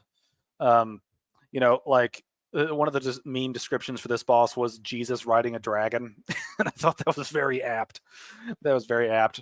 And Soul of Cinder was you, but cooler. and I thought those memes were some of the Souls memes are hilarious. As are many memes. As are many memes. I'm sorry, but I hate the Storm Ruler. Having to use all my stamina with each attack feels boring. That is a really, it's just really restrictive and slow. It's really annoying. But anyway, back to Jesus riding a dragon. I'll say this is a dragon, but I don't see it. Either way, this first phase is okay. It's a little awkward because it can be difficult to tell where the bird's head is at times and whether it's in range of your attacks. It's a slight expansion on the lesson taught to you by the ancient wyvern before this: attack the head because it's a weak spot. Everything else doesn't take that much damage. Phase 2 is way more interesting. The bird dies, Nameless King absorbs its power and body into itself. Fused together, he's now more powerful. I found this fight to be very difficult, and it's one of a few in the series that I couldn't do purely by dodging. I had to use a shield as a backup for when I messed up some of the timings. I think I can pull it off eventually, though, hopefully when I do another run through with the DLC. Like Gundyr and Soul of Cinder, there are quite a few moves to learn here, and having to beat the first phase before you get a chance to see it means that there's more tension for you to make the most of each attempt, since you need to beat the Stormcrow again every time you die, which admittedly might be a little frustrating if you end up wiping on this boss a lot. He moves around more than most of the other bosses, jumping into the air and darting away for more sweeping attacks. Some bosses have had issues with this sort of thing in regards to the camera in the past. I didn't have any of these problems here, so this fight was enjoyable even though it was very challenging.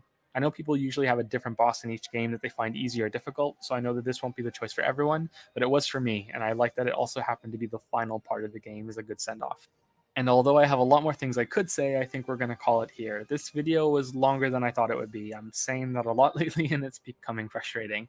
When I have a lot of thoughts on a game, they tend to get tangled together, and it's difficult for me to separate them into more condensed videos, so we end up with ones like this.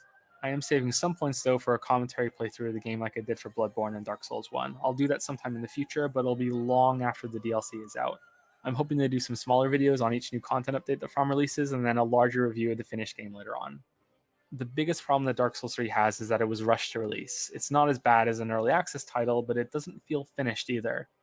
I'd say the second biggest problem is its easier difficulty for players who have put a lot of time in the series. And Oh, that's the one thing. He's going to get roll caught to hell and back. Yeah. No offense to shield users, because I love me a good shield, but I knew Nameless would get Joseph in some way. That felt like a whole lot of nothing. Yeah, I mean, like some of this is just his opinions getting thrown out there, him acknowledging glitches and stuff before the game's finished, and yeah, it's like, and again, it's like some points in this video were valid, right? There are some issues in Dark Souls 3. Some of them were ironed out with like patches and things. Some of them were not, and some of them I did agree with, but some of them were just like, bro, what are you fucking talking about? But I want to see it where this video ends. the largest personal problem I have with it is that there wasn't an interconnected world to explore, and I had to keep teleporting back to Firelink Shrine to level up, instead of being able to do it at every bonfire. Seriously, Dark Souls 1 did so much of this right, and the sequels keep rolling things back to something that's worse. I played these games for world and level design, the combat, the bosses, and the difficulty, and Dark Souls 3 delivers some of the best experiences of some of these, even if it does fall short on some others. I have to admit, though, that at this point I've given up on the idea of there ever being another Souls game with world design like in Dark Souls 1. I guess another series will have to do something like it instead, and I look forward to playing that game. Time will tell where the full version of the game will land on the spectrum of the series, and if the DLC lives up to its predecessors. For the base games, though, it's a contender for the top spot. I don't play these games for the lore and story, however, so it's worth saying that it may not hold up as well in that area for a lot of players. For me, it was just as much vague background noise as ever, and I like that. It means I don't get interrupted from enjoying the rest of the game. Thanks for watching. I'll see you next time. Okay, I guess. For two bosses that aren't so great, we have Osiris and the Ancient Wyvern. Okay, well, that's it. Okay. When are we going to get a detailed boss review from one of these Vengers? You blue-balled us again. Hey, it's not my fault. I don't go in knowing what's in these videos. I just see him and I think, hey, I heard controversy. Let's look at it. There wasn't an interconnected world to explore. Primal bonfires go brrr. Yeah. Well, that's that video. I don't have time to get into the DLCs today, but we will do that next week. So look forward to that. I'm going to do both of them because they're roughly the same combined length as this thing. So we'll see how it goes. But yeah, I really have to pee. So I'd just like to thank you all for watching this stream, and I will see you guys later. Bye.